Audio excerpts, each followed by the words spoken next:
Okay, I'm sure that you guys have listened to that song long enough. It's me, I'm here, it's Mark, hi.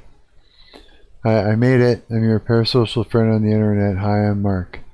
I do stuff, I do all kinds of things. I do tricks too. No, yeah. But I mean, mostly what I do in here is I hang out with you guys, hang out with my friends. We do all kinds of shit together. Yeah, I do like game dev stuff. I do like, I'm a musician, professional musician, so I got lots of, and I'm old, so I got lots of stories and lots of receipts to prove it. Yeah, ask me anything. I'm also a devout Christian, which kind of got me into a bit of a pain in the ass there with TikTok. Yeah, I don't know. They just, they don't, I don't know what the, I don't know. I swear to God, though, I just don't know. Yeah, I literally made an account on there last couple live streams ago there with my friends, and you know, like no problem. I had like something like 322 views on that video, and then it just stopped dead. Yeah, 110 likes or something, stopped dead. It's also just done, just fizzled, nothing. And a couple days went by, nothing. So I uploaded another video earlier on today, and no views, nothing at all. It's just like, I don't know if it's because I'm on there talking about God, you know, mentioning Jesus Christ or Jesus Christ in the hashtags, but yeah, it completely just shut me down. I mean, it's not like I'm doing anything weird, you know what I mean? I don't know how I would, you know, otherwise be flagging it like as if I was a bot.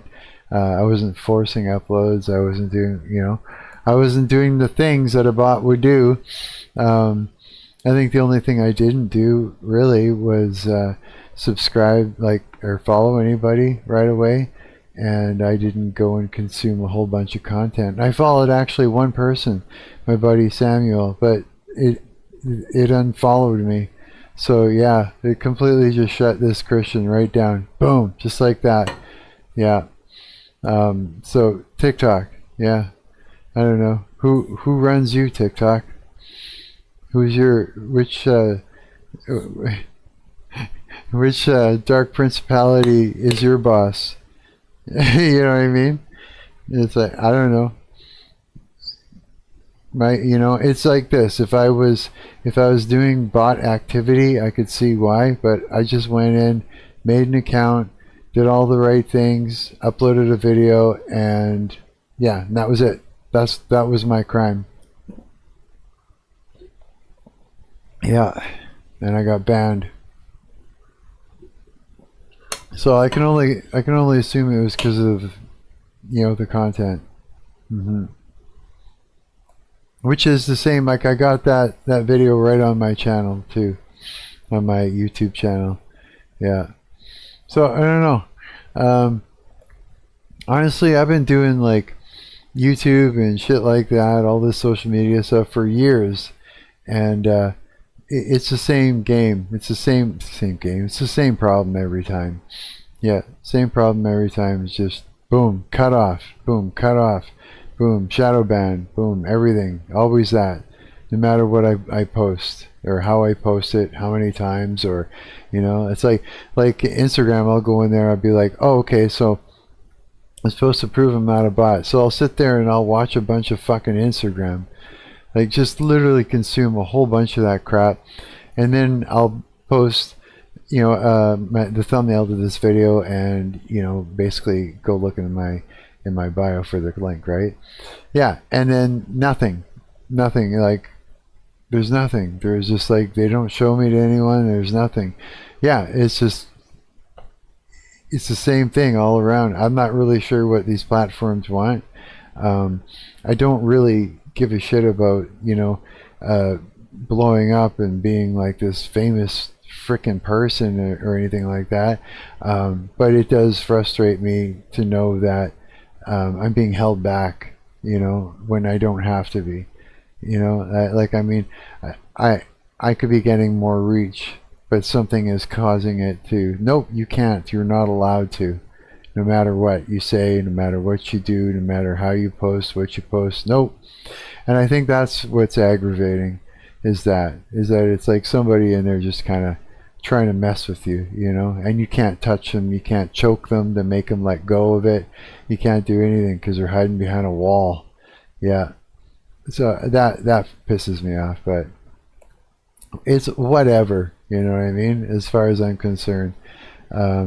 It is what it is. It's still not going to fucking, sorry for swearing, it's still, this is not going to stop me from doing what I do, like not even in the slightest, you know. So yeah, yeah, so banned from TikTok. I don't know why. Looks like I'm not getting any views on YouTube so much either too. Yeah, not really sure what's up. But I think, you know, I think it has something to do with being Christian and being out and, you know, in the open about it. I'm pretty sure. Seems to be anyways. I could be wrong though, but I'm not sure that I am. You know, that I'm really not sure that I'm wrong. No, not quite. Which, yeah, I don't know what to think of that. I don't know what to make of that, really. But yeah, so what I'm going to do right now, because it's my music, and out of like complete, like I have to like, where is it? Not back down, you know what I mean? I'm going to go and play in the background those 2 Alexis Machine albums of mine that I keep getting copyright stricken for. Yeah, some crazy company called Soncast. Every time I play any of my music on my live streams at all, they copyright strike me for my own music. Yeah, I don't like the internet, man. That's all I can say. Is like, this has been ridiculous. Where the heck is it? I actually can't seem to locate it right now. What? Okay. Am I losing my mind? Am I asleep? Am I dreaming? Like, what is up? What the hell is going on? Okay, let me see here. Show more bookmarks. Bookmarks. What the heck is going on? Oh wait, I can scroll down. Yeah, okay, I'm stupid. Where is it? Oh boy. Where's my web page with my music on it? I'm jumping the gun. It's got to be there. There's no reason why it shouldn't be there. Yeah, that's... Where is it? Okay, hang on. It says recent bookmarks. I want all of them. Okay. Bookmarks. Bookmarks. What the hell? Bookmarks. Okay, so I'm missing something here. Let me check this. Hang on. Okay, some weird shit is happening. I have to go to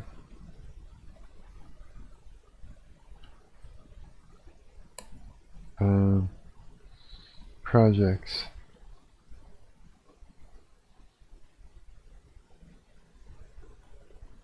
Edited 13 days ago. Okay, this is the web page.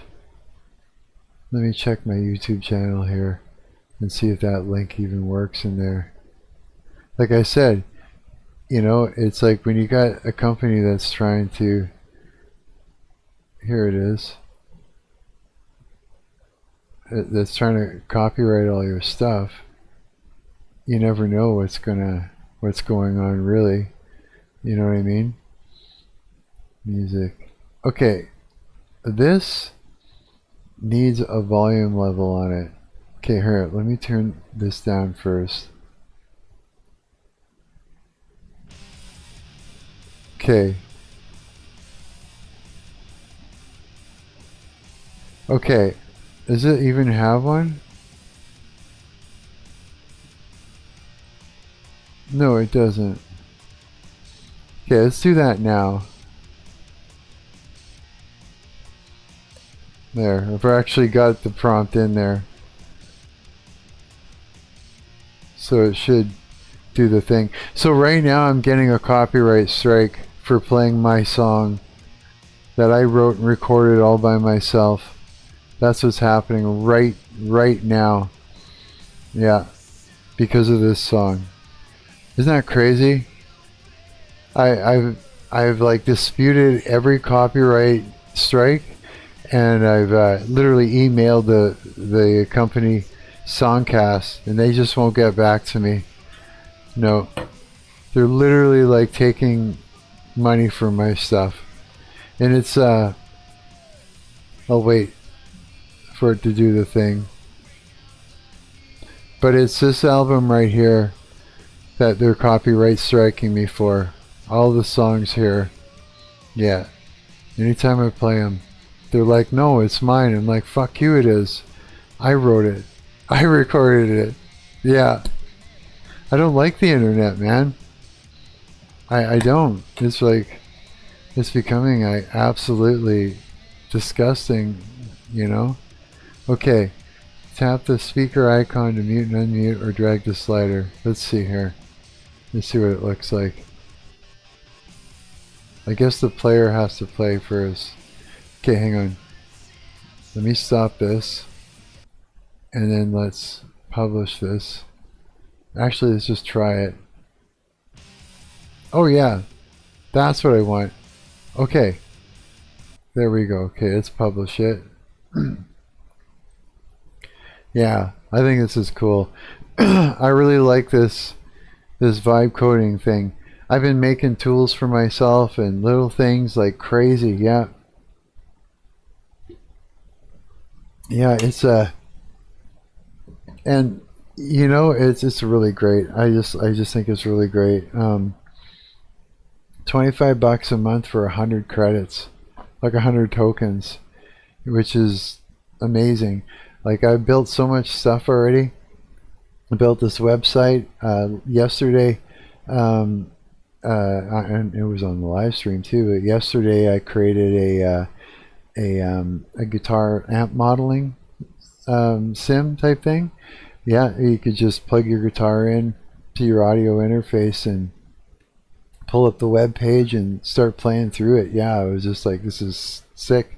I created a guitar tuner with a metronome in it. There's so much that I've done. Here, let me just refresh this now. Okay, there it is. Okay, now I can do this.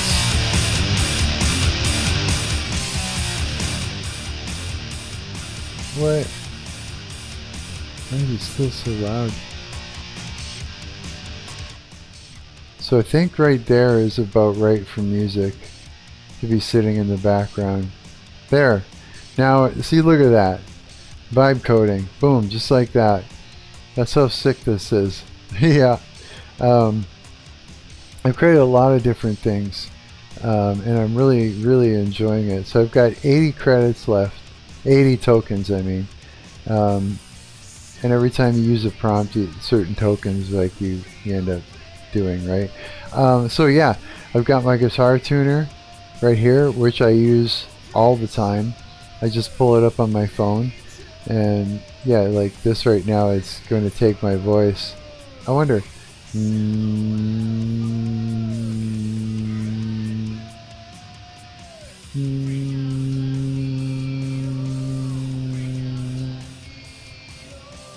It works. It's pretty cool.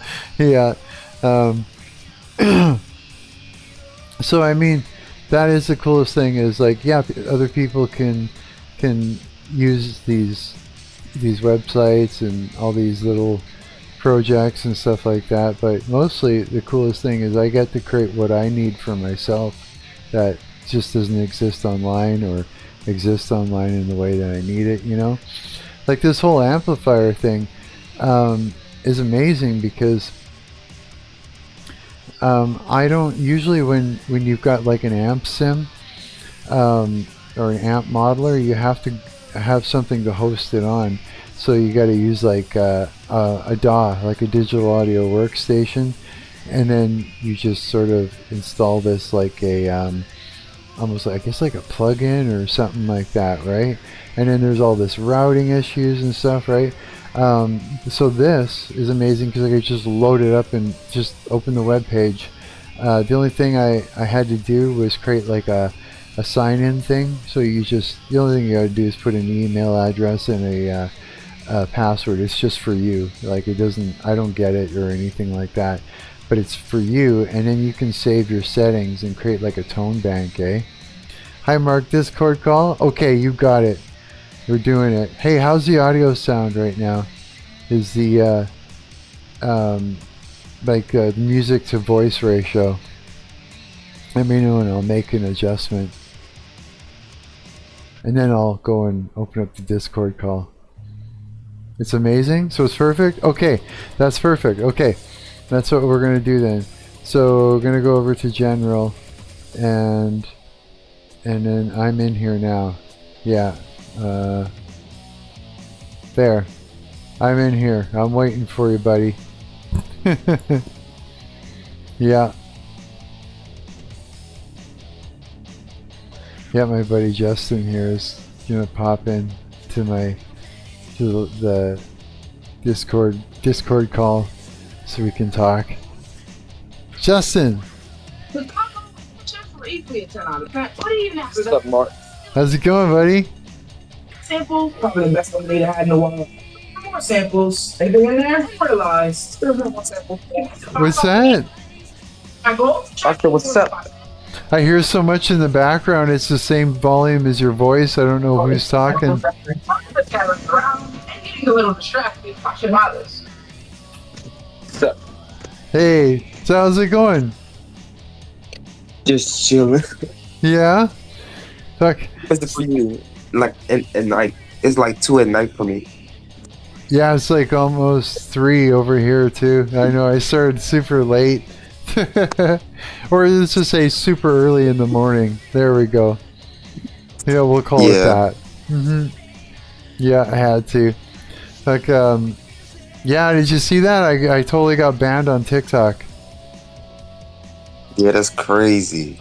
Just like, yeah, for nothing, just for uploading a video basically. That's all it was. And it was getting like so much like boom, people were like following me and liking the video and you know, lots of views, and then it just went it's like someone put the brakes on and then nothing. And then I go back the other day and it went from 110 views down to 20 or likes down to 22 likes. It's just like they just completely shut me down. I tried to upload another video, like I waited a day. I tried to upload another video, nothing, no views, no nothing. They just shut me down, yeah. And I'm not really sure why. I don't know if it's because of the content, because I'm saying, you know, Jesus Christ and stuff like that on it, and that's a word that a lot of people trip balls when you say, you know, Jesus Christ's name. People, yeah. So I don't know. I really don't know what to think. Yeah, they're gonna. But I mean, the only thing I can do is just, I don't know. Sit and wait and see what happens, I guess. You know? Yeah. Yeah. They might lift the ban. You never know. So what are you doing? You're just at home sitting up late? You guys are on YouTube and different shit? And are you streaming? Did you stream today? Nah. I have been streaming the school game I was telling you about, the one called Bully. You what? Remember the school game I showed you? Yes. The one called Bully? Yeah, that one, yeah. Yeah, what happened? That guy was just like saying, you're too young, I don't believe it, and all this stuff, and just totally just like freaked out and backed off. No, I'm still in the game. Really?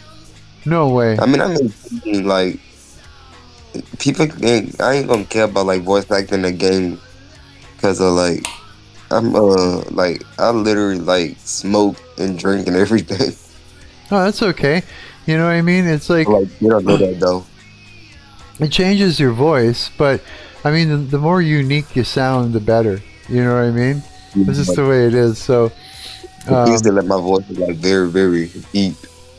yeah, it is deep. Yeah, actually, is it dropping? Is your voice dropping recently? Yeah, because no makes me sound like a regular like high pitch teen.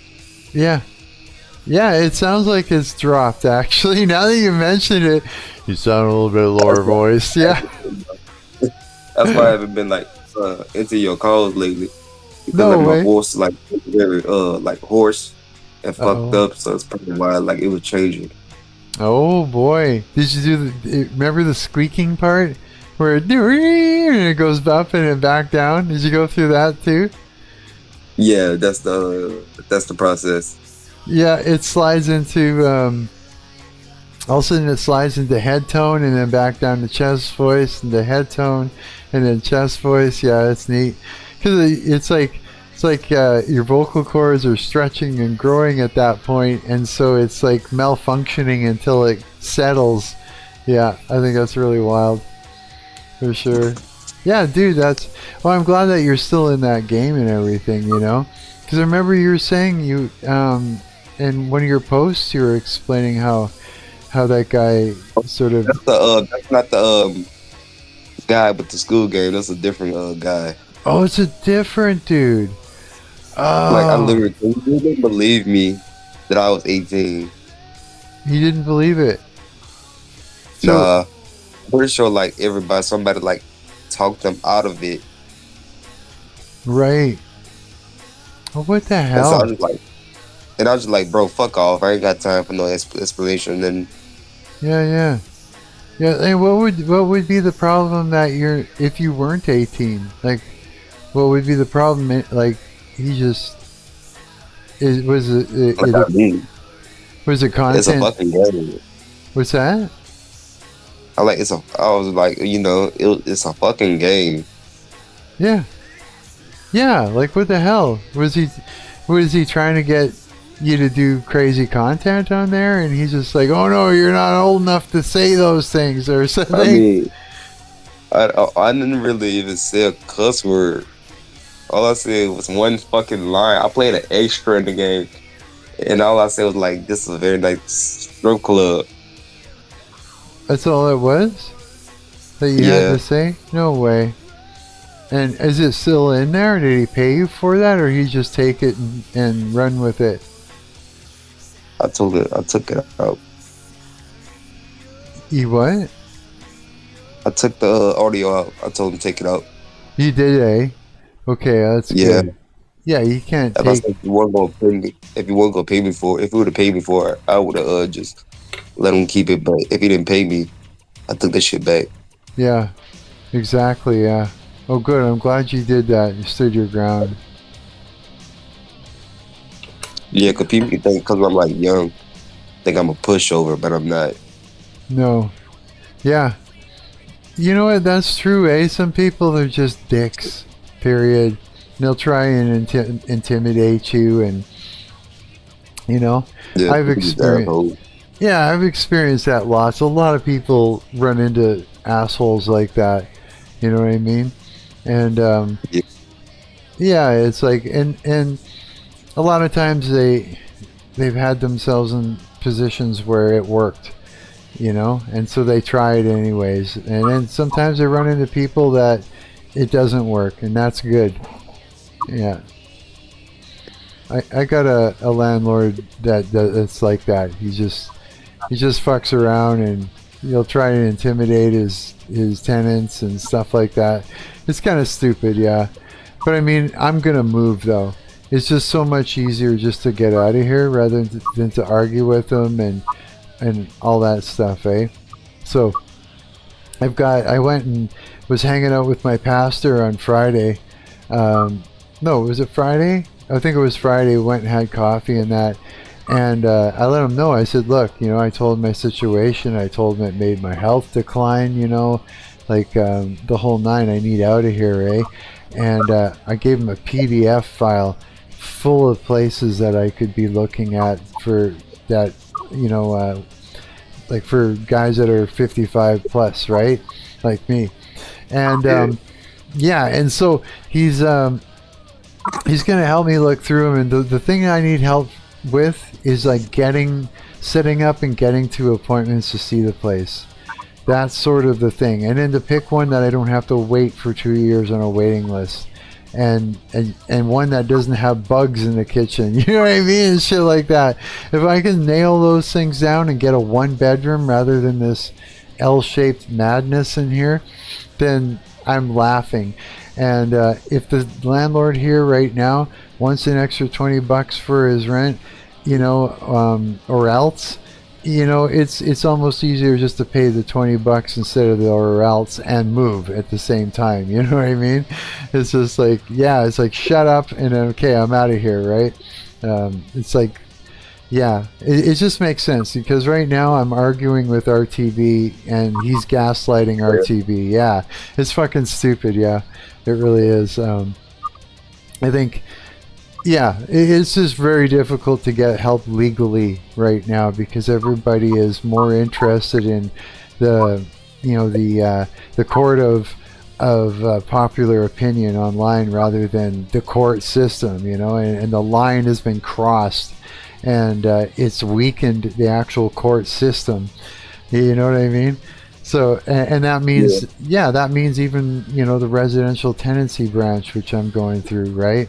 Same thing, you know, it's like I sent the guy actual evidence and then he called the landlord gaslit him and told him I was a problem, and now they're arguing with me, and I'm just like, dude, read the thing I showed you, you know. It's like, but no, it's like when you get somebody that's a fucking leviathan, you know, sorry for swearing, it does upset me when you get somebody that's being manipulated by the leviathan. They just, all I hear is swearing. Like I cuss like at least like 100 times like every second. Do you? Yeah, it's hard to stop. You know, it is. I try not to, but it's like the exclamation point comes out once in a while. Yeah. Bro, you remember when I was a big crybaby? I used to be crying over my toothache. I used to be a big crybaby. Oh, I'm glad. You know what? I'm glad that you're doing better. And no, I didn't see you as a crybaby. That's fucking painful, bro. That's like you handled that like a champ. Yeah, for sure. Yeah. So how are you feeling there with that now? But it's way better. Yeah. So what did they do? They just drained all that out and. Yeah, the abscess. Yeah. And they drained it out and they cleaned it up and you're good? Yeah, my grandpa actually know how to do that. No. He do. You say your grandpa does? Yeah. So he told you what to do? He did it for me. No way. How did he do it? With a pin? Yeah, he lit up like a pin because he know how to professionally do it. No so way. It just like, you can like poked it. Like not too deep, but like poked it. Then all I do is like squeeze the side of my jaw. Really? And he got it out? Wow. Yeah. That's impressive, bro. I couldn't swallow like the pus or nothing because that would give me like a, you know, septic. Yeah. So you didn't swallow it then? You had to make sure, right? Yeah. I just spit everything out. Did you use like mouthwash and shit like that too? Yeah. Is that it took like 2 or 3 days for my jaw to because it was very swollen. That's why I could like go outside because I didn't want nobody to think like I was getting like beat on or nothing. Right, yeah. But this is my mom, my baby sister. She's 16, going on 17. Oh yeah. That's me in the middle. How's she doing there with her school? You were saying that it's kind of rough there. For her? Oh yeah, she's doing better at that. Oh good. So you're not too worried about it anymore then, eh? This is my brother and my little cousin. Oh yeah? Yeah. You're worried about them? Is it I love them. I'm not too worried anymore. Now that I know they saved. Dude, how's your mom doing? She got diabetes, but she's okay. She is, eh? So she's doing the needle thing and she's got it under control? Yeah. Oh, that's good. I'm glad. What the heck? I keep getting this weird KEKCA can be upgraded from version 2011 to 2023. It says unknown app. Firmware update available. I don't know what the hell this thing is. It keeps popping up once in a while. And every time I click on it to find out more, it wants to know if it wants me to install it. Hang on, I'm gonna look it up. KEKCA. Let's find out what the hell this thing is right away. Wait, it's a what? It's some weird notification. KEKCA. Is it firmware? Yeah, what is this shit? A crucial BIOS secure boot update. It transitions your system's root of trust from older, expiring Microsoft certificates to new ones. Installing this is necessary to ensure your system in the future. Sent that to you, or it just popped up randomly? Yeah, it keeps doing that. Don't fall for that. That's probably like a scam. Microsoft Secure essential for managing secure boot in Ubuntu. Routine updates include the rotation from 2011 to 2023 CA. Ensure that your bootloaders remain trusted and your system receives future security updates without disruption. Okay, well then I guess it's legit. So next time it pops up, I'll say yeah, okay. That was weird though. I was like, what is this crap, right? Make you feel overwhelmed. Yeah, it makes you feel like what? It's like it makes you worry that something bad is going to happen to your computer right away. You know what I mean? So I don't know. I think it's good though, so it should be all right. Yeah. Oh man. Yeah. So Whoa! What happened? Okay. I was just saying, I really hate the internet. I really do, dude. I really can't stand it. Yeah. I think it's a really weird hell. Like, every time I show affection to my sister, like, I kiss her, like, on the lips. I say, like, there's nothing weird about that. No, that's just like, it's like when you're a kid, that's kind of what you do, your mom kisses you on the lips, and same thing, with your siblings, yeah. I mean, that's different, I don't do it to my brother, because he's a guy. You give him a kiss on the forehead, or a noogie or something. Yeah, I do that. Yeah. Do you? Rough and tumble play, man. Yeah, us guys need that. No, I mean it's not like you're necking with your sister. It's not the same thing. You know what I mean? It's like it's just like it's not like a very passionate kiss, but it's not like a pig. It's like a kiss, just a regular kiss. Yeah. Well, yeah, I mean that's normal. It just is. It's family, Yeah. Yeah. There's enough crazy corn though that's throwing people off. Holy cow! Some of the crap that's on there, eh? It's just boundary breaking. Yeah. Usually it's the step, stepbrother, stepsister kind of thing, but it perverts people into doing messed up things, with their actual siblings. Yeah, I've seen stories on that where someone ends up going to jail for messing around with their sibling and that. And yeah, it's just, but it's like, it's not like, I don't know what I'm saying. It's just, I hate the internet. I think that's where I'm going with it. That's the main thing. I hate the internet. I love the tools. I love the reach. I love the fact that you can have a platform and share your life. Like I like to share my life, with people. It's like I like watching other people when they share their lives with us too, because it's like you learn a lot. And like for me, it's like having a friend or a relative or something online that you get to be a part of their life, their everyday thing. Almost like the Truman Show. You're coming along for the story with them. You know what I mean? And I like that, and I enjoy it, and I learn a lot through their experiences. I think we all do. So I wanted to do the same thing.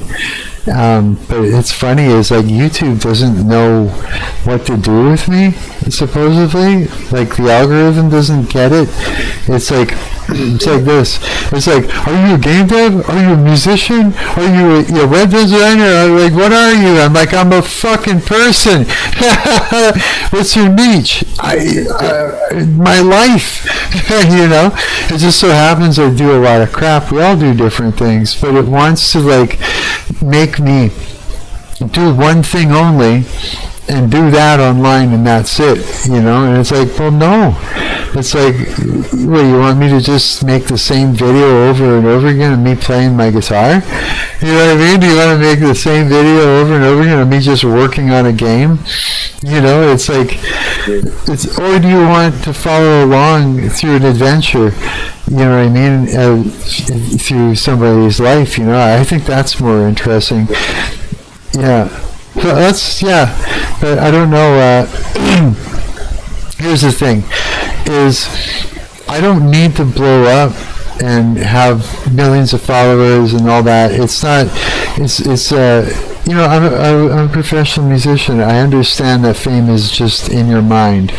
It's just a bullshit thing. Yeah, if you've got lots of followers, and you're a band, well then you're a successful band and the business is successful, and that's how you're supposed to see it, right? But as far as like social media goes, it's worshippers and worshipped, and that's just not for me. That's Satan's thing, right? So I mean, I really don't need that. Sure, I'd like to have a reach so that we can all talk about Jesus Christ some more, right? With more people. But other than that, anytime I go into YouTube Studio, it's shaming me and telling me that I'm doing terrible. And it's just like, shut up.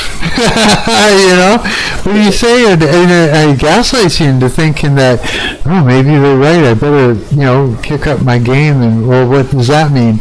And then Ask Studio, which is YouTube's large language model, just says whatever. It says a bunch of shit to you and sends you down rabbit holes of things to do that do nothing. And sycophant, who just tells you that you're great, everything's awesome. Well, I've only got 50 views on this video. Yeah, it's wonderful. That means you're up by... Did you ever meet your daughter officially, or like? Have I ever met her? Like your ex-girlfriend again, the mother of your child. No, I haven't talked to the mother of my child. And my daughter, no, I haven't seen her. I might have, but I don't think. What's that? You said like at a concert or something, right? If she looked just almost like her. It was at one of the shows that I was doing at the Tap House. I'm not quite sure, but I think it might have been her and one of her friends. But the thing is that if it was her, I mean, she was giving no opportunity for anything positive to happen in those interactions. She was acting, whoever this girl was, she was acting like a creep. Yeah, and to the point where I was just like, ooh, I'm not talking to this person, right? But in my mind, I kept thinking, what the hell? What if that was her, and stuff like that. But I mean, it's just like, there was nothing I could have done with the interaction that this person was bringing me. It was like, I don't even know how to explain it, but it was strange. It was strange, it was off-putting, it didn't make sense, it was kind of creepy, and I just took it as it looked like it was some girl that was trying to pick me up that had a vendetta against me, like she wanted to pull me into a trap. Like, it was weird and completely narcissistic. And it's like, what I learned with that is, when people like that approach you, you ignore them and you walk away. You don't engage. You disengage completely, 100%, because they're looking for some sort of reaction, and any reaction that you give them, they're going to start the game with. So you don't give them anything, right? And so the thing is, if she came up to me and like just said, hey, it's Tiana, or it's your daughter, right? And she was like, say, receptive, and she didn't have some horrible plan in her mind that she was going to do something nasty, to me, then that would have been fine. I would have hugged her. I would have, hugged her really tight, told her I loved her, and I would have just literally spent every moment that I had there, besides being on stage, sitting at a table and talking to her, if that makes sense. My girlfriend, I think she was about, how old was she? She was about, I think she was 10 actually. Yeah? I'm not sure, yeah. I was 12, she was 10, and then I was getting close to 13, she would get close to 11, and she told me that she was pregnant. And, I was a dumbass. You gotta be like 30 or something to get pregnant. And she said it's different for like a woman. And I said, I don't know. And then she just left me, if she really was pregnant, I would have made up for it. And she said she was pregnant, and then years later, she posted a picture of a kid. I got the picture. I don't think he looked like me though. You will see? Sure. So you're wondering if you've got a kid out there and you don't know exactly what to do with it, with the situation? Yeah. Are you putting it into the general? It's right here. Let's see here. Wait. Alright, where are you putting the picture? You could press the screen, share my screen. Oh, okay, hang on. Let's see here. Click on this. Watch stream. Let's see here. Oh, I don't see anything. I don't see anything. It's just black. Let me try to refresh it. Sure.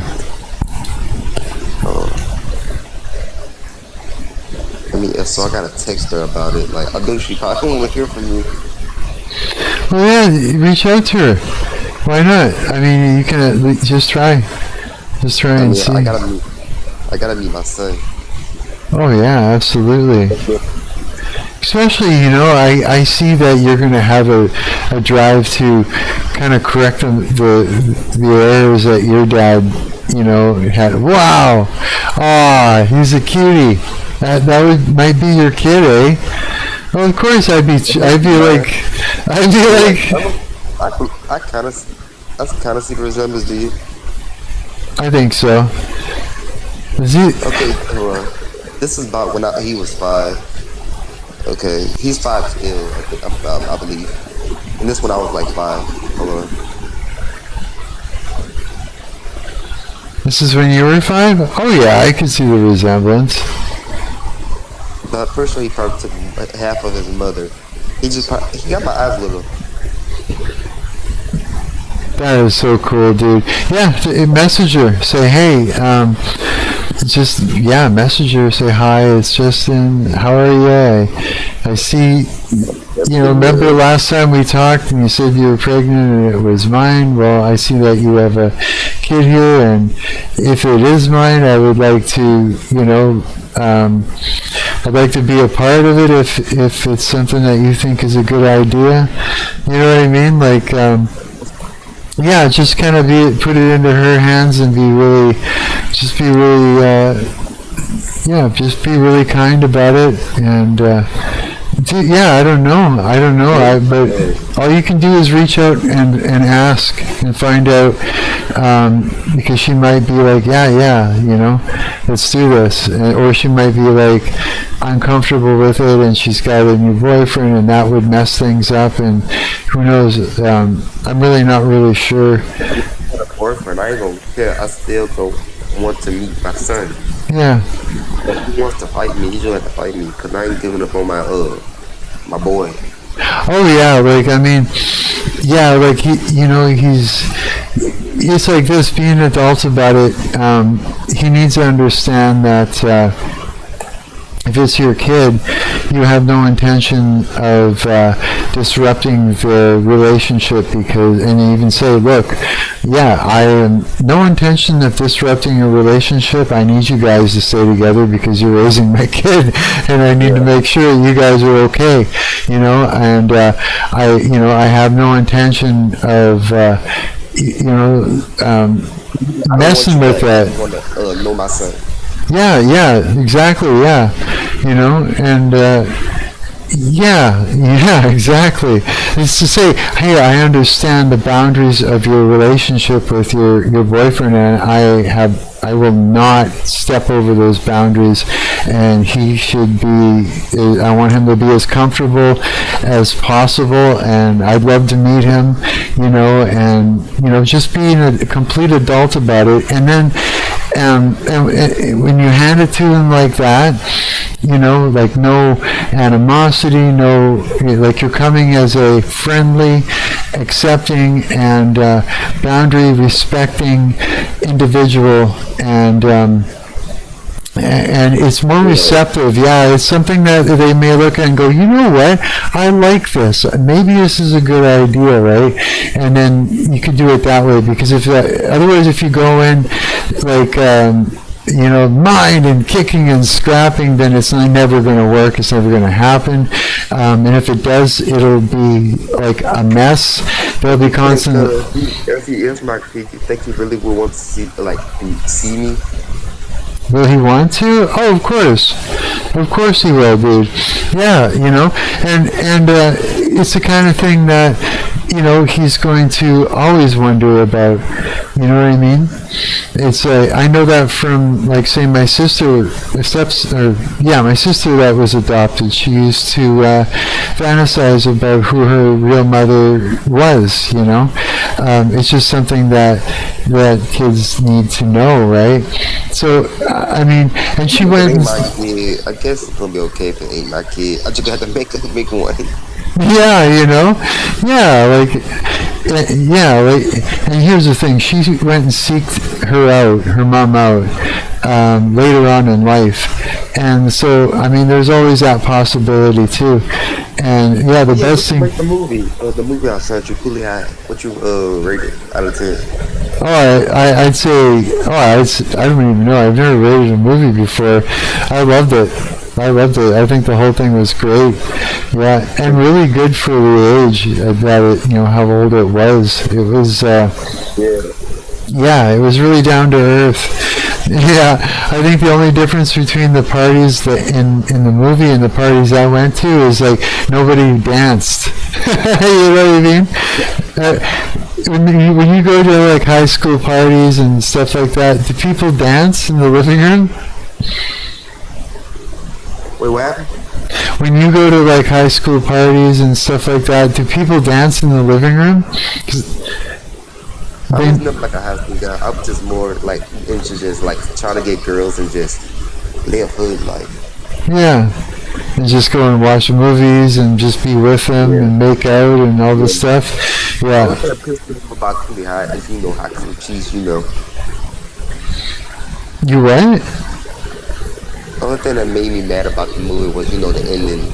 Coaches, Yeah. Yeah, that did suck that he died and everything, And his friend was pretty upset about it too, messed him up. That kind of thing does happen, and it does mess you up, for think they sure. meant to kill him? You think they meant to kill him, or it's more of an accident? I don't.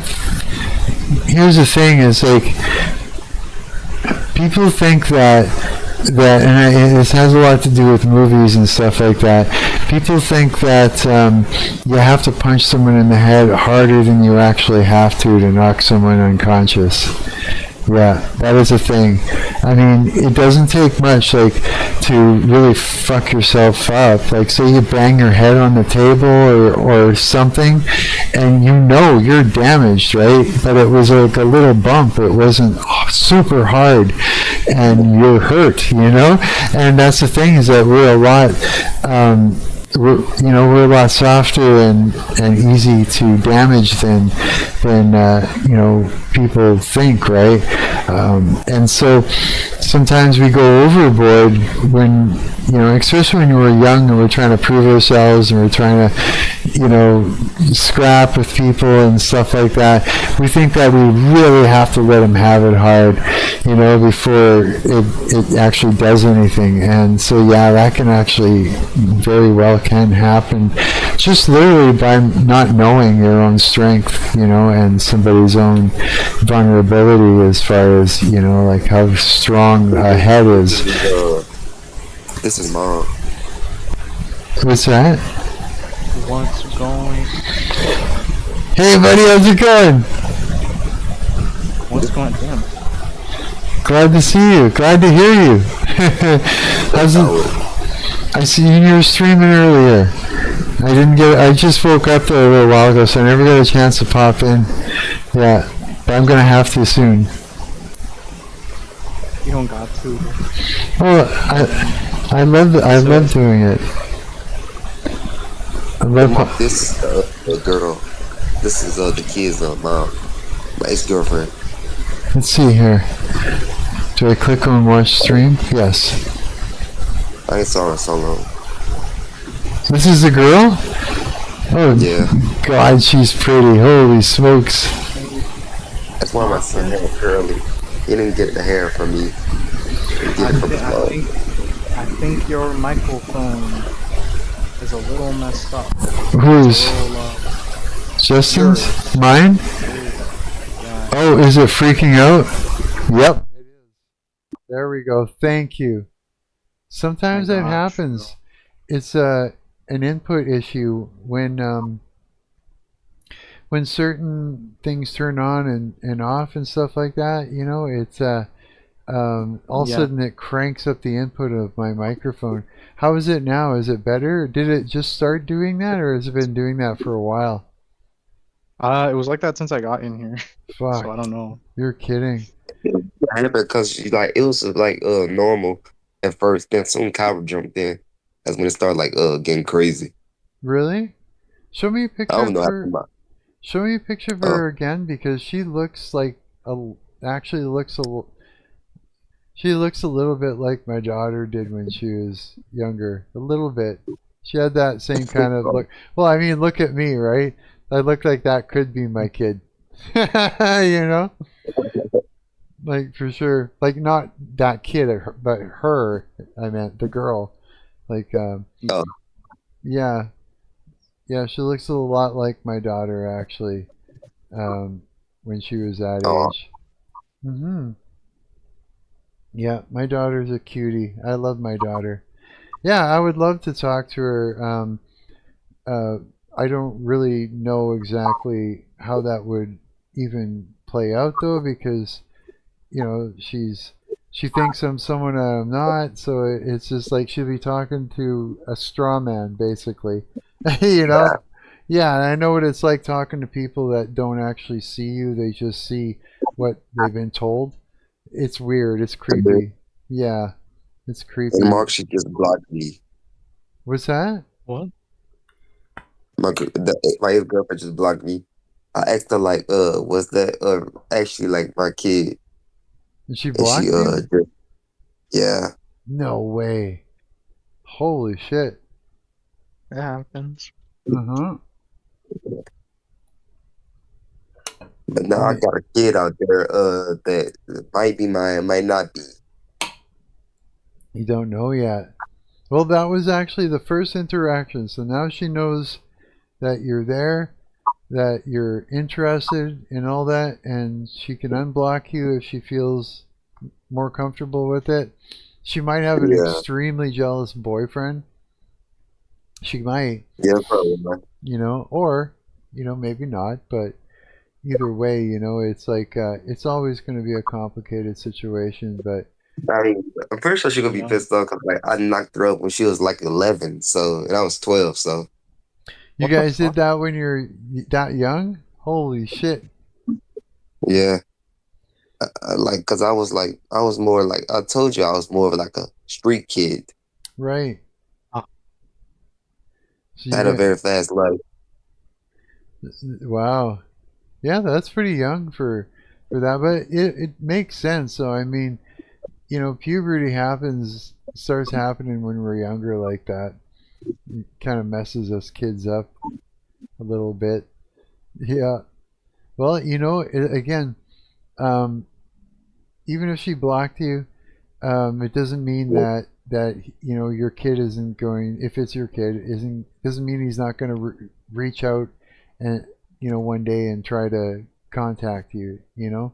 So I Yeah. mean, hmm that's just this is just the first part of the story right now that we're dealing with. The very beginning of everything. Yeah, we'll see how it plays out. we're gonna have a child support arc. Yeah.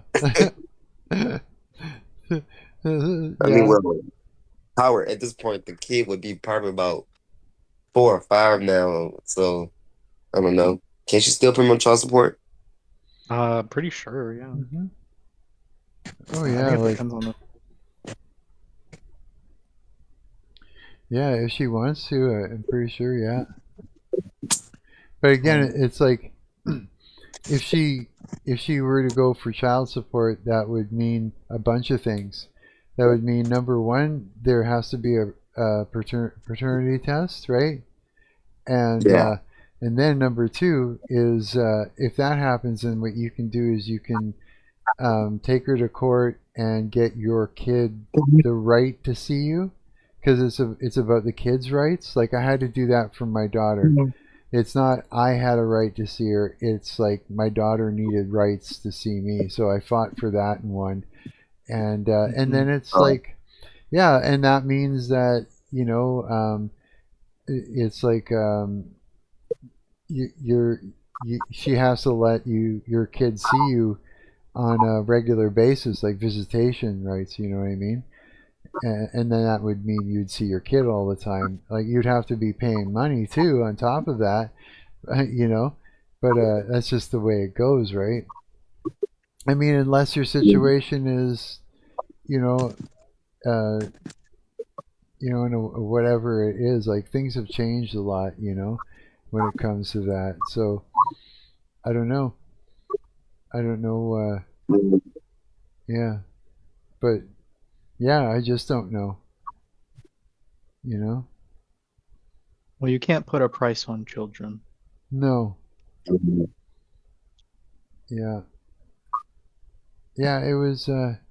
Yeah. And you know what? Again, you'll at the very even if you don't come up with a solution where you guys are going to be even having the conversation to even do that, the kid's going to want to reach out to you later, and he will. You know what I mean? It's like, look, yeah. you reached out to your dad, right? And Yeah. so just think about it like that, and then you prepare yourself for um, you know in a way it's kind of good is that you can put yourself in your kid's shoes, and so when he Yeah. does I contact really you. want to be there for him because, like, at an early age, because my dad, I'm 18, my dad was never present nowhere in my life. Yeah. So I really want to be there for my kid under the age of like 10. Yeah. So he don't so I can teach him about life. Like what did I do? What did I went through? The suicide attempts that I had to go through and all that. Yeah. Yeah, I know what you mean. You know what, Because dude? It's like I had multiple like suicide attempts. a lot of people have. Yeah, I'm sorry that you got pushed that far. You know what I mean? That you were like, hey, I want out. You know what I mean? And that's Yeah, what it's like. It's just like, hey, I want out of this now. I'm glad yeah, that but it. like when I'm older, I don't like I don't think that it's worth losing my life for. I could just fight through it, find Yeah, a way. So yeah, that's why I mostly, whenever I hear people like that has like mental health, I tell them immediately get help. yeah. Absolutely. Absolutely. Because sometimes it's the kind of thing um, where it could be like dietary problems. Like look at when I found out just before I found out my B12 and my B6 was so low it was tanked, and the whole anemia thing and all that. It was messing with me. I was so tired. I was falling asleep and sleeping for almost 2 days, and I'd wake up and be like, "What the hell just happened?" Right, and still Yeah, feel exhausted, and I was getting frustrated. I couldn't think straight. I couldn't read anything without burning right out and that, and it was making me irritable and all the stuff, right? And so it's like getting help could be, just simply fixing that, and then everything goes back to normal. Or it could be just having someone to talk to about the thing so that they can help you make sense out of it, right? So yeah, there's a few things like that. um, I've had some bad experiences myself, um, but that doesn't mean that that's exactly what's going to happen to everyone. My bad experiences were pretty messed up. Like, I was here's the problem is like I was heavily heavily narcissistically abused, right? And confused and gaslit to the point of, I was so insane that I felt insane that I got up off my ass and went to the hospital on my own and begged them to take me in to find out what was wrong with me, because I thought there was something inherently wrong with me. I didn't know that this was a result of narcissistic abuse, right? And so, um, I you know, don't know if y'all can see it, but like I got like stick. I had these on my arm. you what? Oh shit! Good thing you did it in that direction. Holy cow! Yeah, you wanted it out, eh? And had like a window that I was it was on my 15th birthday, and I was like, I don't want to live no more. 15, I just want to. I lived to see 15. That's all I wanted. And I Man, punched the window, slice right here, and in the middle. A glass shard got stuck in the middle right there. holy shit! You're kidding. I passed. I was unconscious for like about 10 hours. Who found you? My parents, my grandparents. 'Cause like I said, I don't live with my parents. I live with my grandma, and my grandpa. Holy smokes! I'm glad that they found you in that. That's brutal. Yeah. And then Damn. like it was almost so vital that I was coughing up blood, but like I didn't cut like an artery today, so they cut the blood just in time. Holy shit, bro. That's why it's a tip. Like a tip I found is like when somebody bleeding, you gotta like pour cold water on it. It'll stop the bleeding immediately. Cold water. Yeah, like ice Oh, cold water. because you're Like forcing the blood strength. away from it, and then Yeah, put pressure on it yeah, so it can have a chance to stick together and start to yeah. rebind. Yeah, man. But when Like, it's that deep, like, yeah, when it's that deep like that, it's like, like sorry? I keep stepping Yeah, all in. my bad. This if I'd have cut like in the middle, if I'd have cut like what you call it, about 4 centimeters deep, it would have killed me automatically. Wow. Like if it would have went 4 more centimeters. Holy shit, bro. I mean, I don't know if you can see it, but like a stab wound right there. Holy See my shit. that actually almost like almost pierced my heart, but didn't go too far. Your video cut out all of a sudden. I'm not Damn. turning my camera on. Oh, okay. Yeah. Man, I'm But so yeah, glad you survived that and you're still here. yeah. I mean, I overdosed and everything. Holy shit. Yeah, dude, here's the thing is like it's like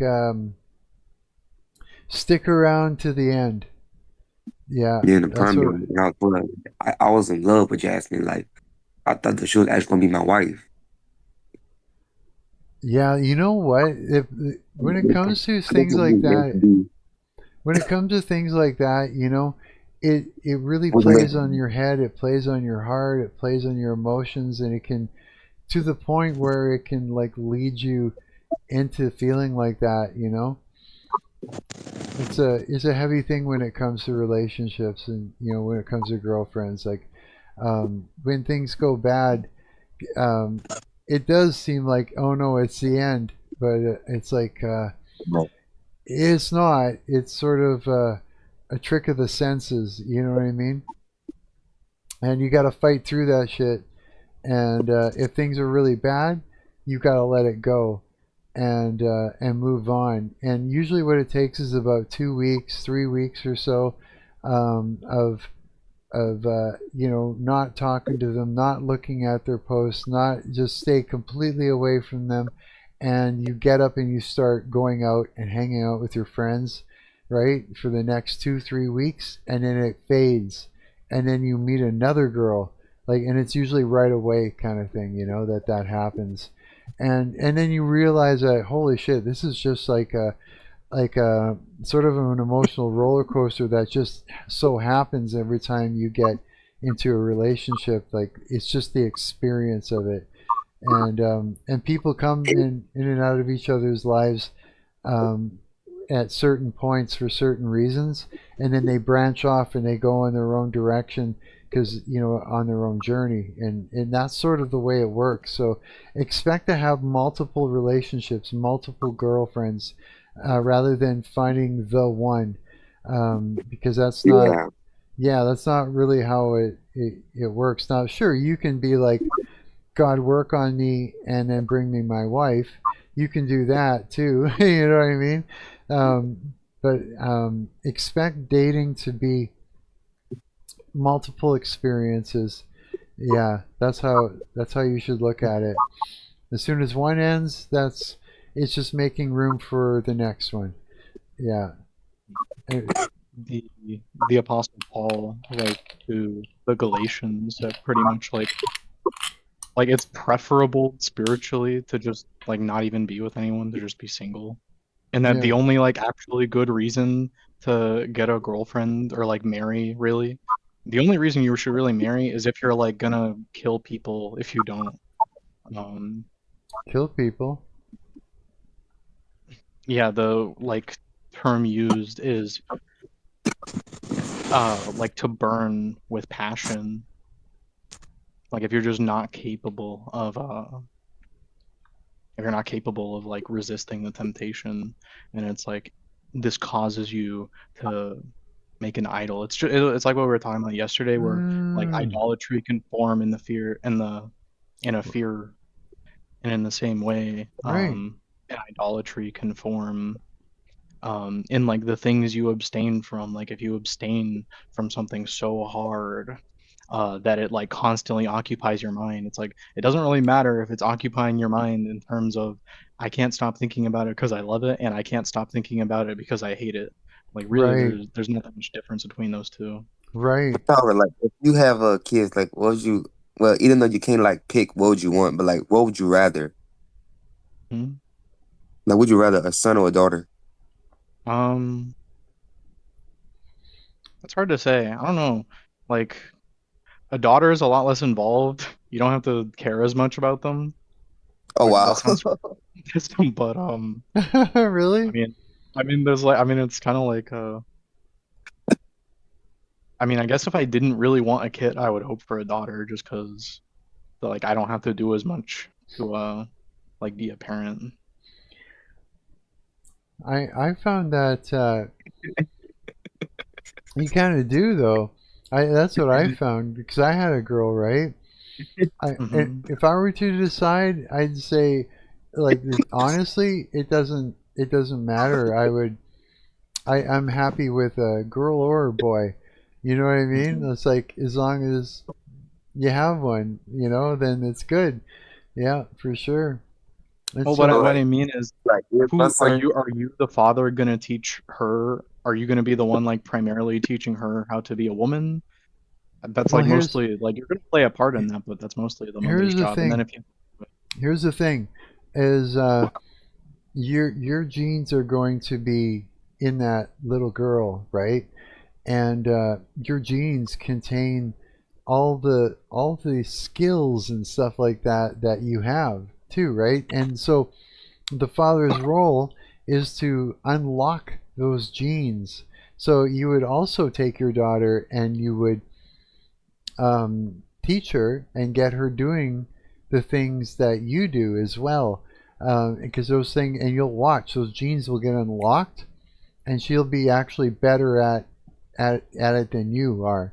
So if you had a little girl, and you were like, "Here, let me show you how to do game dev stuff," she would surpass you, and you'd see the light turn on in her eyes, and the genes will come unlocked, and she'll be on that. It's just the way it goes. Yeah, if you worked on I mean, cars the or something father's like that. job, like Hmm. the father's job that like something the father can do for a woman that the mother can't really do is teach Would like her to prefer a like boy. basically hate men. Um, because only the guy really knows like how terrible men can be to her. Her mother is not really going to know that, especially Well, since she ended up with the father. Um, but it's like female socialization is what I'm talking about. Like yeah. you don't know what it's like to be a woman in a group of women, like making friends with Hmm. women. You don't really know because you're a I know man. what you mean, So, but a little girl needs her father. You know what I mean? yeah, And she like, does need her father. hmm, That's true. yeah, there's like both the mom and the dad play a role, a very vital role in a little girl's life. Like luckily, my daughter's mom got married after her and I had split up, and Hmm. he was very. I met him. He was very actively involved with my daughter, and so I know that he loved her a lot, or loves her a lot, and he put the effort in and all that. So I'm glad that happened because in my situation, her mom really didn't want. She wanted to sever the connection between my daughter and I, so that way she could move on with her life and not have me in it, and also so that way I wouldn't let it, no one would find out her dirty secrets and stuff, right?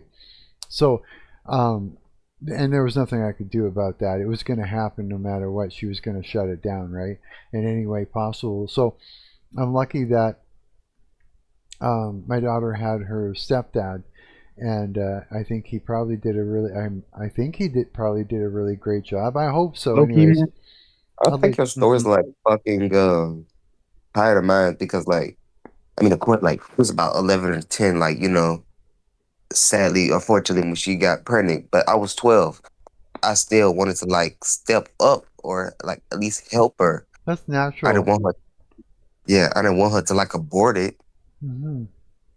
Right. So I just like as soon, but I think her parents actually push pushed her away from me and away from the kid. If it is my kid, Right. they pushed me because they always did like didn't like me.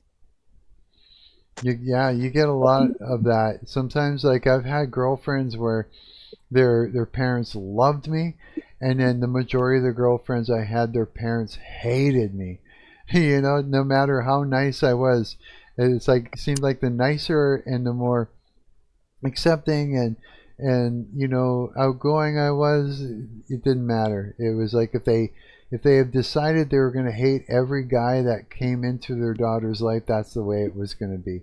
And you're not the only one that they hate. They hate all guys coming in. You know what I mean? It's just the way it works.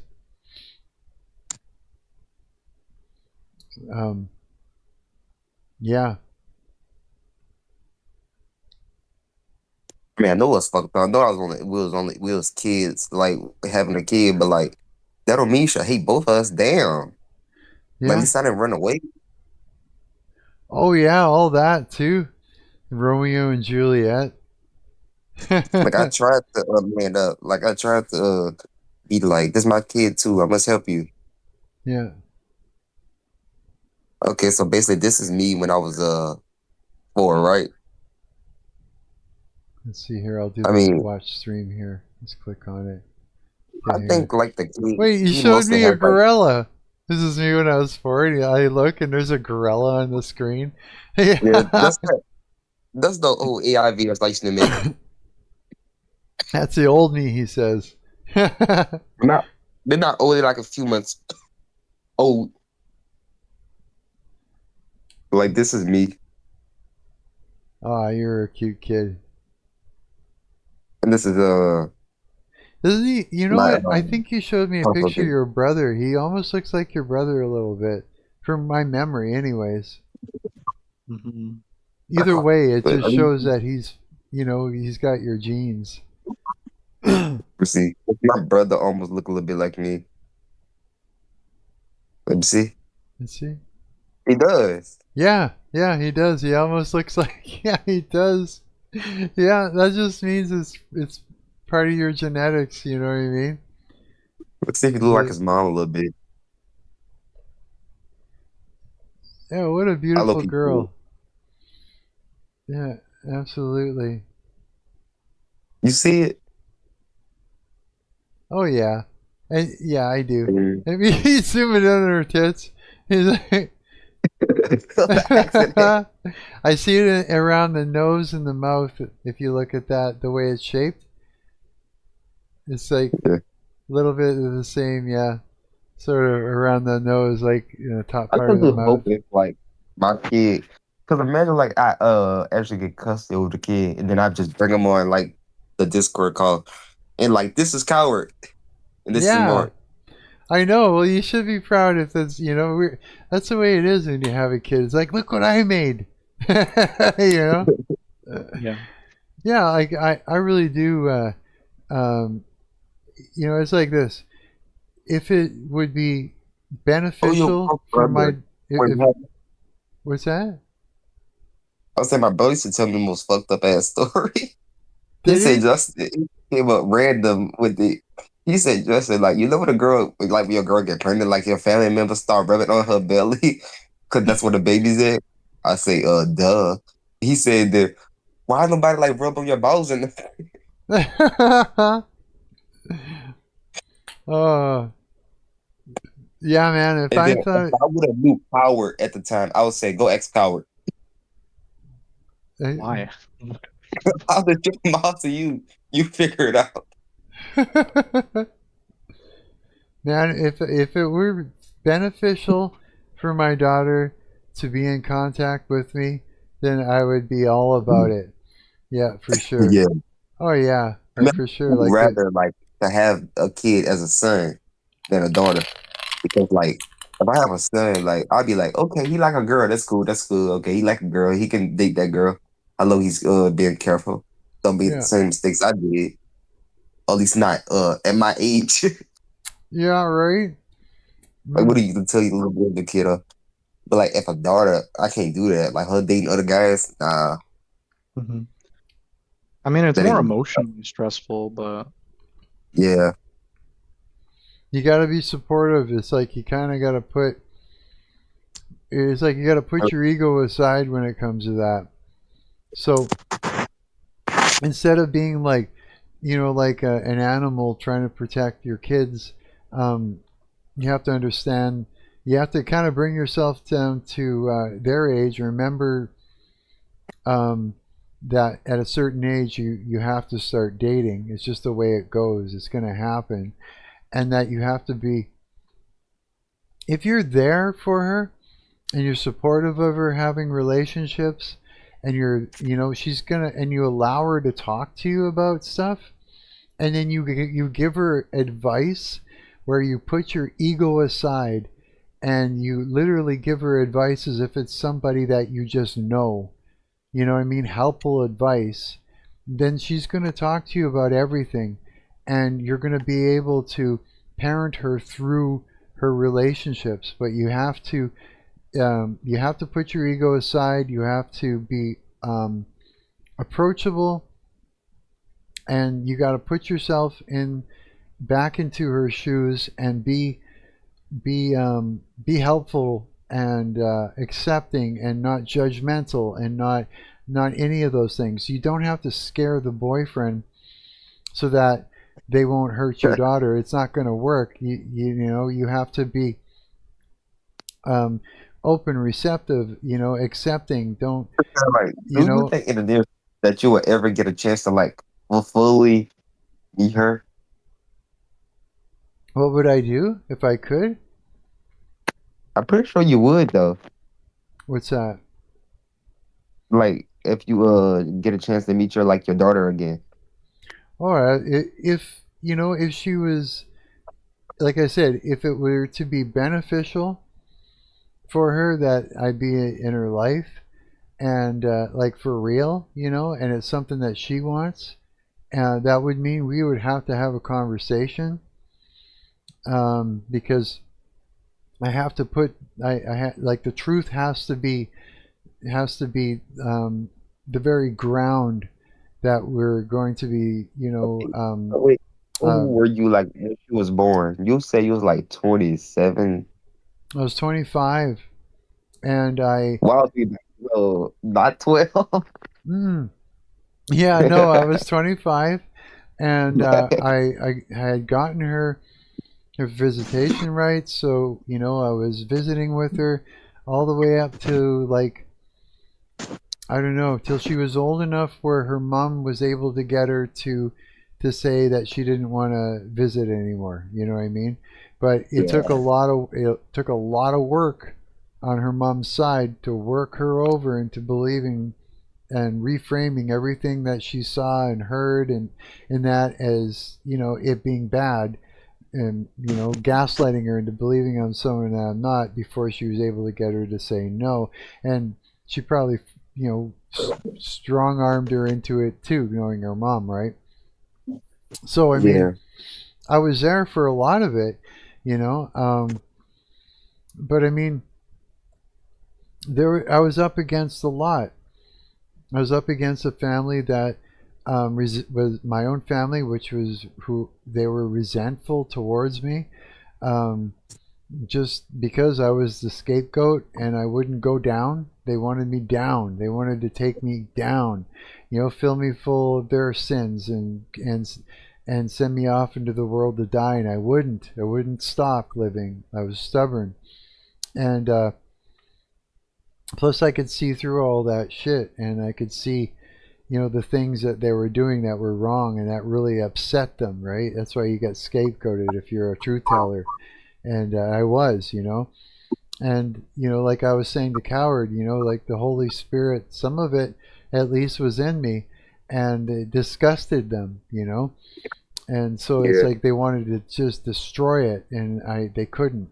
And so they also were in tandem with my daughter's mom, even though they didn't talk and kind of rendezvous with each other. They're How old your still daughter be? Wouldn't working. your daughter be like There's 31-ish to it? 32? Yeah, I know she should be in the range.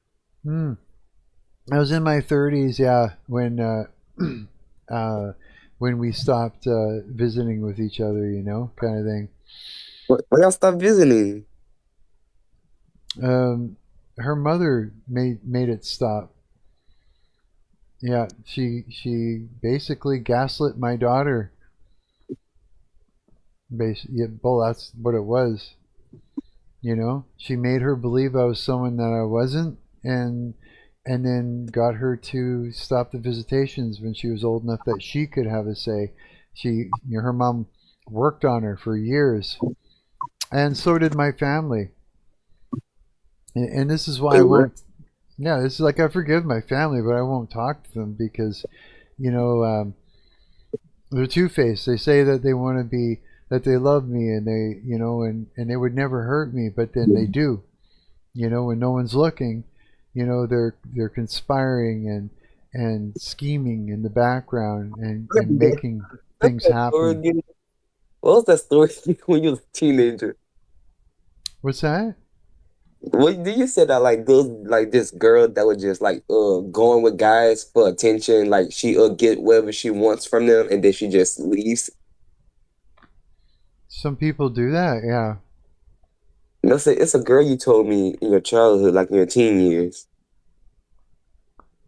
Oh, when we were talking about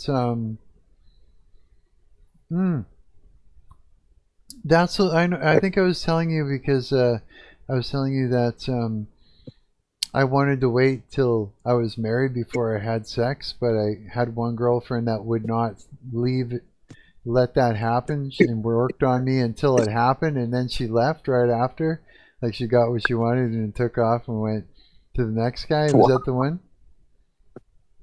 Oh God, yeah, that's that was a fucked up story. The what? That was a fucked up story. Yeah, I know, right? It's She like was like, okay, my work here is done.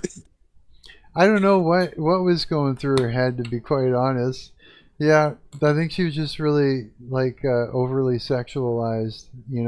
Someone probably did something when she was younger, and she was She was a just little hyper kinky. hypersexualized. You know what I mean?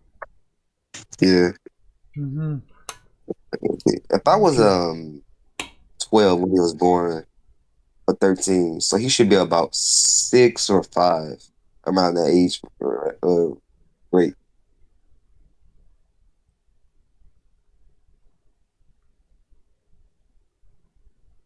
He's doing math. Okay, so she was 11, so she's probably 16, Oh yeah. and he got to be 5. Yeah. Holy shit. Yeah, I don't know. Yeah, it gets think relationships are complicated. They are, and right now too, even more so than ever. With where we are in our Right, but she timeline. just called me. I'll be right back. She what? She called me for to be right back. I didn't catch that.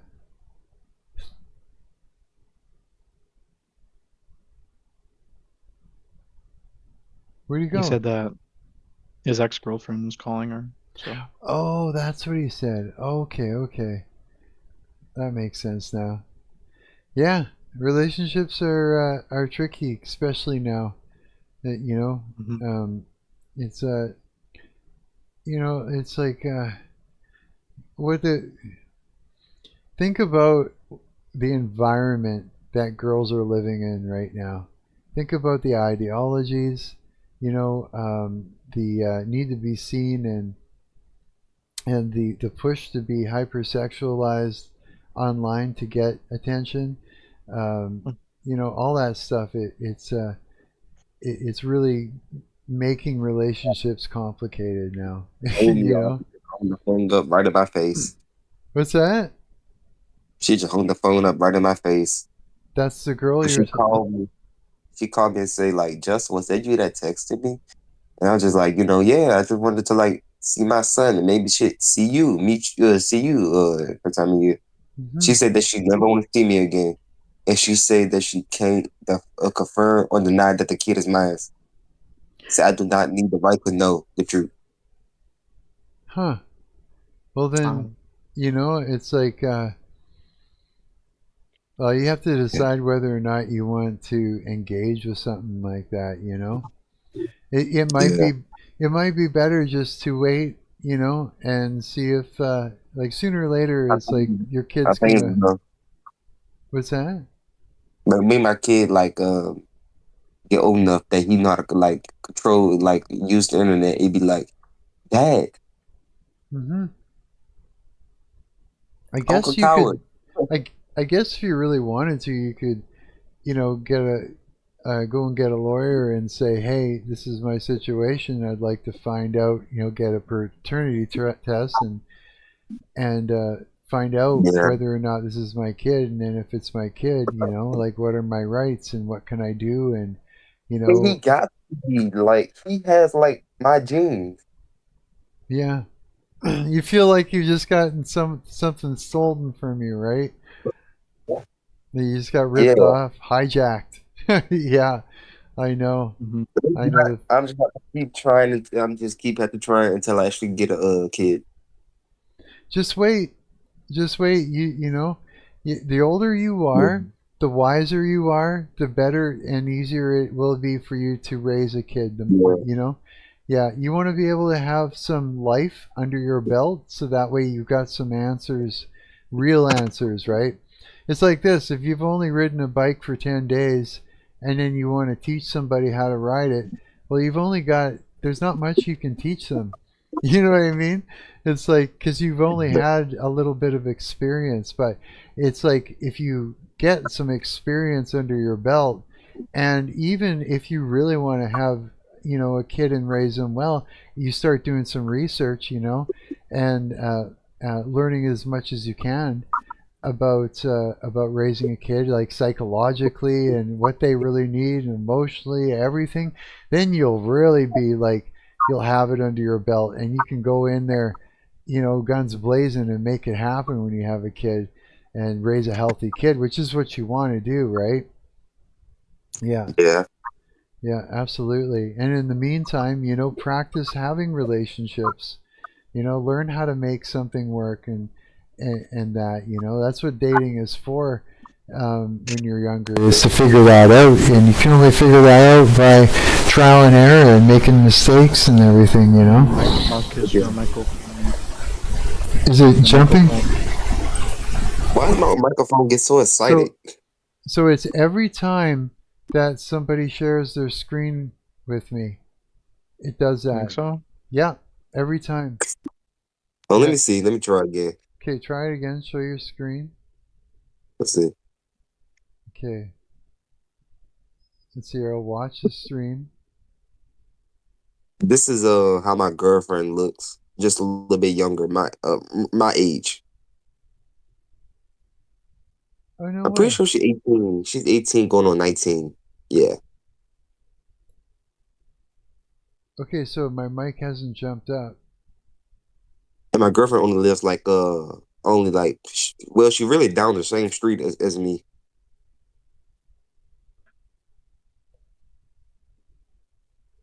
I remember being your age and all the limerence with the chicks all the time. Man, I just wanted a Yeah. girlfriend so bad. It's like, and I was like so heavily romantically, you know, I'm sure that attached. you had like hundreds of girlfriends. Like, come on. I've had a lot. I've had a lot, but I think probably just a healthy amount. Nothing crazy. You know what I mean? Like I never, I was never without having a girlfriend. Like I always had one. But now you know, now I don't have to. Now I'm not doing that. Now I'm, you know, living for myself. The island Yeah. boy really try to press him. But until then, I was like constantly. It would be like having a girlfriend. Yeah. Okay, my mic hasn't jumped up yet, so I don't know what the hell's going on exactly. If I click out of that. When did it take off? Like just a moment ago? Like as Yeah. soon as you said it, it started freaking out? Pretty much. I'm trying to think of what's doing it. It's like a changing of inputs or something like that. Maybe it's just getting happy because we talk about girls. Yeah, that's what it is. My mic's getting all excited. Yeah. Yeah, I wish I could show you that part of the screen. Actually, I probably can. Let me just check here. Let me go to properties. Yeah, I wish I could show. And I go to Who's this guy? That's me. Holy smokes. Okay. I don't know if you're looking at the stream, but right over here, this is the input that jumps around. Like all of a sudden, yeah, all of a sudden it'll be like, this is yeah, in the top right here. All of a sudden it'll be like there. You know what I mean? Like all the way up there. Yeah, it'll just pop up on its own. Now, here's the input for it. So we got this microphone, plus I've got the analog and digital input for my my audio interface. And for some reason, it's bouncing around when one of these gets activated for something, and I think Discord has a lot to do with it, possibly. That's when it starts shooting around. And I think anything else too, like if I'm using the large language model, I mean the what is it? Fuck is it called? LMMS. When I use that, or Audacity, because of changing inputs and that, it just takes off. It just screws up, and all of a sudden it's cranked again, and yeah. And there's no way of me really knowing it unless someone says anything, you know? Because I'm not constantly, watching the meters on here. Yeah. It's a pain in the ass. But it's like everything has bugs, right? It's just the way it goes. And yeah, it's just the way it goes, man. Technical difficulties. Yeah, I was actually going to do something while we're live streaming. I'm going to tell my this guitar amp that I made that's on a web page you can just plug it in and play through. I need to reduce the latency some more, so I'm going to tell it improve. I remember you said you played Guitar Hero. Like, was you good at it or did you suck at it? I tried. I couldn't do it. Yeah, it didn't work. Which one did you play? I don't know. It was just a buddy handed it to me, and I just couldn't figure it out. It's not even a guitar. It's just a controller that's shaped like a guitar. It has there's nothing similar. It doesn't act like one. It doesn't.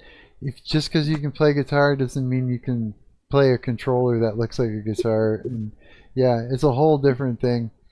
Now, one thing that does translate is the drums. If you're playing Rock Band, with the drums, that'll translate to a real kit. He's moving out soon, and so I've been looking. Finally found one. Look, that's the thing. Hang on, make the latency unnoticeable. Is that the one, Mark? What's that? Hold on 2 seconds. I gotta make sure I spell this right. I'm gonna tell this that I'm trying. Wait, that's not how you spell noticeable? Okay, hang on. How do you spell it then? Oh, what? Make the latency non-existent. Fuck. Okay, non-existent.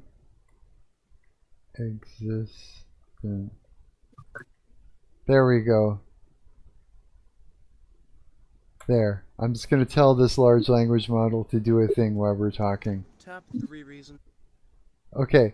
Okay, oh, yeah. Like one of those. What you talking about now? I used to be decent at it. Like, I wasn't the best, but I wasn't the worst. I could barely do it at all.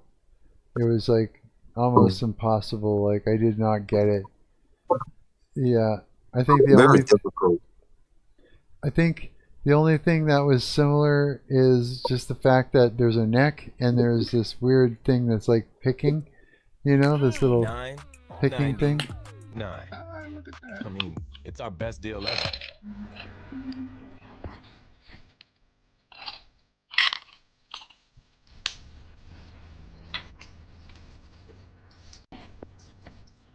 The Ronettes? You know, Mark, you know me for like a few months, now, almost a year. You know that I have a crush on, the Ronettes. Oh yeah, I remember we were talking about that. Yeah. I just hope my girlfriend ever finds out. She'll be all jealous. It'd be Yeah, like, probably. I mean, but I don't think she would be, because these are like very old chicks. are they? Oh yeah, it's true. Yeah, it's not like you can have them now. But should be thinking you're comparing yourself. They're comparing her to them. I mean, she low-key looked like this one, in a way. Her hair is just like shorter. That's crazy hair, hey? Don't play it. Don't play the audio. Okay, I'm muting you. Okay, you're back. Yeah, I had to mute you because I was actually on TikTok. No, Oh, that's not the copyright version right here. I can't do it. Can't do it. No. I'll end up having to cut that little piece out of my stream if it lets me. Yeah. Oh, my bad, I gotta take that off there.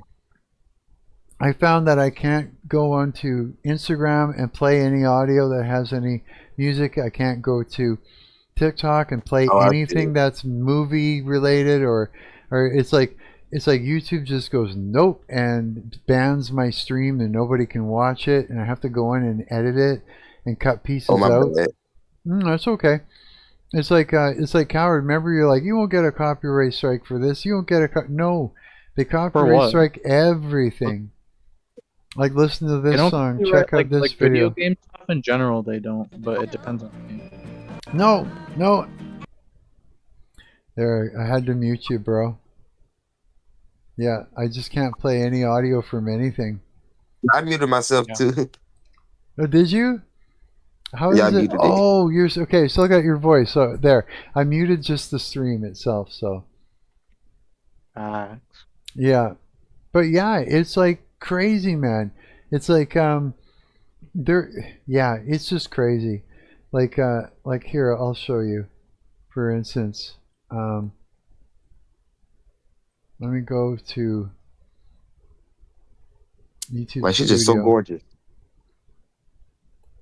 Okay, let me show you. If I go to YouTube Studio and you look at my live streams. Oh yeah, bro. Like, copyright. I got a lot of copyright too. Yeah, and like this one, like these are all my songs. These are all my songs they're trying to copyright for. And in the top one, I go to take action, and they just are allowing me to dispute it, but they won't allow me to erase it. They won't allow me to trim it out. Nothing. And if I go in to where is it? Say if I go in here and I go into the editor itself, you won't let me trim it out. It's like black. It's like, yeah. And so that means if that ever gets monetized, they're going to be taking money from me, and there's nothing I can do about it. And there's other streams where I was like completely banned and blocked. My first Ghostbuster stream, copyright. My second Ghostbuster stream, well, not my second, my third, copyright. My fourth one was copyrighted. And my Warrior stream was copyrighted. Yeah, they just do it. And it's like, so I mean, and here's the thing, is if you have to edit pieces out of your video, well, now you don't have live chat anymore. Now your live chat is gone. So it's like, yeah, and so you notice that? It's like gone. As soon as you have to edit it. Yeah, I think that's for protection or something like that. You know what I mean? Okay. It's telling me it's like gone as far as it can with the latency. but it's gonna give. I'm getting it to give me a live latency readout. Maybe that'll fix things. Mark, is she beautiful? Hang on. Let me look. Yeah, she is. Yeah, she's a pretty girl. Chicks That's my are girlfriend. great. Look, she didn't got like my girlfriend got like darker skin, shorter hair, but like the same facial like expressions that she does. She got it. Our girl's great. I love women. They're just so Oh adorable. yeah, yeah. Women are the best. Oh, I know. The more Unlike playful, our the more playful they are, the better things are. Okay, let me check here. Where's my readout? Measured latency. So it'll say it right here. Wait. Live latency readout is already wired up in the current mode. It shows base latency output. You know, make it more prominent. Example, larger display, color coding by latency level, or a tooltip explaining what the number means. Yes to all of that. I'm just going to get this thing to improve greatly as much as I can. Now I'm going to grab my guitar and we're going to try it, guys. Yeah. Oh, I got my amp back. what app? My Marshall that I had in the shop. Oh, for real? Cool. Yeah. I'm so stoked about it. It's been in there for a while. I had to wait for my buddy Brett. He was sick, so we couldn't go and pick it up. So, but now I got it back. I made a. Oh, where's my phone? Shit, hang on a minute. I made a payment today on my studio monitors, so I only have one payment left to go. I wonder if this will reach all the way. Oh yeah, it will. No problem at all. Yeah, so I'm like pretty happy about that. Got all that taken care of today. And yeah, I went to church, but I was only there for a little while. I was having such bad stomach cramps. I had just had to go home. There was just no way. So yeah, I only stayed for a little while, and then I kind of like took off. But I texted my pastor to tell him I had to go. I'm some way to stream Sonic CD. What's that? You hopping on Sonic- Sonic CD?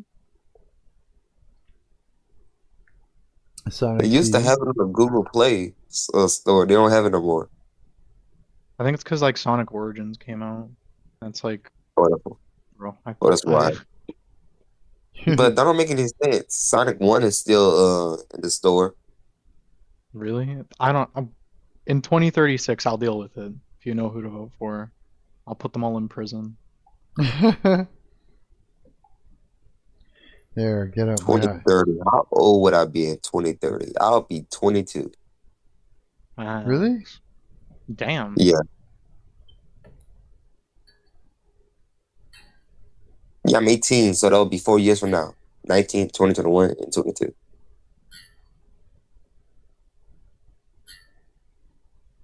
And by the time my brother will be 14. Yo, Calvin, you should drink at 13. Mm-hmm. I know who to vote for. Facts. I'll like every single Sega employee, just like I don't know, like sew their hands together instead of handcuffs. Just kill him. No, that would be too nice. They deserve so much worse for what they've done.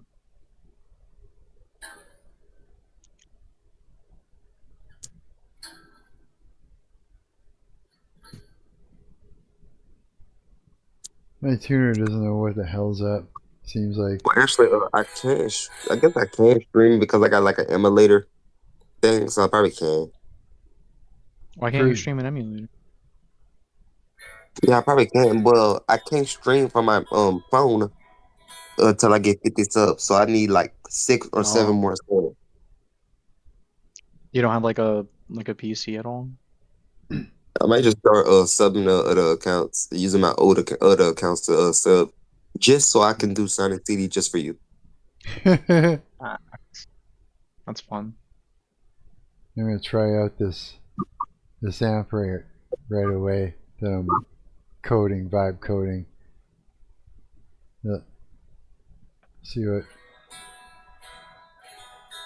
I can get it to work.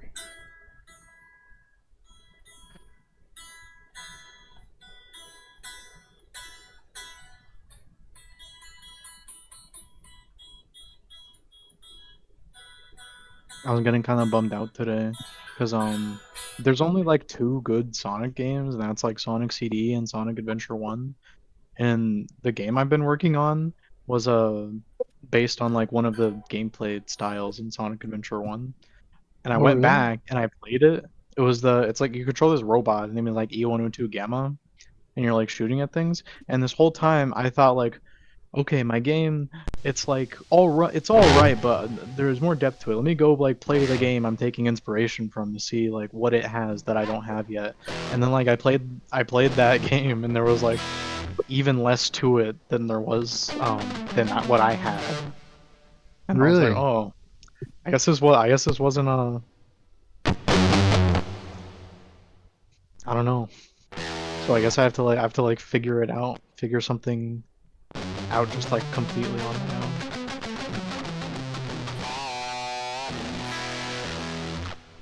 I think your game's gonna be good, dude. I like the parkour elements. I like that. I like all the animations when he jumps down and he rolls and all this stuff. It's like, I think that's really great. I haven't put together anything like that yet, where you jump and land and roll and everything.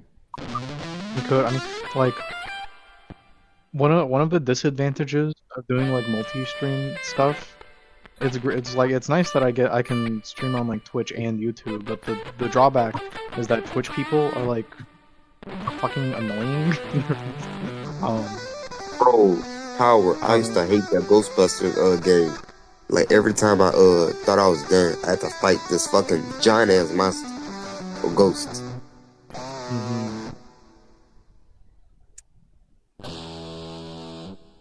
I had fun streaming it though. I'm glad I finally beat the story. I fucking hate my voice today.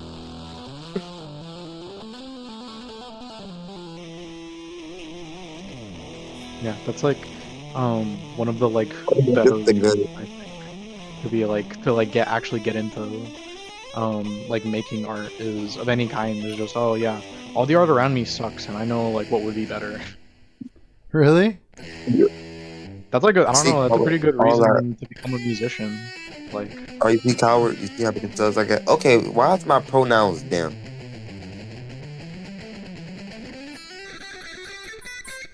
Them? I really don't give a fuck. It's like, what, your pronouns? Yeah.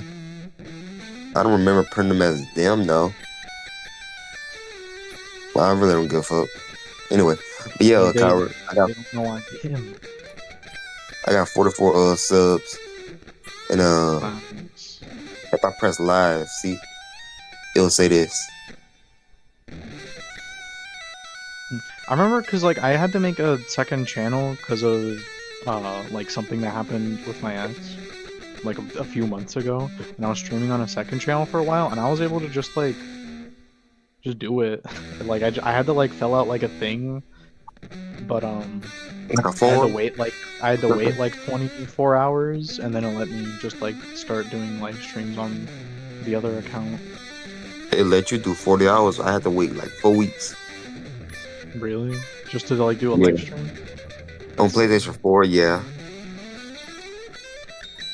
It must be because I'm from Texas. I get like a special privilege. I don't know. Yeah, they hate Louisiana people, especially blacks.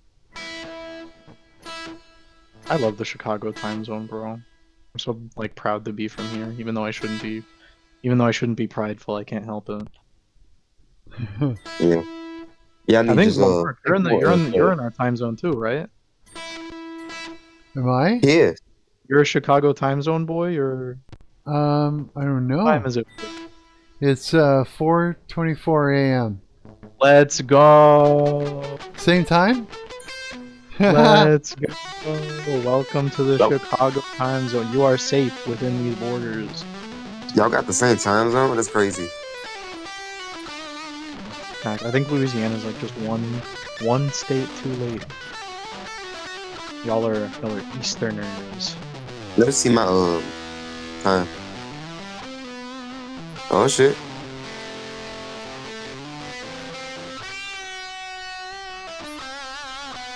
But I wasn't like I was born in Texas. Okay, that then honorary Chicago time zone. This is where I was born in. I think. Let me think. I'd feel like an asshole if I said Houston, but I mean, you do seem to have Houstonite tendencies. You follow all the Houstonite traditions, so I have to guess Houston. But no, I'm not from Houston. I'm from Galveston. Damn. Okay. That makes sense. Is my guitar You know, like stepping on your guys' vocals in the stream? I don't know. It's 4:26. I'm probably finna go to bed. But you are in the Chicago time zone. Let's go. We're all in the same time zone. That's cool. And Mark is not even in America. He's in Canada. Wait, what? Yeah. Which part of Canada are you from, Mark? Winnipeg, Manitoba. Manitoba? Okay, let me see. Manitoba.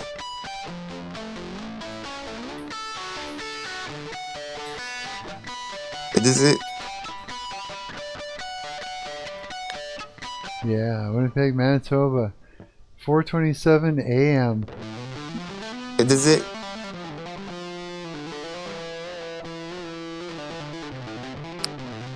What's that? Is it? Is it what? Is this where you like your place? In the, oh wait, hang on, let me look. Watch the stream. Manitoba. Let's see. Okay, I'm looking now. Show me now. I'm looking at your live. Is it Manitoba? I haven't seen anything yet. I'll probably gotta reshare it. All I see is the time, 4:24. Oh, okay, see. close the stream. I know you could in this.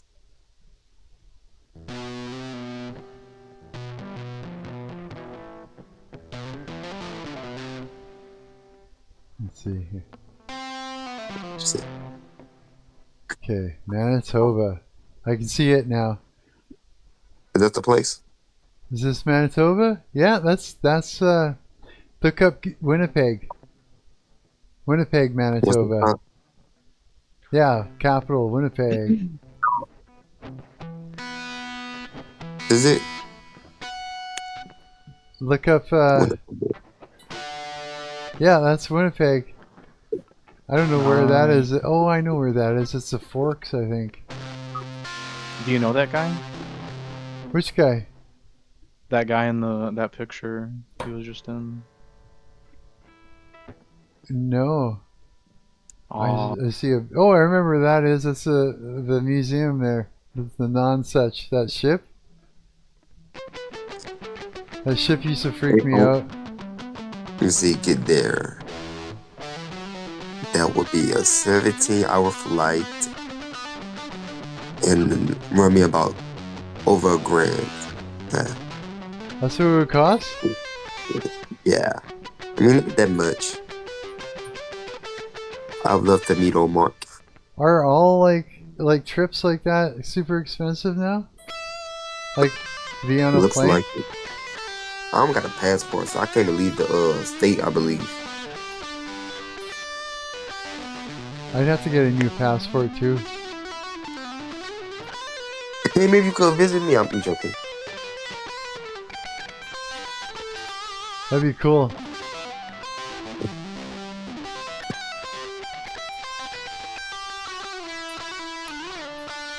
Here's, I'm gonna check the. It will only take me 23 hours to drive to Winnipeg. That's crazy. Here's, I'm gonna check the. Oh yeah, that's a good. That's a good. I just checked it to see levels there. That's good. How long to walk? You'd walk? How long to walk? 23 hours drive? Holy shit.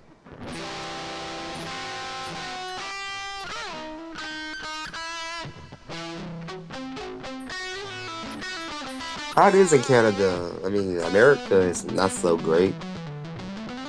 What? Oh, I gotta share. I gotta save this tone. Where is it? It sounds pretty good. Coward, what part of Texas are you from or in?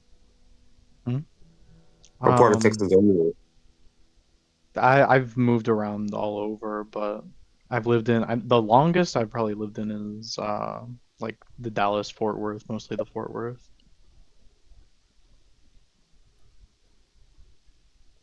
Sortion at 1 o'clock, I'd say. Dallas Fort Worth. Okay. Yeah, it's the best. No one can do it like we do it. Yeah, this is cool. Let's see here. Let's save that tone bank thing. There we go. Like it. I would take to drive to. I might actually want to learn how to drive. You don't know how to drive? You've got. I don't know. I mean, I probably do. I never tried. Driving's fun. It's also stressful though. It is. I don't like driving, but having the license to drive is a lot more important than actually knowing how to do it. It's true. So it would take me about 5 hours to drive over there.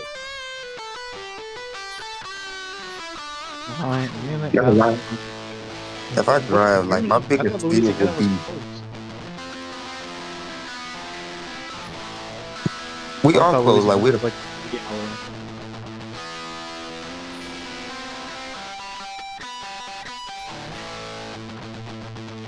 This is great. I am loving this thing.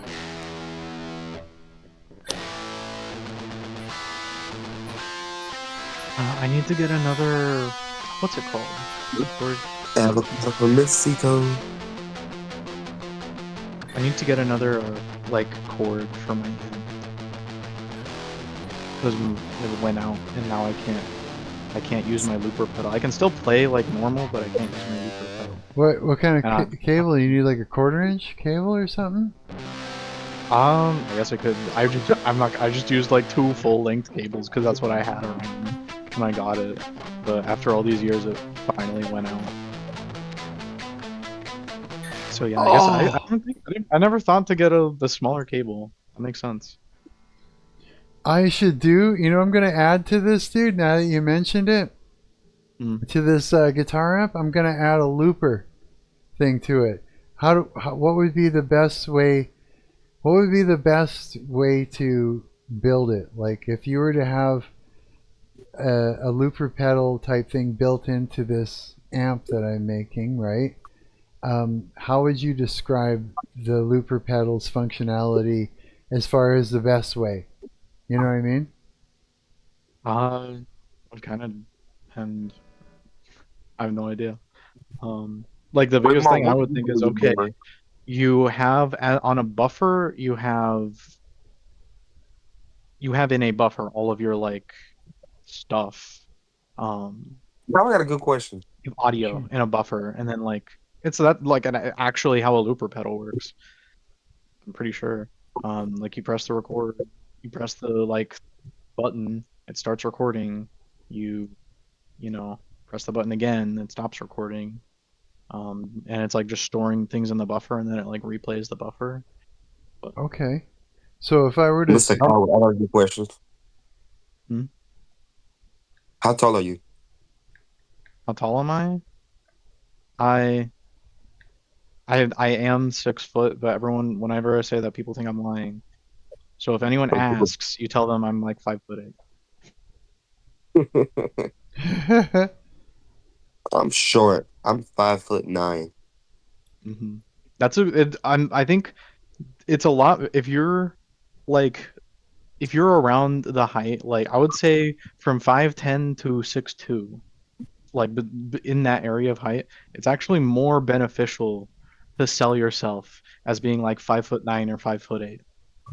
I've noticed that like because you get visually you're not short king status, but in the numbers game you are short king status. Yeah. And in the numbers game, it's like you're like a little guy. You ever heard of a little guy? Yeah, I got that. I peep this. I'm gonna put something in the general chat. You're gonna love it. I say You Mark listen to about. Drake? I think Mark give off like a 6 foot vibe. Close to it. Yeah, almost there. Mhm. I'd have to check my ID to find out exactly how tall I am though. But almost 6 foot. Mhm. Yeah. What the hell? You see this? Coward. That's literally you could be that. You could be that. True.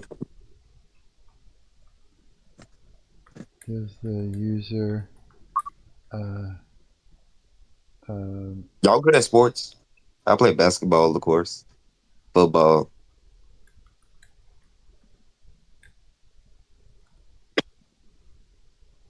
Played tag back in elementary school.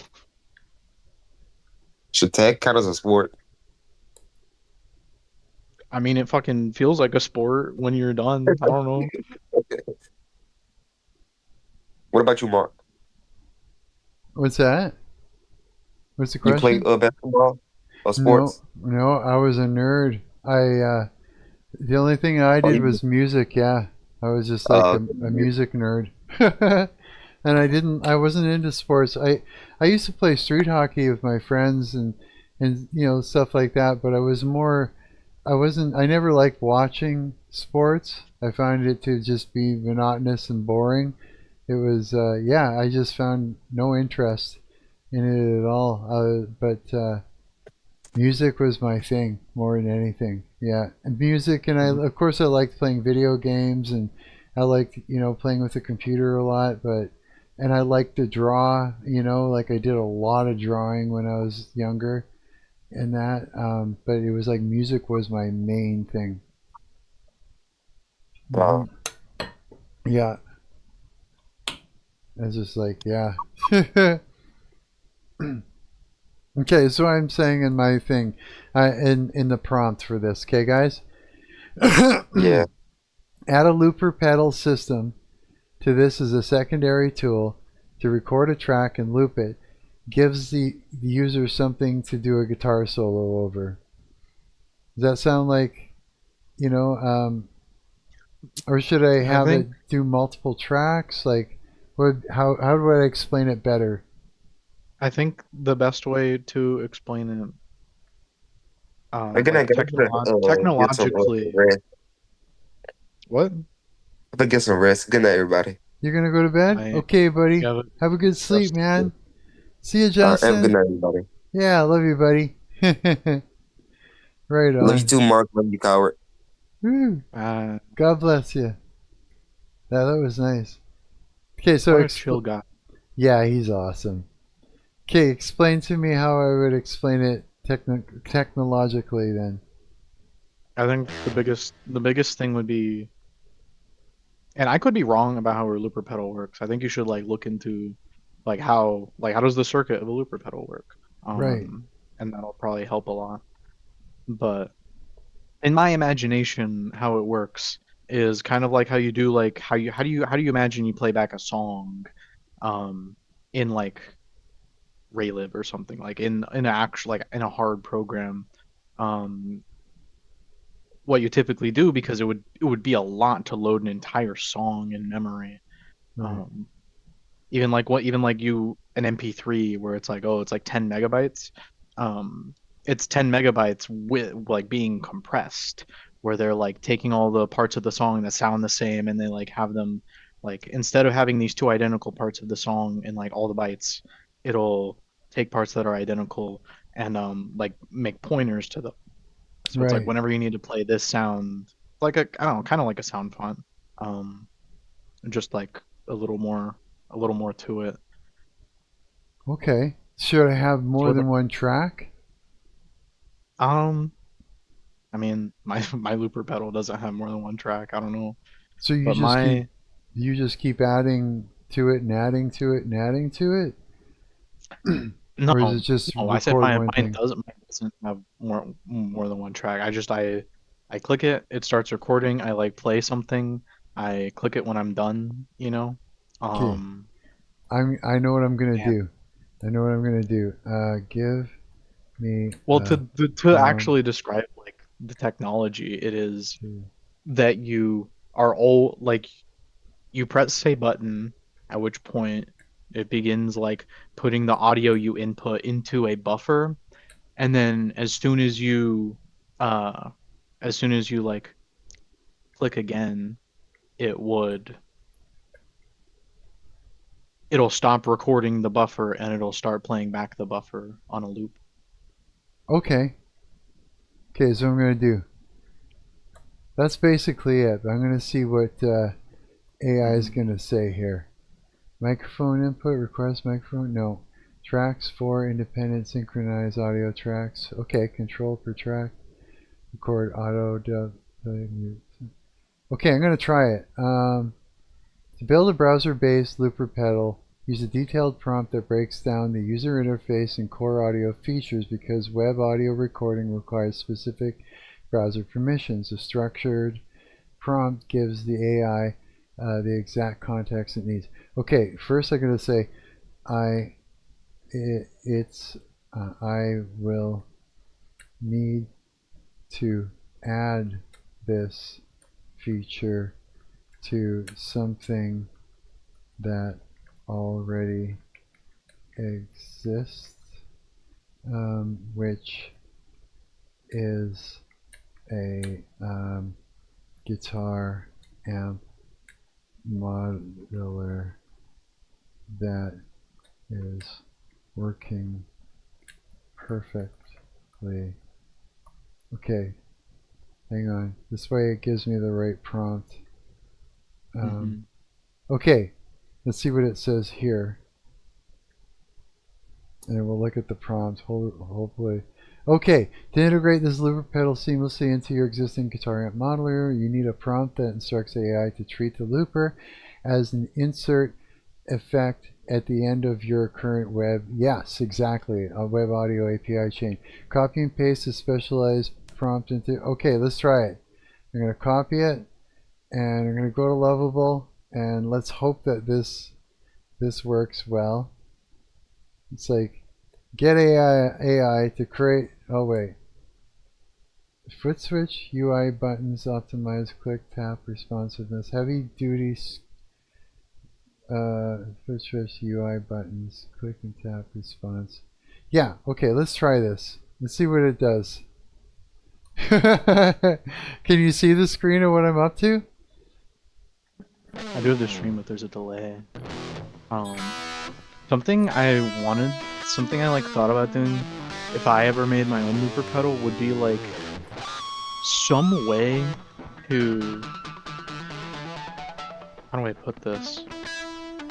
You know, like how old video games, like the vertices of the model would they would snap, so that like they'd be whole numbers. Right. Yeah. The idea I had was like, cause like when you're using a looper pedal, you need to like really have like the beat down, and you have to have it like in your foot. You know what I mean? Or else like your loop's gonna be off beat.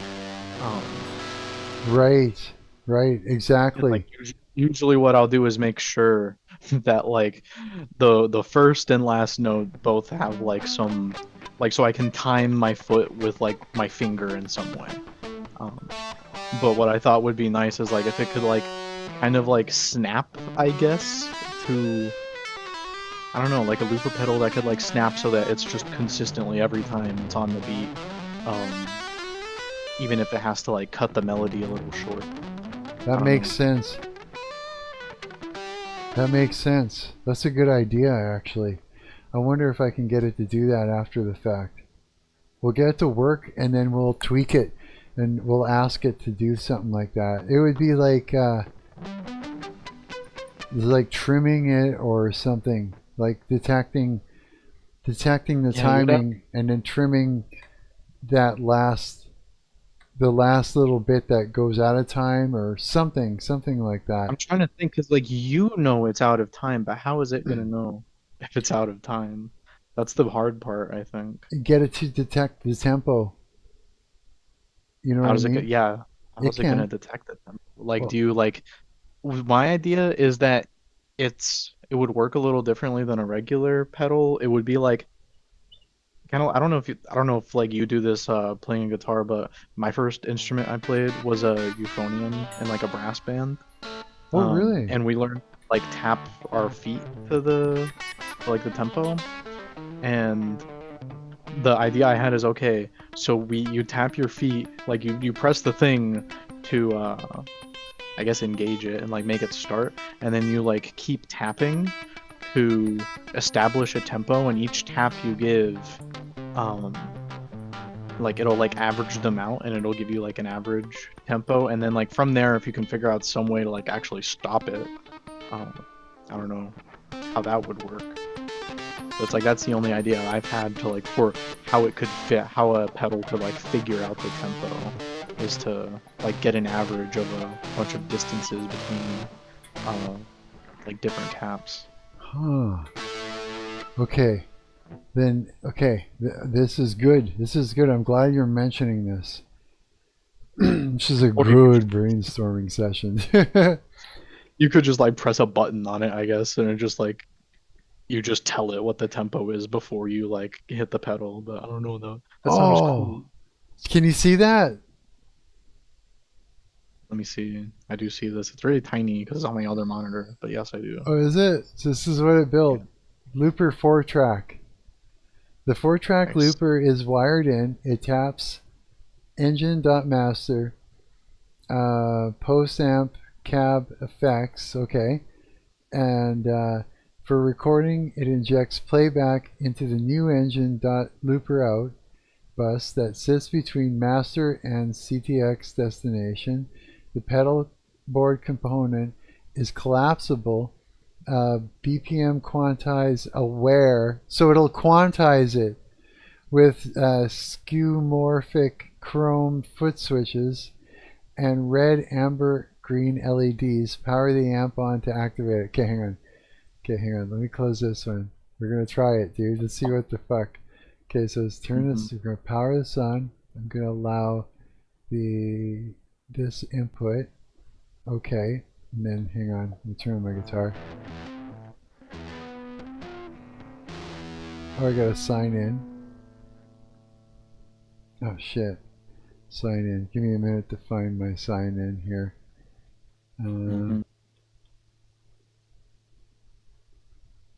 Oh shit, where is it? That's Zips app. I should just know. Oh damn it. Fuck. As if my browser should know this, but because I'm in Lovable, I don't. That's okay. It still works. Now, let's see here. Let's go. So, okay, so what do we do? Okay, give me a moment. Let me, okay, I'm gonna turn up the guitar. Hey, it won't work?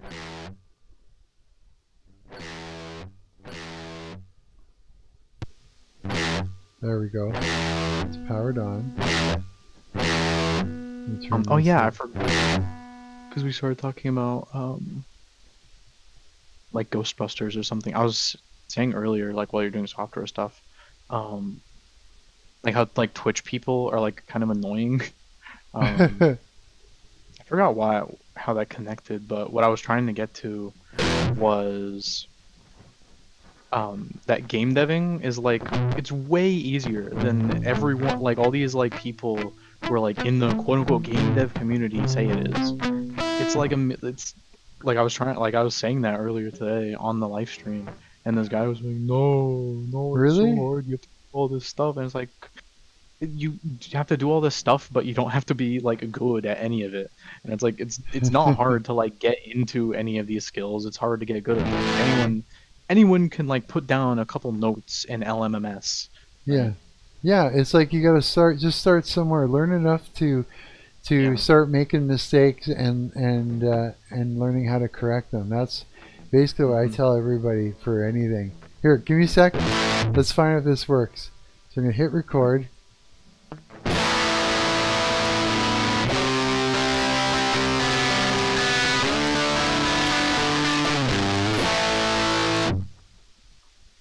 And then what?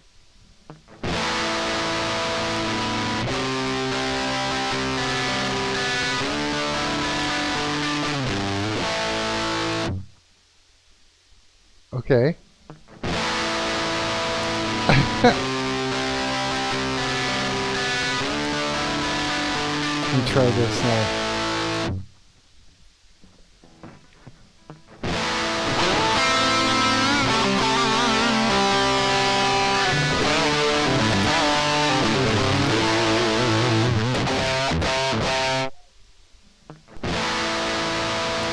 Play all.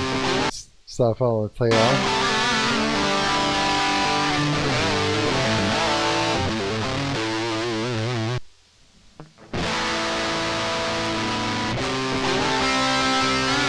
It's working.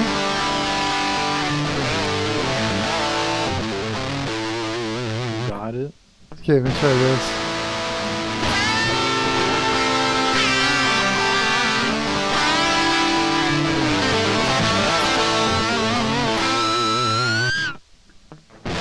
Shit.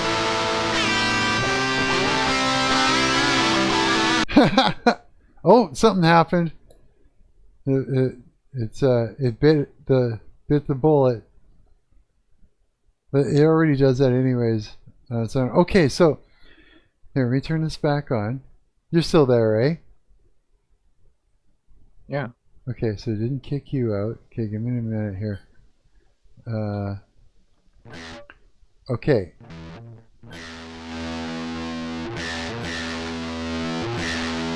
Okay, so now what I want to do, so we got BPM, beats per minute. How do we get that to work? Like, is there a way to get that to play? I'm not really sure. Hang on. Project Volume Master. Is there a way to get that to go? Okay, hang on. How do I hear the metronome? How do I hear the metronome?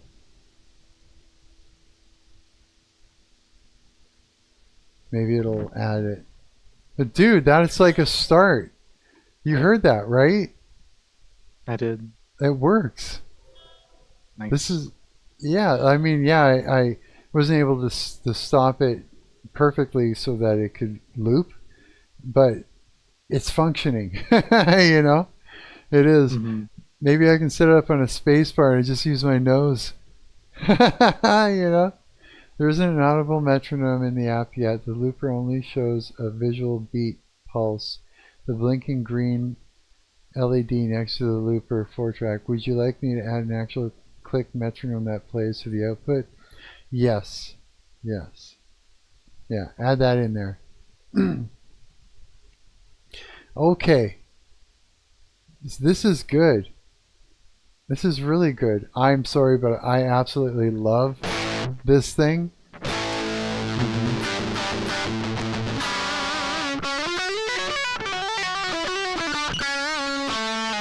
It's just the answer to all my problems, it feels like. Okay, I gotta pee.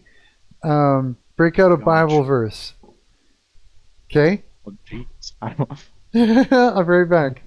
There's so many of them. Let me. Let's get one.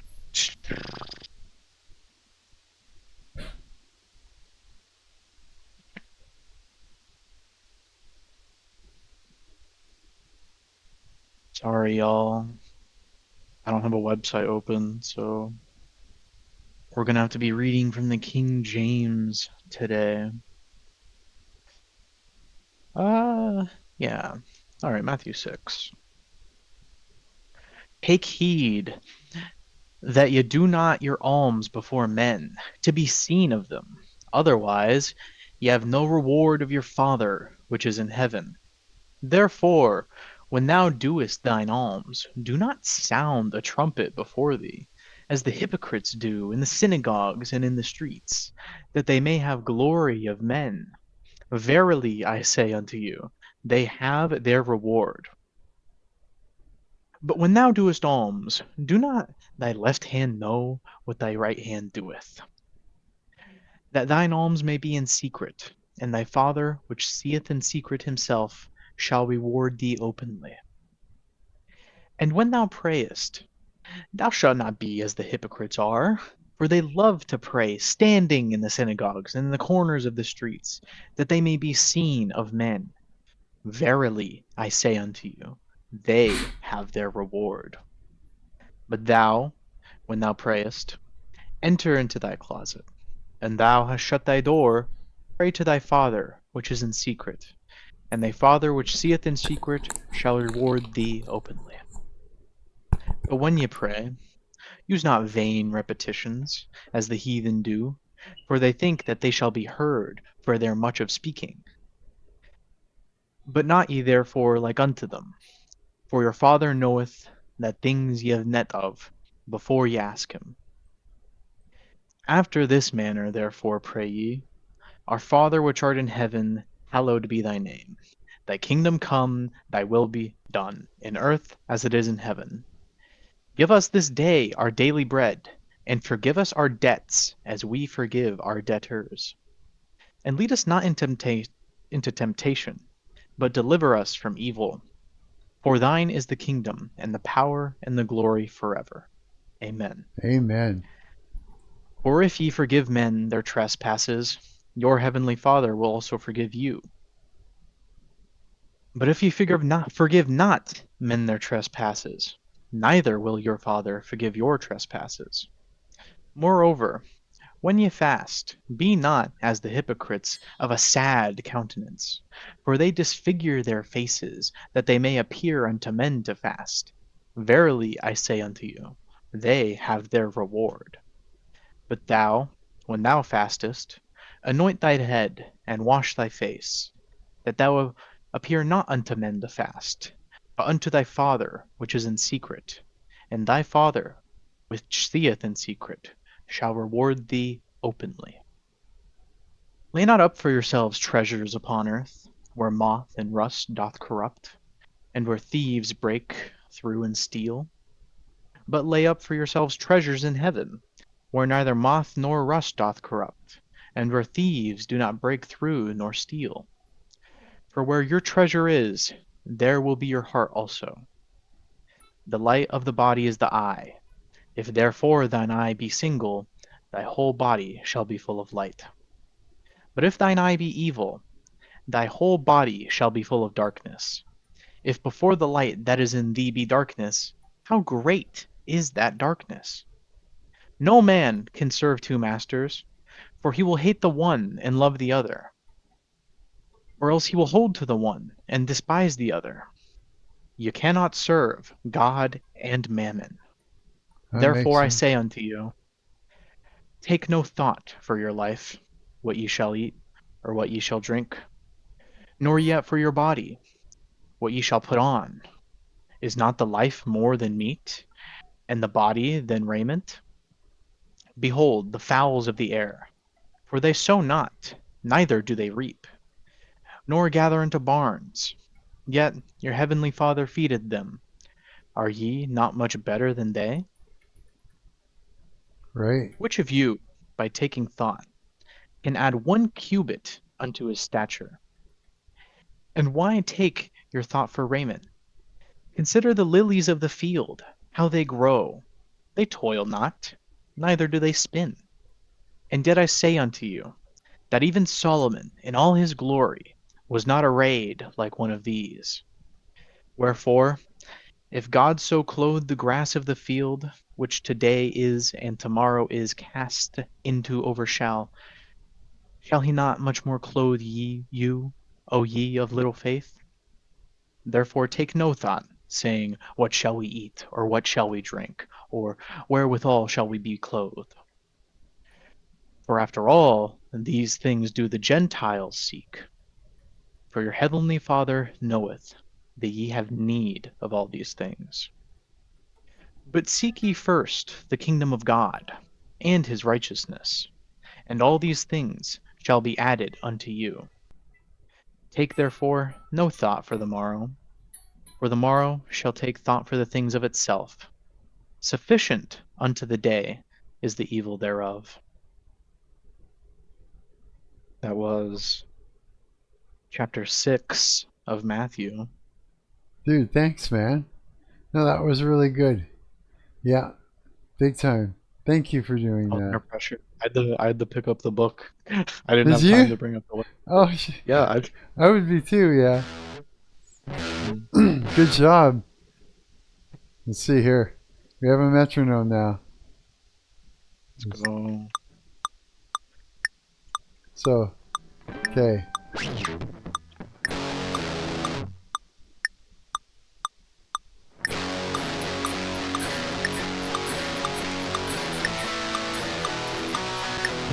There's like a, I don't know, it's addicting. Like there's a few times reading I was like, okay, this is a great point to like finish up and stop, and then I was like you peek over to the next passage, you see, ooh, there's a gemstone here, I can't miss this, and then the chapter's over.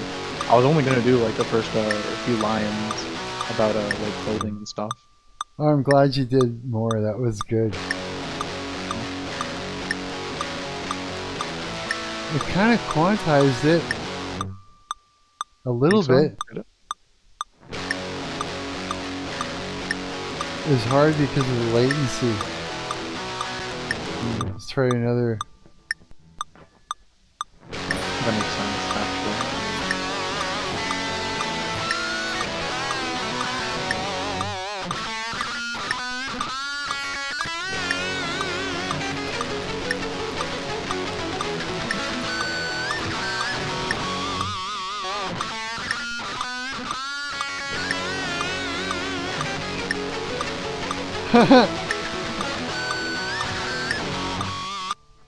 So you can dub, auto dub.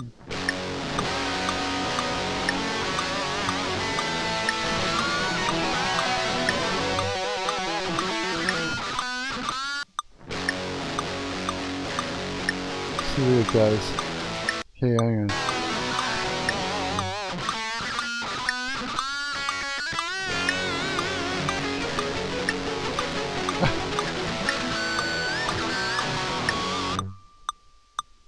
So that doesn't do. Oh, it did. So you could just keep piling it up onto one track. It looks like.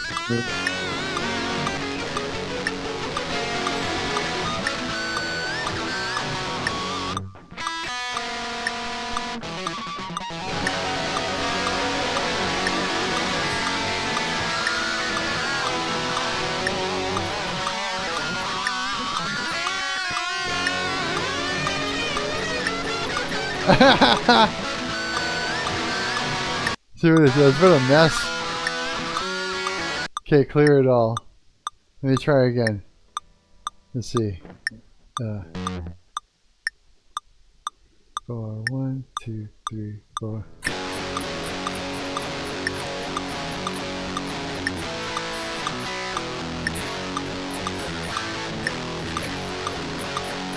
It's hard to say in time.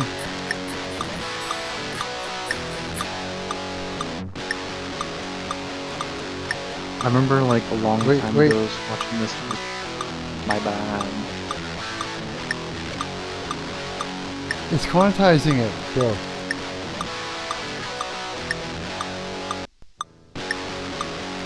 It's not right, but it's quantizing it, dude. I wonder how it's doing that. I wonder, is it like just assuming like a certain I don't know. Usually it's like, you know, you quantize You know what quantization means, right? You do. What I know quantization to be is, I know it from LMS, and my understanding of the concept is that like you take all the notes and like you make sure they're all like at least, eighths, or all at least sixteenths, or all like at least like 32. Exactly. So it takes like a level of artificial intelligence that does that. And I think that's what this is doing. It's actually created it in there. I'm publishing it now so I can play with it. Yeah. Well then, this is amazing. The only thing is starting and stopping it is like kind of difficult. Yeah. What if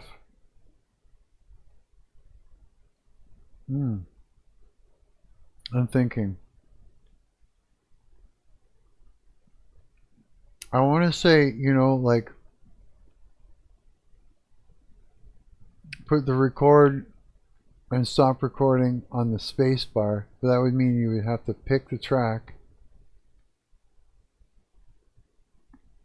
choose the track, and use the space bar to start and stop. Allow. You choose a track and then use the space bar to start and stop the recording on that track. As well as the dub.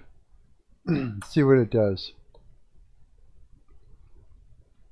Because then at least you'd be able to quickly smack the space bar, you know what I mean?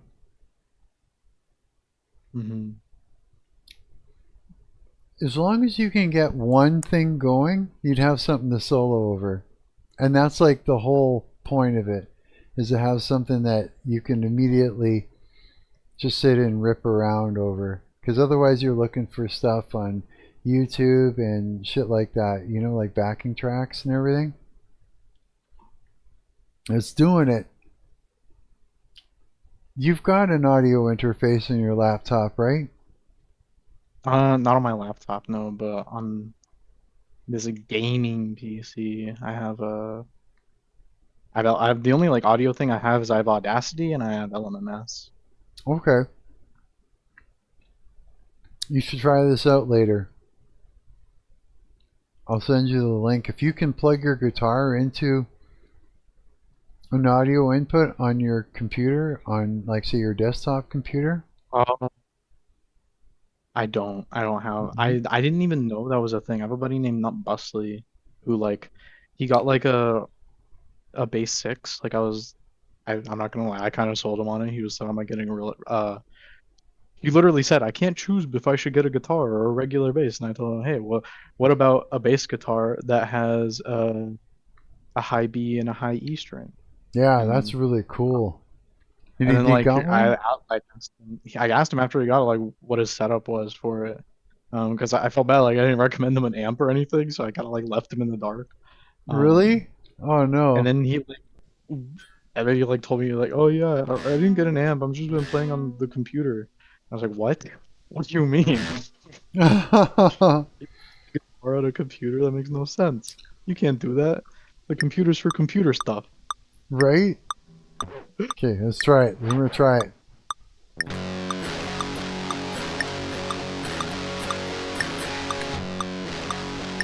There, it works. Okay, hang on. Okay, hang on. Brings a smile.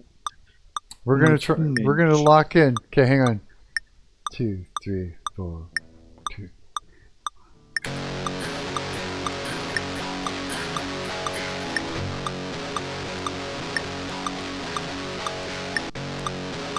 I'm not very good at this, am I? Here, let me clear it all. We're gonna get this. We'll do it like this. Okay.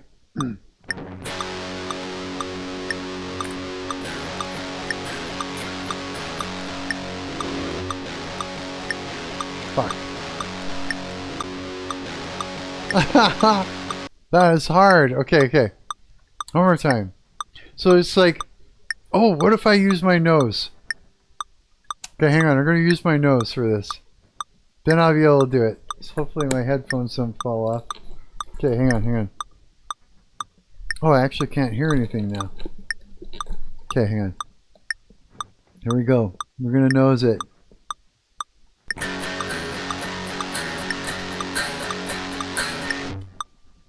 Did it work?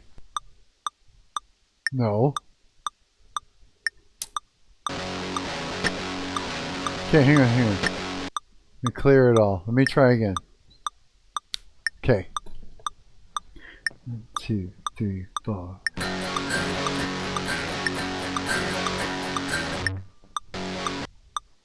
Oh, it's now stubbing. Stop. Okay. Stop all. Clear all. How does it even work? Let me just try it here. 2, 3, 4. 1, 2, 3, 4. Okay. Let me see here. Let me try this again. 2, 3, 4.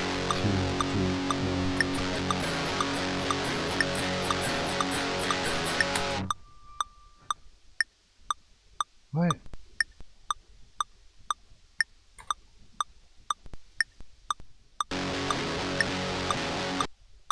Hang on a second. Stop. Okay.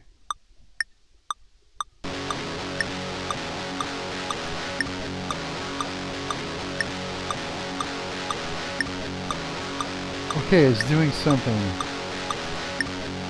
And it's quantizing it. Okay, hang on. Let's try. I don't know if you can hear this.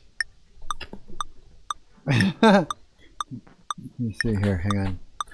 1, 2, 3, 4.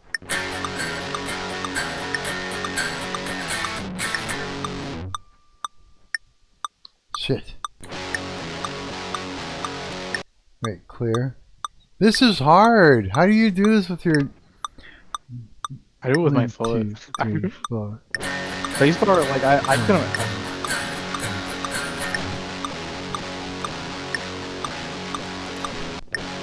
Okay, got it. Did you, worked. Like, put your key on the floor while you use your foot? I guess I could. I wouldn't know what else to do. Okay, hang on, hang on.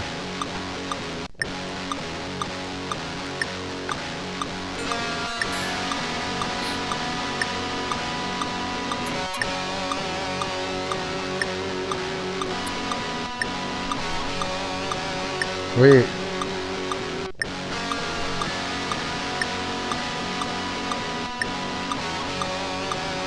That's not right. Oh, and it crashed. Really? Let me just check it here. It crashes after a while. Let's get it to fix that. Okay, so the keyboard nose thing works. So the looper pedal's working. We need a way to foot switch it though, hey? Because using the nose on the keyboard is very difficult. I'm trying to think what would be like. I don't know. Like the only other like I can't I don't know. Right? And I mean, I guess I could. Like you only get 2 arms to use, and they're both preoccupied with the guitar. Exactly. And I mean, the 3rd arm would be indecent to put on the live stream, so that's not an option. Yeah, oh yeah, that's right. It would be indecent, the 3rd arm. Fixed crash, the record buffers grow on overflow, had a stale local reference after growing the loop right. kept writing into the discarded array. Okay, so the overflow check stayed true, and they reallocated on every single sample, eating memory until the tab died. Now the local reference is reassigned to the grown buffer and grown in larger 4S chunks. Okay, I'm just gonna publish this really quickly, get that out of the way. No way, this is cool, bro. Okay, so I can't use my third arm for this. I can imagine that if I put the keyboard on the ground, if it'll reach, I could probably just use my big toe and stuff, right? Maybe I should try that. But it does quantize, which is good because, you know, there's always a latency issue, you know what I mean? Which throws you off, because if you're hearing it after you hit it, what I notice, like hit the string, what I notice is it makes you just slow down to a stop. Just like the whole hearing your voice delayed, you know, kind of thing. Oh, yeah. Yeah, we were talking about that last stream. Okay, let's see what we can do here. Okay, let's see if it works first. Measured latency, it actually says. Make sure my system default lowest 40. That's not bad, actually. Okay, let's try it here. We're on this track. So let's turn on the metronome so that we know what's up.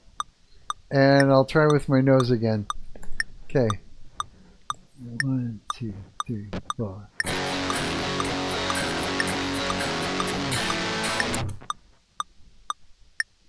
Did it work? Stop all, play all. Oh, nothing happened. Okay, let me try again.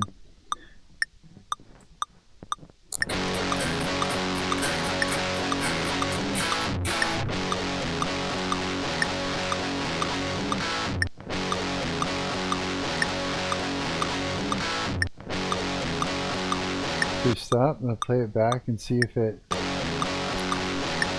starts weird.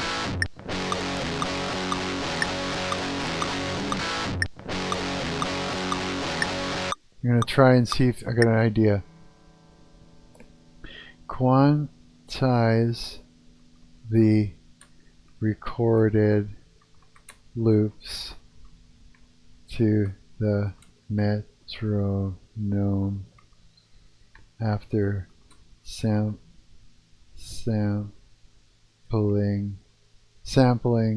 them. Let's see if it can do that. Because if it can do that, that'd be amazing. Oh, who's here? I love cats for eternity.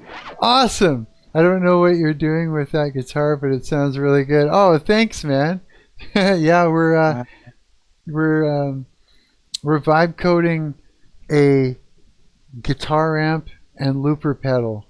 And right now, the only way to start the looper pedal, start and stop it, is with my nose on the keyboard. Yeah, but it's working. So far, so good.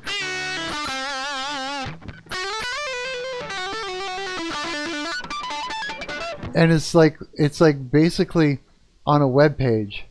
So you don't even need to install the software. You don't have to do any of that. It's just load up the web page, plug your guitar into your interface, and then away you go. I can do hearts too. Watch that, see? There, you get hearts as well. Yeah, so right now we're asking it, me and my buddy my buddy Coward here are in the Discord talking. Say hi, Coward. Hello. There's Coward. Yes.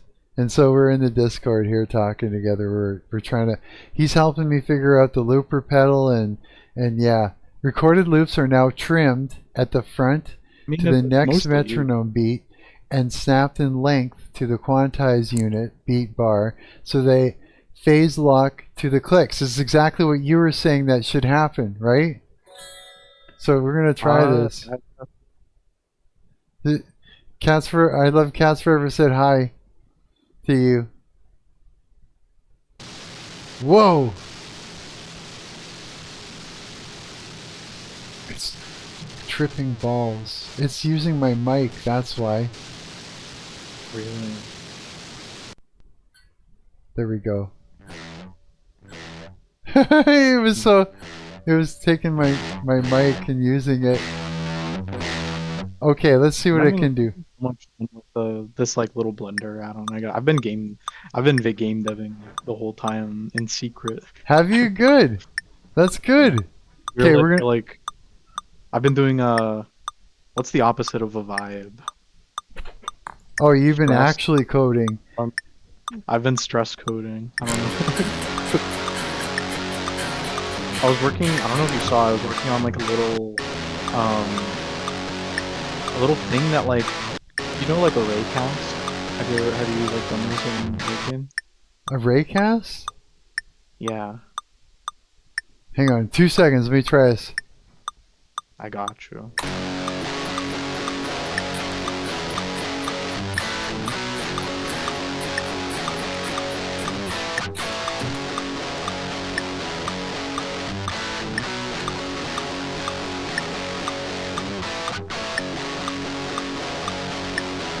Close. Okay, hang on. This is difficult, but we're gonna get this. 2, 3, 4.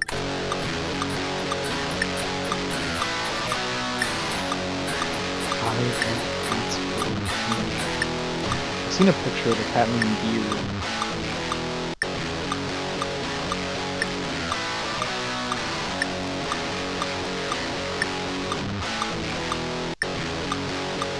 It's not quite. Let me try again. You probably can't hear what I'm doing because you're on Discord, right? Yeah, that's my bad. I forgot you were. I didn't mean to interrupt your playing. Oh no, that's okay. Okay, let's try it again here. 2, 3, 1, 2, 3, 4.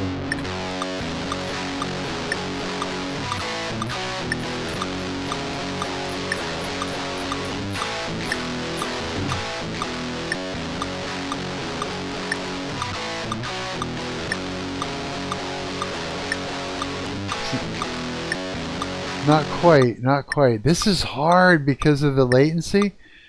Let me just let me get lock in first. 2, 3, 4.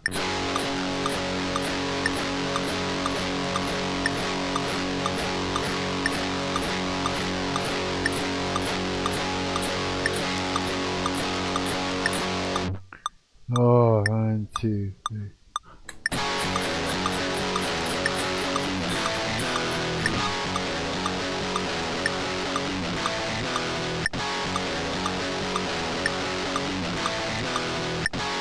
It's not quite doing it. This, okay, hang on. Let me try again. This is, if I wouldn't, if I could, okay, hang on. Let's see if I can use my toe. Ugh, on here, ready. Okay. That'll probably be preferable. 1, 2, 3. 1, 2, 3, 4.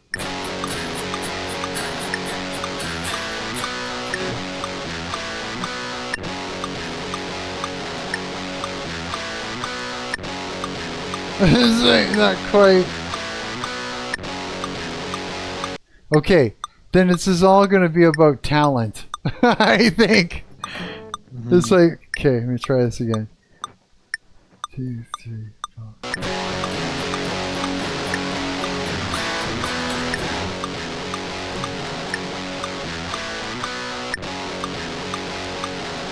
Yeah, I'm using my toe. Okay, one more time. Let's clear all that and try again. Yeah, it's the only way. I'm gonna use my foot. It's the only way to get a nice fungal sound. Oh, it crashed. Okay, hang on. Okay, it crashed again after a bunch of attempts to record a loop. Whoops. and it's not quantizing the sample to the tempo. Oh wait, hang on. It's almost okay. Is that how you spell quantizing? No. It's taunting. What do you mean? You don't know how to spell quantize? I hate that. Okay, quantizing.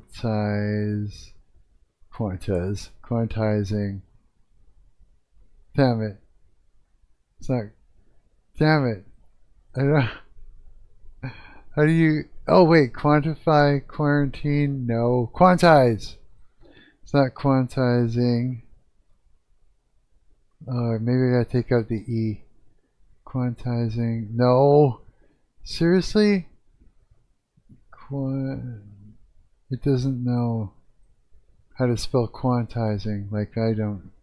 It's not. It doesn't. It's not quantize. Fucking thing. Ing. Oh, I hate this. Just the spelling. How do you spell quantizing? Like quantify, but instead of if it's eyes. I got quantize, but I'm trying to say it's not quantizing the sample. Maybe I should say quantize. How about if I say and it doesn't? The sample isn't quantized, right? That sounds right. I said and it's not quantized the sample to the tempo. So how about and it doesn't? It doesn't quantize the sample to the tempo. There we go. We'll get it to figure it out. Because if that'll be like the if I can get it to quantize it, the actual sample to the thing, then that will take care of the issue with the latency, because it'll just compensate for it. You know what I mean? Yeah, because otherwise what's happening is you hit the string and it's like hit bam, like that's the latency problem. So if you're going da da da da da, it's happening after you hit the string, which makes it impossible to actually get your brain to line it up with the metronome, eh? Because it's like, what do you want to line up? The delay sound or your pick hitting the string, right? If it's the delayed sound, then you have to like hit the string prior to when you want it to happen, right? And that's not going to work. So if you can get it to actually quantize it after the thing, then it'll just put it in time, and then you can do your next part, and it'll put it into time. You see what I mean? Okay, so it says looking at the code, I see 2 real bugs. Crash during overdub. Record buff grows indefinitely. 4 chunks added forever, while user holds overdub. Multi-minute overdubs eat memory until the tab dies. Fix. Write overdubs directly into a fixed size circular buffer, the size of the loop. No growth needed.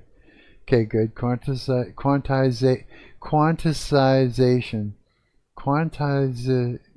Oh God.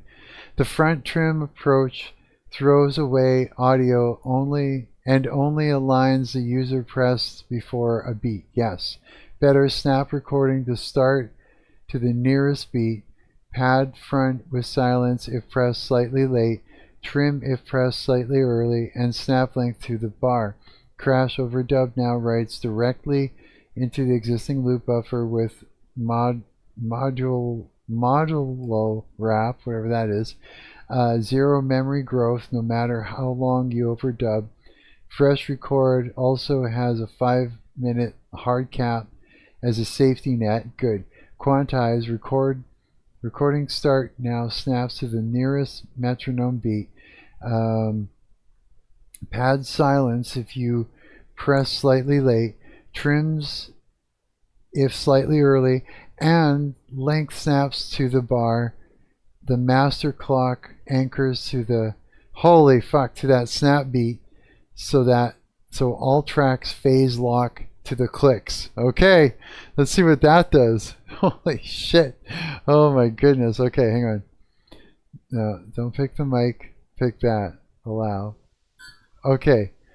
This is turning into a really, really cool thing. You don't know what quantize means? It means taking the recording, and even though it's out of time to the metronome, putting it into time. Yeah. To take care of latency issues. Okay, we're going to do the foot thing again. Ready?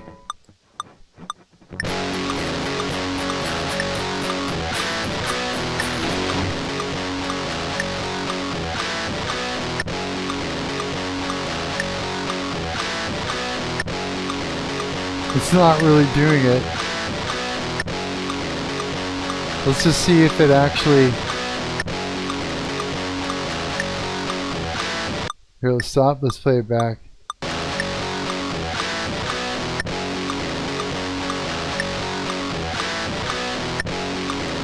Turn off the metronome.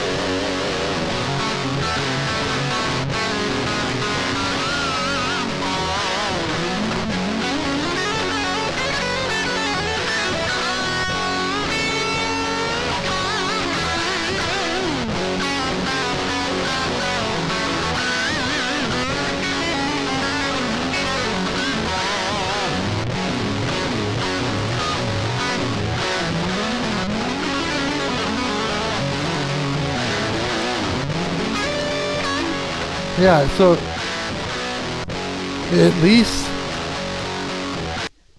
it gives you something to solo over. Okay, here, I'm going to publish that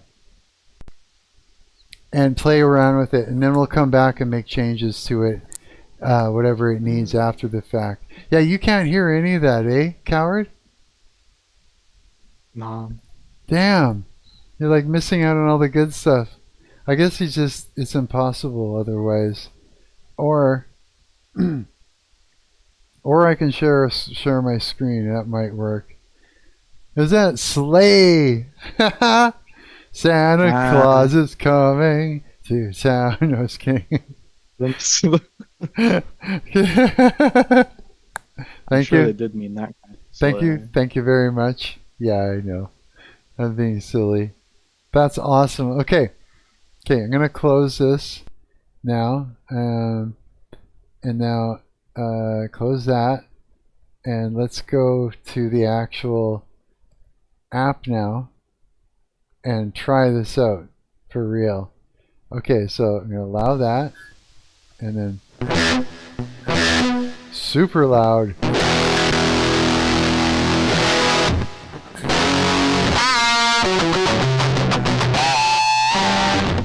Wow, there's a lot of... Look at the latency. So I hit it, and then it happens. But let's see what we can do. Let's put on the metronome. Let's see, 2, 3, 4, 1.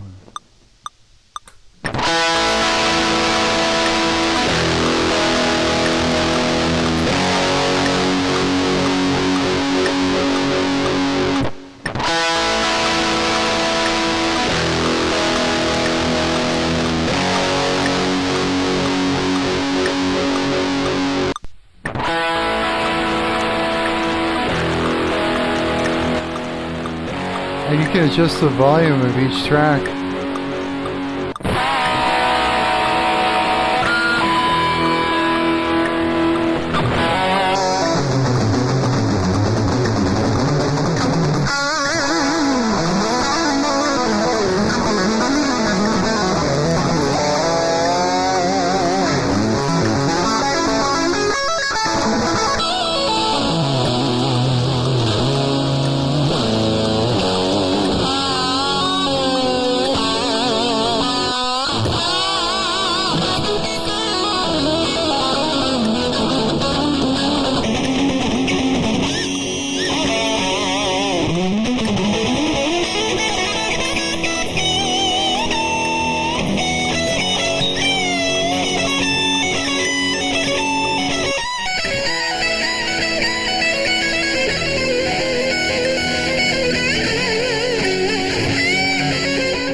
Okay.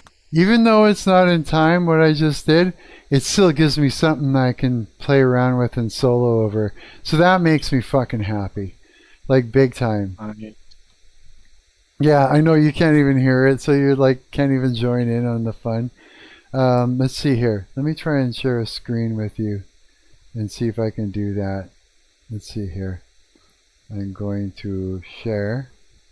I might not hear it in my ears, but I hear it in my heart. Ah. Share a window, make a selection, and there it is here. I'm going to share that. Okay. Now if I go over to here, you can see that, right? And that means you could probably hear it. You'd hear that? Ooh, that's loud. Loud? Gotcha. No, I just had to turn it down for myself Okay. a little bit. Okay, I'm going to try this. I'm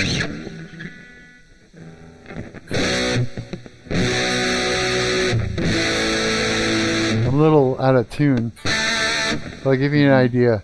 So we got a metronome. You put that on. You make sure this is all cleared. Okay. Actually, I'm going to turn down the volume on the guitar.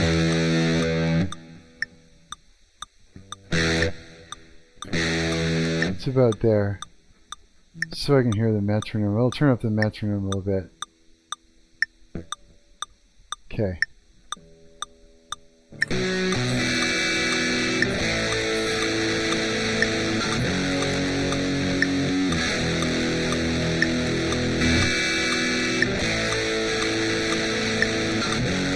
It's not doing a very good job, but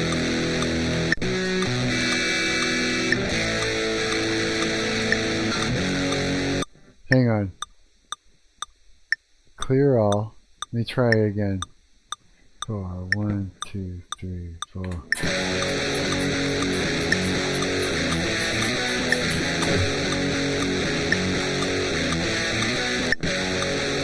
Fuck, eh? It's not easy, but okay. Let's try it with my toe again. 1, 2, 3, 4, 5, 2, 3.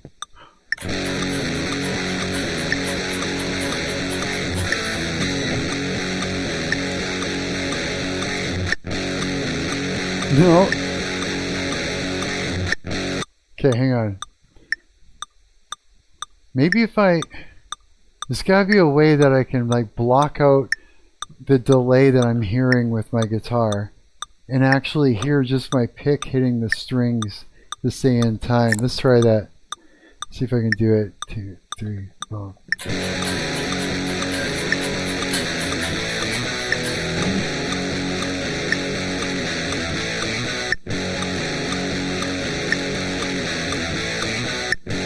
Nope. This latency is an issue. Try again. 2, 3, 4. Wait. Yeah. 2, 3.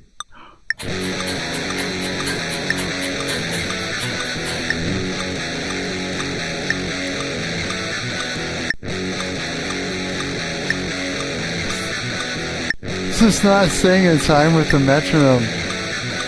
Let's turn off the metronome.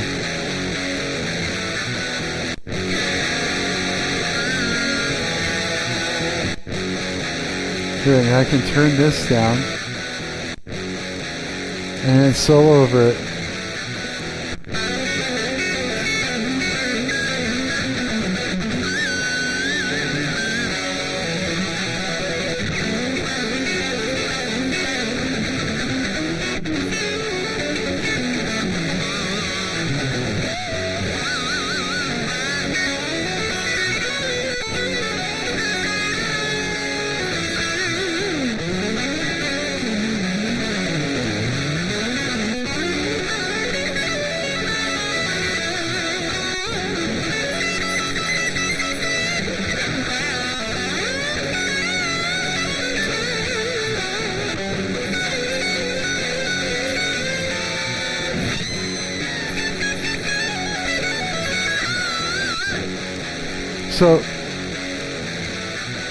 So this is good. Because this allows me to like, yeah, it's so hard to get a fucking sample on there though. Here. So yeah, there's just, I'm having a really hard time staying in time with the metronome. That's what I find. 3, 4. Let me just try it.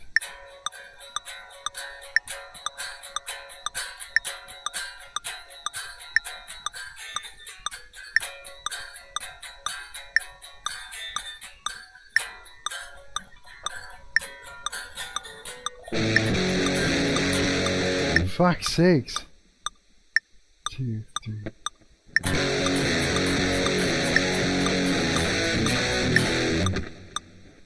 Oh.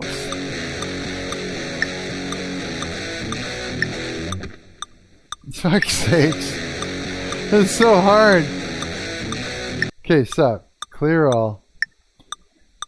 Let's try the nose again. Yeah, here's the thing.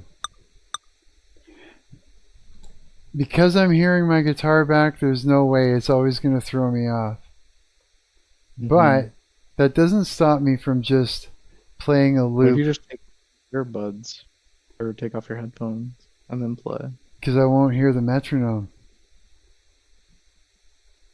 That's well, what why. if you tap your foot in time with the metronome? I don't know. Maybe I can just... Yeah, like maybe if it would show like a flashing light, that would be good. And then just follow the flashing light. Or I could just like take out the metronome altogether and just try recording here. Make sure it's all clear. And just record. And then hope for the best when I hit stop. And let's just see what happens. Okay, hang on.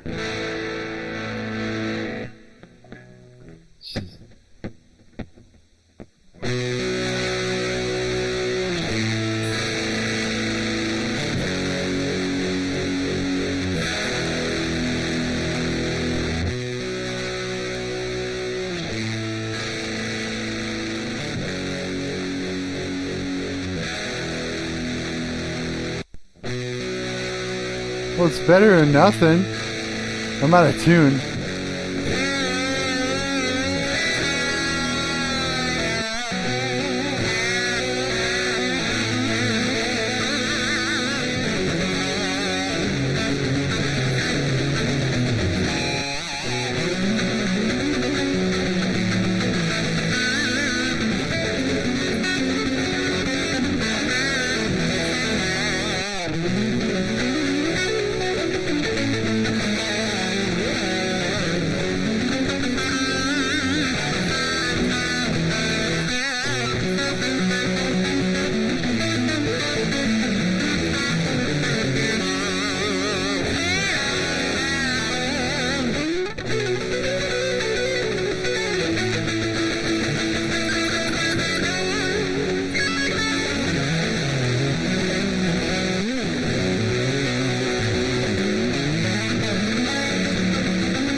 Okay, so that's kind of what you want anyways.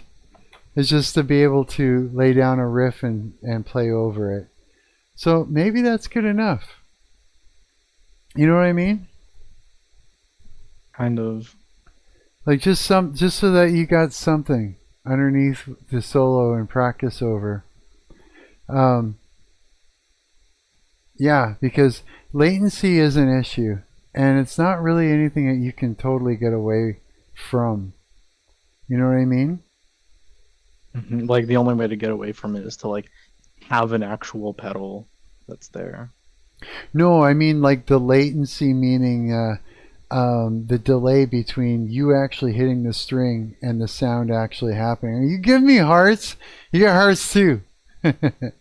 Like here, I don't know if you can see this, but to give you an example. Let me just put it on a full screen here so you can see what I mean for latency. So if I go like this,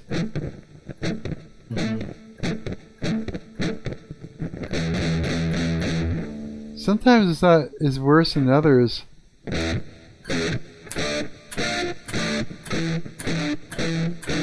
So if you were to hear it, it's like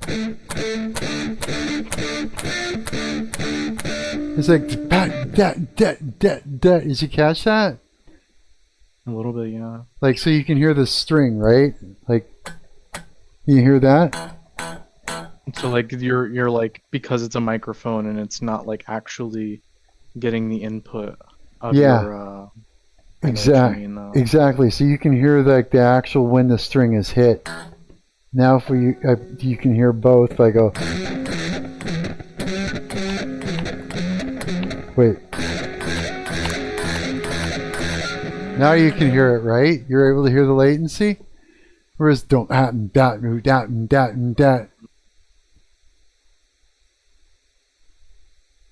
Right? I do hear something. Like it's hard. It's hard for me because I'm listening to you playing, like what comes through your microphone and also like what's like being streamed like from the website. I got an idea. Because it's not like neither of them. So one needs to be, as long as you can hear that I'm hitting the string and then you're hearing the sound after. So I know what you mean. And like, so let me try one more time. Well, I turned on the other guitar. That's watching the stream knows. So listen. Mm-hmm. Did you catch it now? No? I'm being real. I did not catch anything. Okay. Just then I didn't. Okay, listen. It's going ba-dum, ba-dum, ba-dum, ba-dum. You couldn't understand that? Whatever you're hearing, like it's not going through like right now. I heard like something when I was listening to the website, but I must have been like. Are you listening? Everyone on the stream. It's not important that I know. Like I know what you're talking about conceptually, even if I'm not like hearing it because of the audio setup. Yeah, so you understand that. That's all. I just needed I needed to know that you understood what I was talking about. Yeah. Like, yeah, you may not be able to hear it perfectly what I was trying to say, but basically it's like you can't really play along in time with, hold on a second. Let me get that fixed here. That's not going to work for me. Hang on a sec. Okay, hang on. It's good. Let's see here. So now I got to get it to do this. Make the UI of the looper section fit so that the volume sliders for each track don't overlap in onto the other tracks UI. Okay, that makes sense. It'll understand that. Yeah, okay, so again, even if so if you're in a situation where your latency is low enough and also your hair is amazing, I have long hair too, but it's not that silky as yours.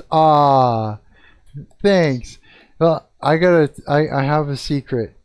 Yeah, I have a secret the way I do it, and that's why it works. Yeah, it's like I leave some of the conditioner in, and I only put conditioner up to, like, I don't go all the way to the scalp, and then so it's like my head's over, you know, like I'm bent over, and I rinse it out to make sure it's all off this part, and then I try and get most of it out of the rest, but I leave some in. Yeah, and I do it, and I don't blow dry it. I always use a comb very carefully so I don't rip any hair out. And I don't know, that's my trick pretty much though. Let's see, you got long hair. You probably, okay, gonna look at your profile just so I know what you're talking about. Okay, whoa. I think I almost Hair. added you as a moderator. Go to channel. Let's see your hair. Why not? Why not? I think he should be a moderator. Oh my god, you're beautiful. You got nice hair too. You love It's a cats for girl? eternity? Yeah, I actually have a girl on my stream. Can you believe it? This nerd has a girl on his stream. I am so very stoked. My first beautiful girl on the stream. They said they had long hair. I assumed that was an incredibly manly dude. You're expecting that. Then it turned out to be a beautiful girl. I'm so happy. Yeah. Yes! I got one! This is amazing. This is like, where's my calendar? I gotta make note of this. Yeah, for sure. Oh, I'm blushing now. I do that too, but maybe it's the conditioner I use. I should change it. I will say a dedicated leave-in conditioner is preferable to just like you can just like, put some conditioner in a spray bottle and like use that, but like a dedicated like leave-in conditioner. It's to, like, probably leave better, in. eh? It's My friend, it makes enough of a difference that I pay for it. So my friend Coward here, I love cats for eternity, is a hairdresser, and so this guy knows hair and skin and all the things. Yeah. Wait a minute! Look what it did to the thing. It made it all weird. It's just like it stretched out the buttons. I'll fix that. The record, dub, and play buttons are all weirdly stretched. How do you spell stretched? They're weirdly stretched. Okay. There, it'll get it to fix that too. But I like it. It's getting better. Yes, I'm a girl. She's like laughing. I feel lucky. I do. Okay, you gotta subscribe now. That's it. You just have to. I was talking to my buddy earlier. He felt betrayed because he like followed this girl on Instagram for a long time who's like a BBW, and he's like obsessed with BBWs. And like she posted for the first time in like 4 months. He's like, I was worried about her and I checked, and she lost all the weight. And like he was like so angry. He was? No way. Yeah, You like bigger so- girls? he does. I kind of do too. They tend to be nicer. They're I don't Nah. know. They're, Like, you know what? They're all. It's funny. Like people would think like if if someone is like a what do you call it? Not as attractive or something like that, that they would be kinder and and everything in a relationship, and it's not. It's all the same. Yeah, I dated girls that were gorgeous to like mid-range to like really out of shape, even like expecting that too, and it's all the same thing. It's all just a girl. Everything changes everything changes with a relationship, but I just mean like, in general, they tend to be like more, at least in Texas, like where I am, the pattern is that they're more like chipper and like upbeat and like Oh, because of Miami. letting your personality shine over top to sort of counteract, I don't know why. visually. I just have white boy pattern recognition. BBWs tend to be kind of hard. I think that's what I think that's what it is. Something like that. I don't know. I don't know. I haven't dated in so long, dude. Like Yeah. I was saying, it's been like probably I quit 13 years ago or something like that. I think it's 13 years because I had that crazy ex started stalking me, and I'm pretty sure it was 13 years ago that I broke up with the girl. Yeah, something like that. that one was nuts. I love cats for eternity. She was like doing love spells on me and crazy shit. So she was just kind of, it was kind of like not good to begin with. I was talking to a guy once and I told my friend about it and she stole him from me. No! Oh, that is so cruel. That's not cool. Ah, that's just not fair. Yeah, That happens so often. she does it. That happened like one of my buddies like a year or two ago. Really? Except it was like dudes. So It's just so cruel. It's like you're not supposed to do that. You know, that's not a real friend. You know what I mean? It just ain't. It's like, right. yeah. Ah, that is so cruel. Sorry, it's like I can't get that out of my head now. It's just a traumatizing idea. You know what I mean? Okay, let's see if it works one more time. Okay, so oh wait, let me tune my guitar a little bit better. Hang on.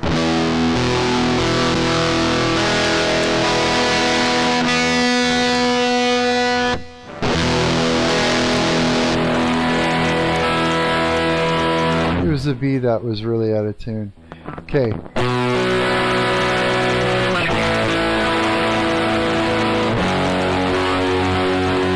Oh, there too.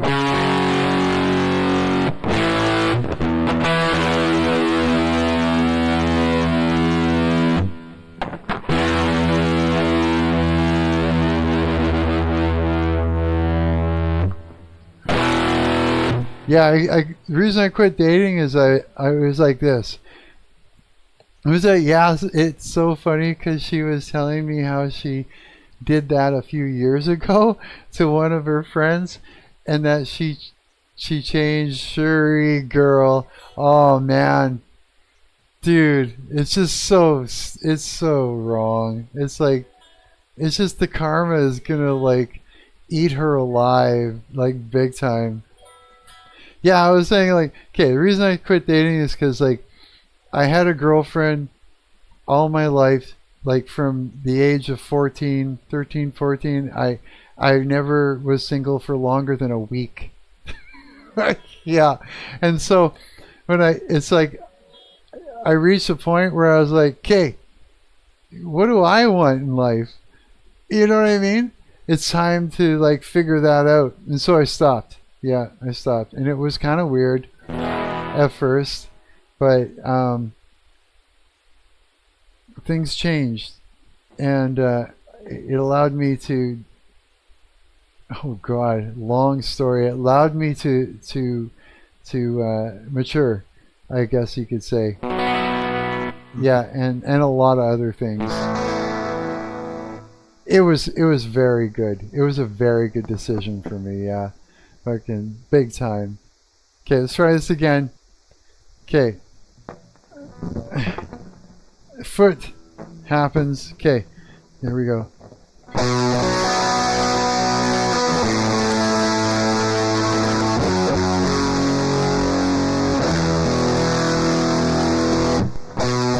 Does it work? I'll turn it down a bit. Close enough. Okay, let's see what I can solo over it.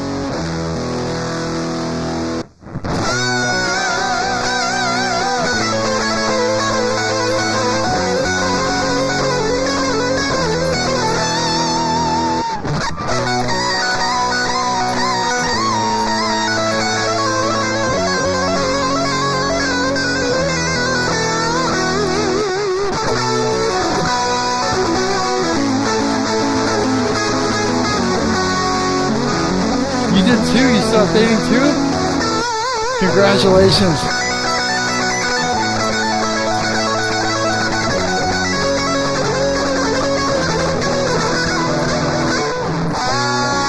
It's necessary at some point that you do, you know?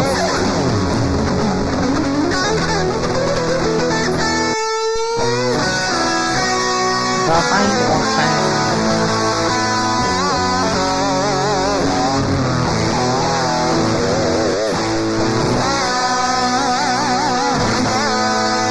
fun with this now.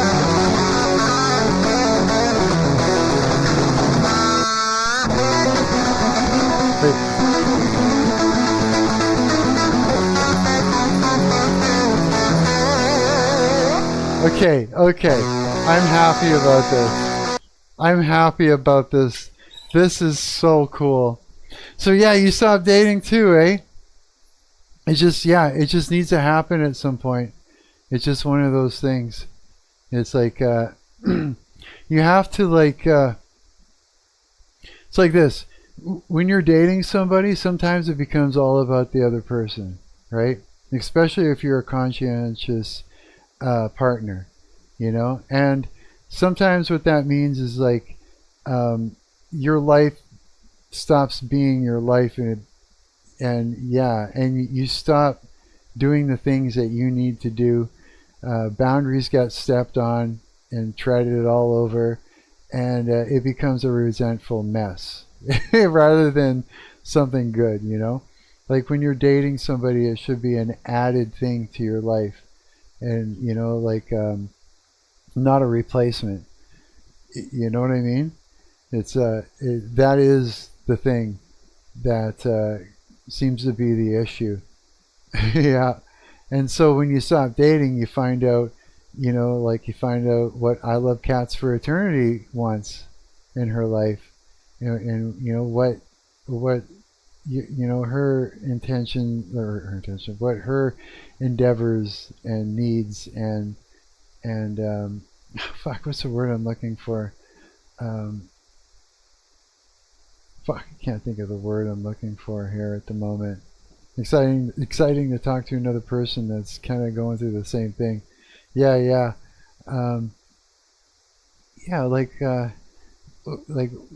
what endeavors, you know, that you want to go on? What is it that you want to experience? What do you like to do? What do you like to do, right? You know what I mean? What are your boundaries? Like all the things. You know, right now I'm in university and many guys DM me, but I'm in my prime, so why should I spend my time crying for a man? Yeah, that's true, right? Oh, of course you're gonna get DMs. You know, for sure. I mean, you're beautiful to start with, and you're a girl, and it's just the way it is. Like, especially like say it's like a dating app. It's like those apps are crazy. They unproportionally bomb women with responses to the point where it's like this. It's like, have you ever gone on like maybe Amazon is an example, to buy a certain product, and there's so many of the same product that you end up choosing nothing. You know? Or it's like, you know, you're constantly like going like, oh, but this guy, but what, I gotta keep my options open because maybe this guy, because you got too many of them, right?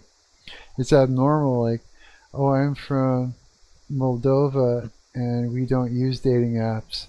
No? Oh, that's a good thing. Yeah, I've never used them myself either. Here's the thing is I never chase girls. I don't. I never had to. I'm like, I'm not like what's the word? Conceited, nothing like that. It's just, I've never had to. They chase me, and then it's like, and then I make a decision whether or not I like the person or want to date them, or because here's the thing: if someone's chasing me, it's because they have, they think that, you know, they can tell that maybe there's something that can work, you know, and then it makes it easier on me because it's like, it's kind of creepy for a guy to be chasing a girl around. It's like, what am I doing? Trying to convince a girl to like me? Either she likes me or she doesn't, you know? And if she does and she says something about it and we talk and I like her too, then I can decide, right? Then whether I want to do that or not. And usually it's more than one girl that's chasing me. But when I do decide, it's like, I'm only interested in that one girl, and if I'm going to do it, it means because I mean it, and I actually want to make something work, right? And then I put my attention into that girl. I don't screw around. But that's the thing about being a musician. in a band or whatever, it's like, yeah, you don't have to chase the girls. They chase you, and then you go from there. Yeah, and then I don't have to be some creepy dude going, hey baby, do you like me? Or you don't like me. Just do it, that kind of thing. It's just doesn't make sense to me. Yeah.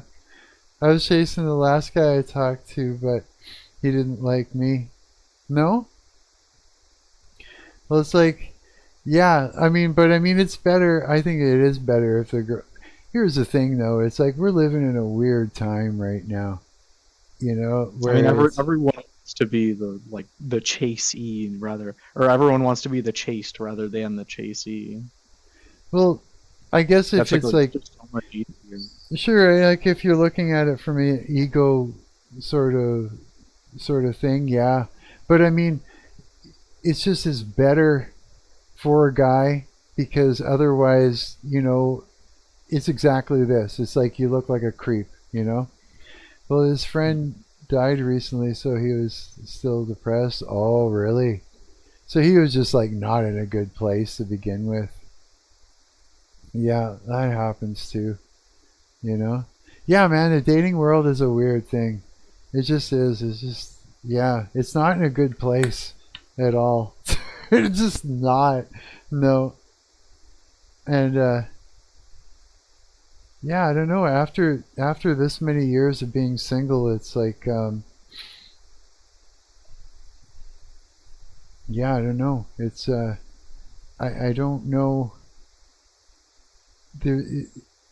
I don't know why I'd want to date. If I do, I don't even know what that would look like. You know what I mean? I really don't. I've been single for so long that it's sort of like I'm in a place where I just don't, I'm confident, I'm comfortable, I don't really need it. It would have to be like, I guess, I don't know. I don't even know, man. It's such a weird fucking thing for me right now, the idea of it. I don't even know what I think about it anymore. It's like I don't. Like the intentional dating world's like, I'm gonna go out and I am going to find a girlfriend. Like that's, I think you're right that's like sucks now, more than it did like, I don't know, 10 years ago maybe. Right.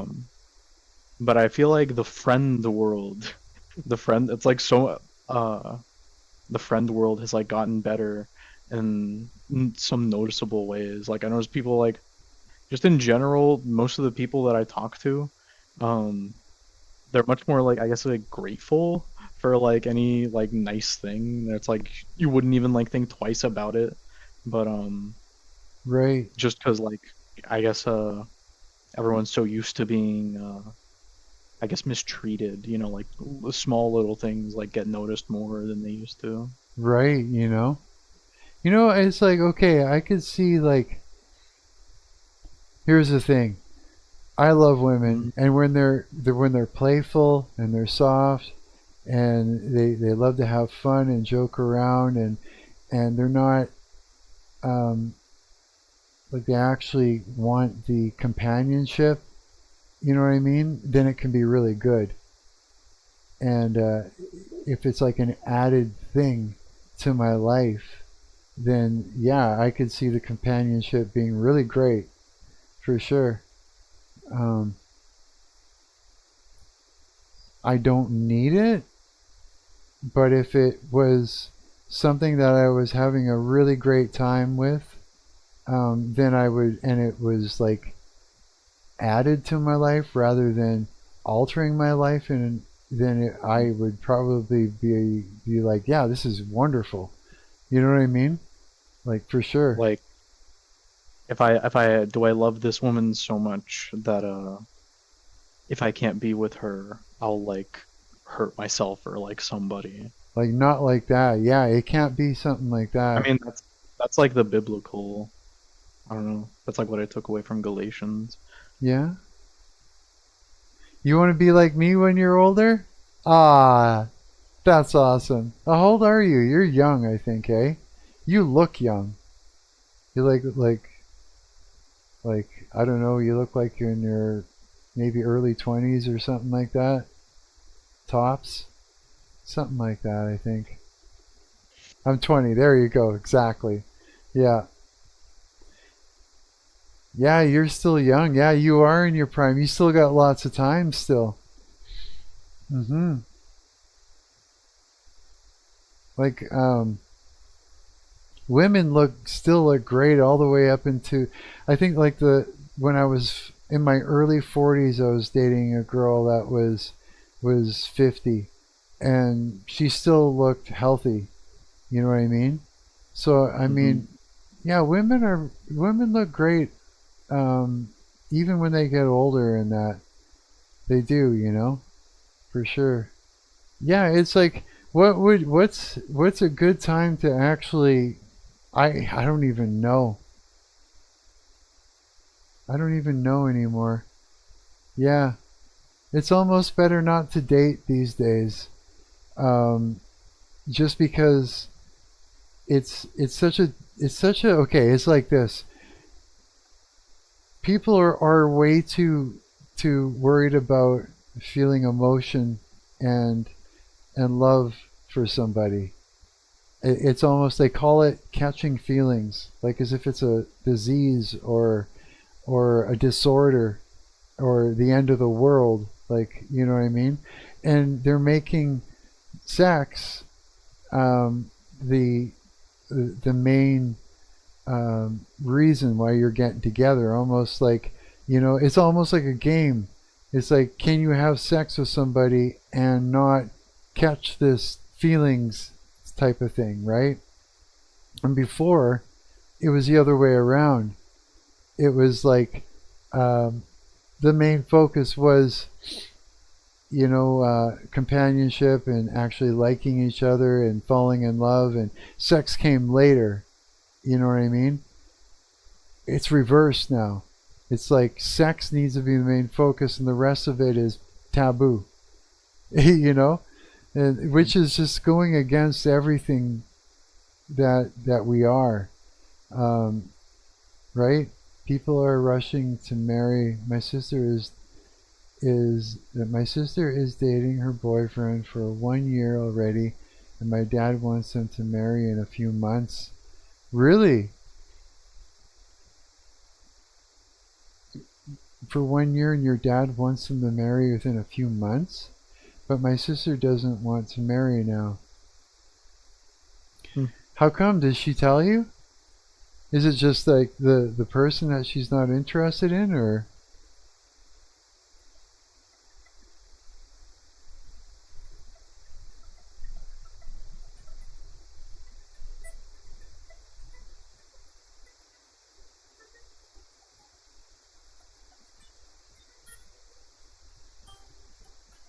Waiting for the stream to catch up.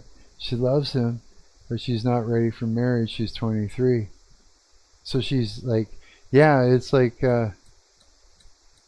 she's feeling like it's just not ready to, and she's in university too. So it's just not time. And your dad's pushing for this to happen. That makes sense. Yeah, it does. When did your mom and dad marry? Because that would explain maybe why he's looking at it like that. I remember like when I had my now my ex, like both my parents and her parents, like they've kind of pushed us to like get engaged, and that was like after like 4 months. Really? Yeah, I mean, I don't know. Like, why? If you're sure, then like, what's the hold up? You know what I mean? Well, like me and her were both like sure. We were both sure at the time, and it was like, yep. And everything was going pretty smoothly until some event happened. She says her mom was 19 and your dad was 26. Well, that's why. Because to him that's what worked. They dated a few months. Oh wow, well no wonder your dad thinks like that. Because that's how it worked out. Like for like a lot of like people, especially like older people, it's like a religious thing. In one way or another, even if they wouldn't say it is, it's usually like a holdover from like, okay, we need to get as married as soon as possible so that we can like have sex. Right. And this was back when like people would actually like wait, like they took that idea seriously. That's right, sex before marriage, because biblically it's like what's correct, right? Yeah, I mean it's it's not like unfortunately for it sounds like all of us involved, it is like you can't just ignore that. But yeah. I think it's like I have a couple Catholic buddies who are like they're super into being like traditional hardline Catholics, except for all the parts that like are inconvenient, like oh yeah, no sex before marriage. That if they have to observe that, then that's being legalistic. But I'm going to hell because I'm not Catholic to them. So right. I'm not like trying to be like mean to them. I do just think it's like I don't know, I'm just kind of like teasing, I guess. Right. That makes sense, dude. They do love each other. It's not toxic. So it worked out. It was like meant to be then, right? That is so great when you hear like stories like that. That it actually worked. Yeah. So it's like, yeah. That's actually really insightful, to find that out. Just to hear how other people are handling, marriage and relationships and that. And the fact that you don't use dating apps out there. Where are you from again? I'm going to look at it. Moldova? Oh, Moldova. Where is that? That's in Europe. In Europe? No way. Dude, that's cool. You live in Europe. Like, it's by Romania, right? I think so. Really? Coward, you live I live in Winnipeg, Manitoba, Canada. Where do you live, Coward? Exactly? I live in Texas. Texas! See, this is what I love about the internet. We could, like, meet people from all over the place. Yeah. Yes, we are close to Romania, she says. Yeah. Yeah. Like, between, like Ukraine, it's like between, like, Ukraine and Romania. That's where it is? And there's an even tinier country, I think, between Moldova and Ukraine called, like, Nostrovia, or, like, an exonym sometimes they're called is, like, Transnistria. And it's, like, this tiny little country. It's, like, the size of I don't know, it's probably the size of the city you live in. No it's a way. Whole country. Wow.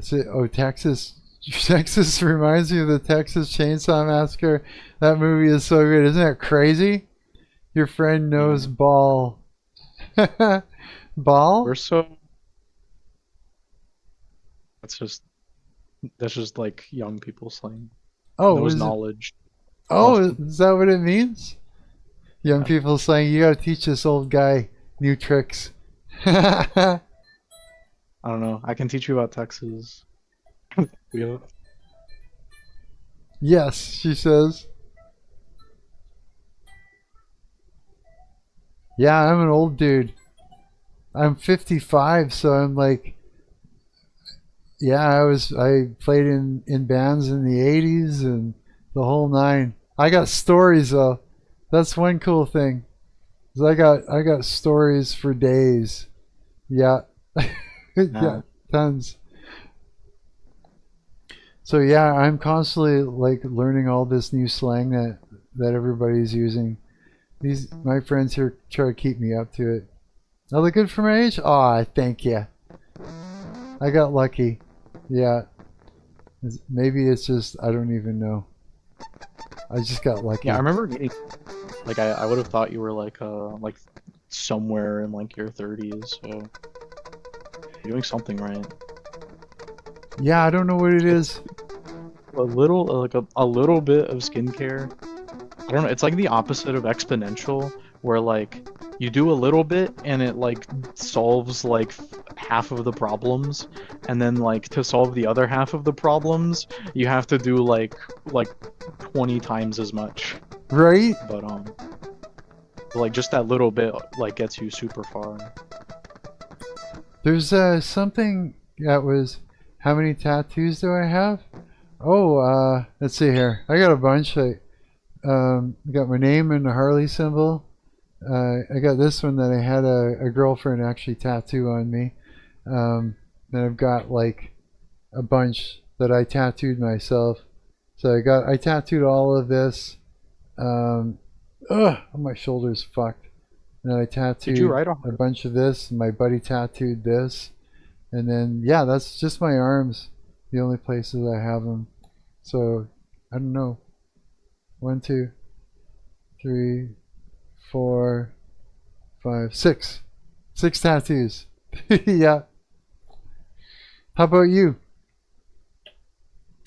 How about you? Do you have any tattoos? I love cats for eternity. And Coward, do you have any tattoos yet? No. I don't know why I don't know why I had to like think. I had to make sure really quick. You don't, but you want to have some tattoos. They're interesting to get. Like I said, I used to tattoo myself, and it's a weird thing. It's like you'll start on a spot and it'll hurt, and then after a while it kind of goes numb in that area. I think the outline hurts the most, and it's sort of like you go into it knowing it's gonna suck, but then you just be tough and you get through it, and that. I don't know if I would suggest getting them. I don't really regret the ones that I have because I think they look nice. But I don't know. I hope God doesn't mind too much that I got them. I mean, it's like a the splinter and the log and the eye thing. Like sure, I guess a tattoo is not like ideal, but I can tell you I've probably done worse sins like just today than get a tattoo. Yeah. Yeah, people like they'll worry like, oh, should I do this or should I not do this? And then they'll like, go home and they'll like be mean to their family. And it's like, well, all the correct rituals you did today, like now that's all down the drain. Right. I know what you mean. I still make so many mistakes, dude. It's like this. I can say though that I was able to quit nicotine, quit marijuana, and quit gooning. So I have to remind myself that at least I did that much so far. You know what I mean? Yeah. But I still, it's like you don't realize how easy it is to just also make something an idol. You know what I mean? Oh yeah. Yeah. That's what John Calvin said, that like a human is a factory of idols. Right? Yeah, that makes sense. It's like our favorite thing in the world. She says, I want to get tattoos so cannibals won't eat me because apparently it tastes weird. Are there cannibals out there that you got to worry about, really? I'm never quitting gooning, she says. Oh. Yeah, I don't know. I just thought it was, for me, it was something I just wanted to do. I just wanted to stop it altogether, and I didn't think that would be possible. I was worried that it would affect my health or something, but oh my god, I'm glad I did. because it's like I don't over sexualize women. I'm not constantly, drained from doing it. It sort of drains your sexual energy and other things. It's like when I stopped, I started becoming healthier in the mind and in the body, and then it sort of just everything sort of stabilized, where it seems normal not to do it. I don't know if that makes any sense. I'm not obsessed. Yeah, that's like the biggest thing that it makes me so uncomfortable, like pretty often. Like I say, oh yeah, I don't really do that stuff, and I'm treated like I'm weird. Right. And yeah, because it's I so know I'm prevalent. lucky, and it's just I wasn't like exposed or whatever. Like I don't think I'm like morally superior for it or whatever. Yeah. But it's like just the default idea is either, oh, you're weird, or oh, you're lying. And Yeah. That's you true. want surveillance cameras in my room? Like I'm not obsessed to do it, but a girl gotta have some fun. Yeah, that's true, eh? Yeah, I don't. It's like maybe quitting doing that is right for some people and not right for other people at certain times in their life. I really don't know. I mean, with a guy though, when you do, it leaves you sort of not feeling so good after the fact. There's like it makes you more agitated, more you're more disconnected, from the girl, from your mate, that you're with. Like that's what this girl Jess was talking about, that they could tell right away when the guy has, because of their demeanor changes and all the things, right? Plus I found that it just sort of, I heard that actually that guys feel guilty after. Yeah, you do. You feel defeated. Yeah. like even that's even not even just like a gooning thing. It's also just like a sex thing, where they call it like post nut clarity, and yeah, it's just not like true thing in the world. And it's not even like, I don't even know if it's clarity or if it's like just disconnect. Just, because you think about what the clarity is telling the guy. It's always something negative, right? I feel like I feel like for a lot of people it is like clarity. I remember like my first girlfriend. I was gonna say earlier when you were talking about cannibals.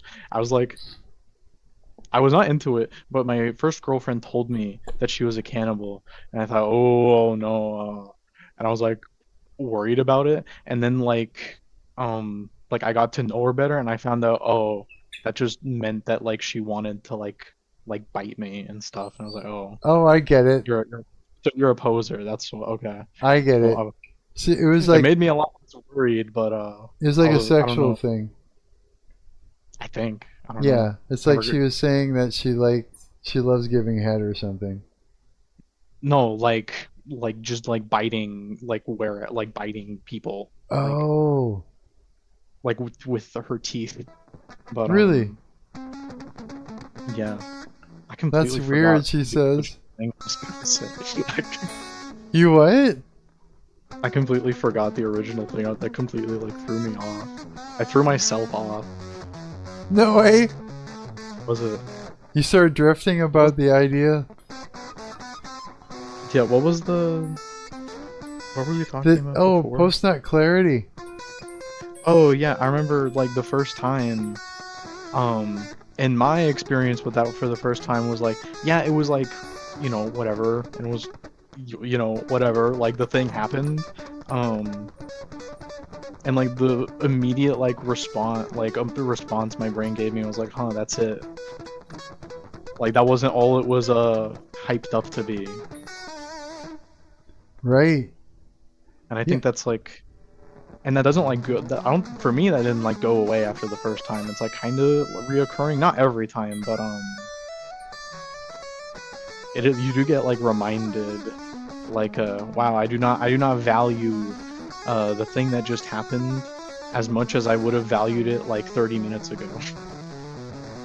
Yeah, exactly. Because it's like it's a sensation that drives you to do something, and it's like it's almost out of your control in a sense, like as if you gotta scratch that itch, or you've gotta pee really bad, or you've gotta shit and there's no holding it back, and you're driven to do it. But once you do it, that whole drive is gone, but now you've done a thing. And and when it's sexual, it's like it's very boundary breaking in a sense, right? You're breaking boundaries. You're doing something that you might get the girl pregnant, and so it's a real serious thing.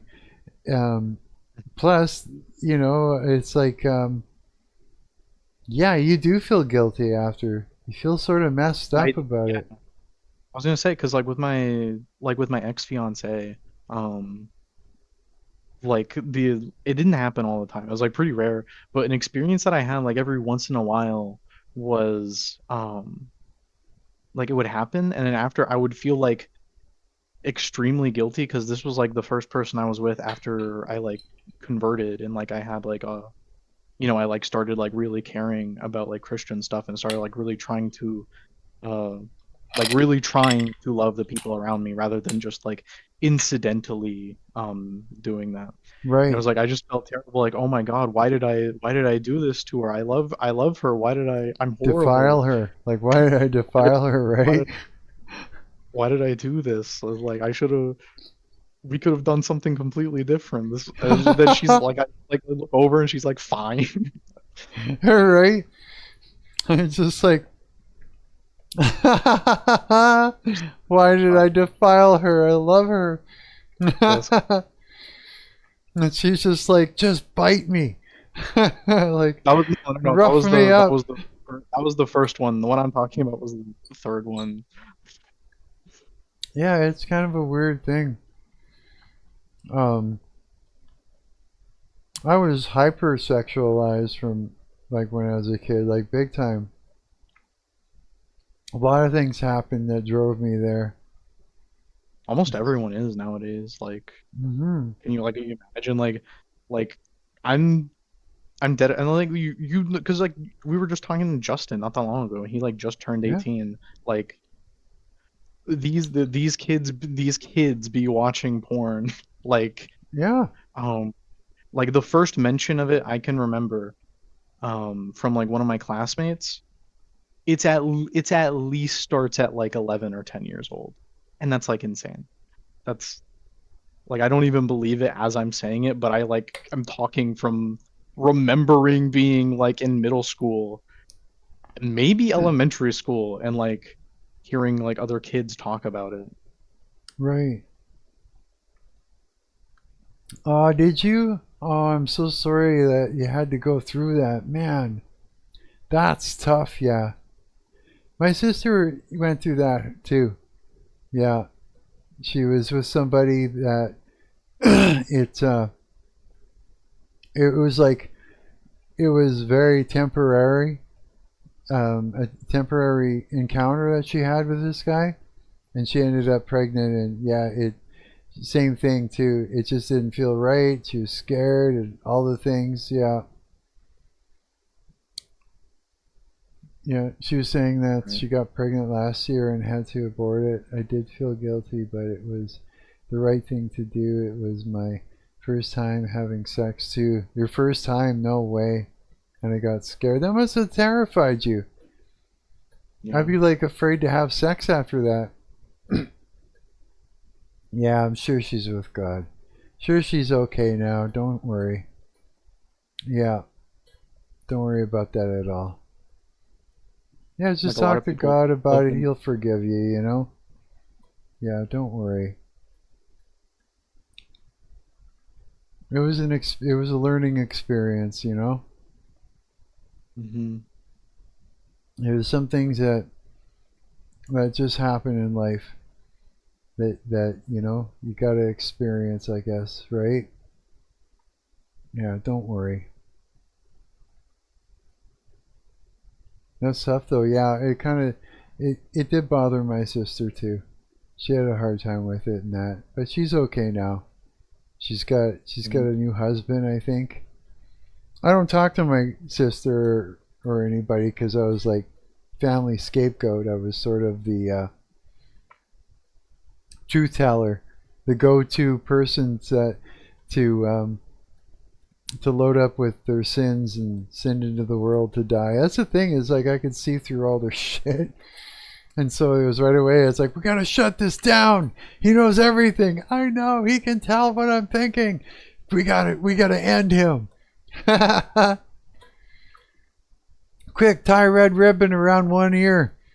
And let's cut him open, fill him full of our sins and all our mistakes, and send him off into the world to die. Yeah. And so they do it ritualistically. And I go off into the world and I shake it off, right? Because Jesus Christ is my Lord and Savior. And then they'll see me. All of a sudden, because I'm a musician, they'll be like, oh my God, he's playing in a band again. He can't play in a band. He can't be happy. He can't be okay. We can't have that happen. We have to end this. Let's attack. Yeah, let's launch a fucked up attack on him. Yeah, let's ruin him. Ruin. And then they'll take me down. And then I get back up and I shake it off again. And they think they're okay. They're like, there, now he's dying with our sins. But every time they see me and I'm doing okay, all their sins come rushing back to them. You were just too woke for them. Yeah. Yeah, I could see right through it. You know, I had an extremely traumatizing experience happen, and after that I was able to see in the spirit realm. I could see demons. I could see when there's something working through somebody. I could just see right through it, and that fucks people up. Because the thing is again, it's not my family, it's the dark principalities that are working through them. They're my enemies. And whenever I run into somebody that they're inhabiting, they're like, oh fuck, there's Mark. And I'm like, oh, I see you. And then it's on. Yeah. And then the game begins, and it's terrible. But it is what it is, and it happens all the time. Yeah. And so because of that, I just don't talk to them. And it bothered me, you know, it still sometimes does, but it is what it is. And sometimes I think to myself, oh no, it's just me. You know, it's me. I'm being cruel by not talking to them and stuff. And then when I think about, you know, beginning to see them and talk to them and everything else, I remember all the dirty, conniving things that happen in the background while they're pretending to love and care, right? And then that reminds me, no, it's something that it's their journey, and I can't be there for that journey because I'm sort of what's the word? I'm getting in the way of them getting well, because I'm enabling them to try and unload what they have to deal with, right?